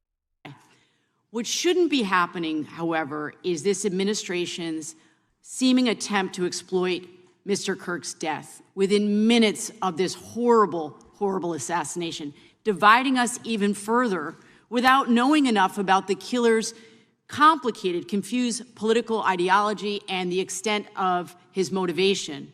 And this week, Vice President Vance claimed that this is, quote, an extremely destructive movement of left-wing extremism, and said that, quote, it's part of the reason why Charlie was killed. He pledged to go after organizations on the left. But Director Patel, it was just 3 months ago that Melissa Hortman, the Minnesota House Speaker, and her husband Mark were shot to death in their home in the middle of the night by a self-identified right-wing extremist and Trump supporter. When that assassination happened, the FBI released a written statement denouncing the killings and pledging to hold the killer accountable. And I thank the Bureau for that. It was clear, concise, to the point. But when you compare that statement to the over 50 mentions of the Charlie Kirk killing and just 4 for the Hortmans on accounts affiliated with the FBI and your personal account, it appears to many Americans that you're valuing some lives more than others, and that's painful. And this is what I'm hearing from my constituents, so I just want to— I don't know. I get what they're saying, right? Like I get 100% what she's saying. But a person going into these people's houses and like doing what they did and tragically, doing the actions they did to these people versus Charlie Kirk going to the school in front of how many thousands of people it was and being straight up shot in the neck in front of everybody. There's like a different level there, and it's all sad. It's all equally bad, and there should be no lives valued more. It's just how do I say it? It's I don't know. I don't know how to say it. You guys get what I'm saying, though. And Cole Olds, I don't know. All of them do look the same. to convey that to you.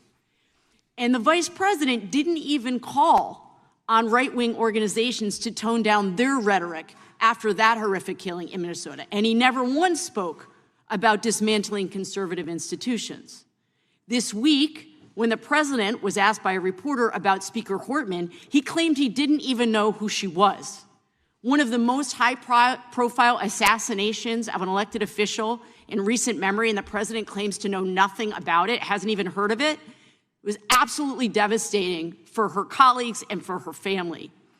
And I think we all can agree in this room that we have to stop this political violence. So my first question to you is, Director Patel, what is your plan as director of the FBI to turn down the temperature? It's the same people who are saying we need to turn down the temperature. We need to stop the political violence on both sides, who are the ones allegedly, all figments of my imagination, involved with co-conspiring with some of this political violence. And Charlie Kirk's case is bringing that out. Especially in light of the fact that it seems like members of the administration are reacting to political violence based on party affiliation. What's your plan? I can only speak for myself and the Of course. FBI. And what we are doing is, I think I mentioned it earlier, we're following the money, because whatever attack you are describing, and they are all despicable, equally so, people need money to operate. People need money to conduct these attacks, to conduct these investigations.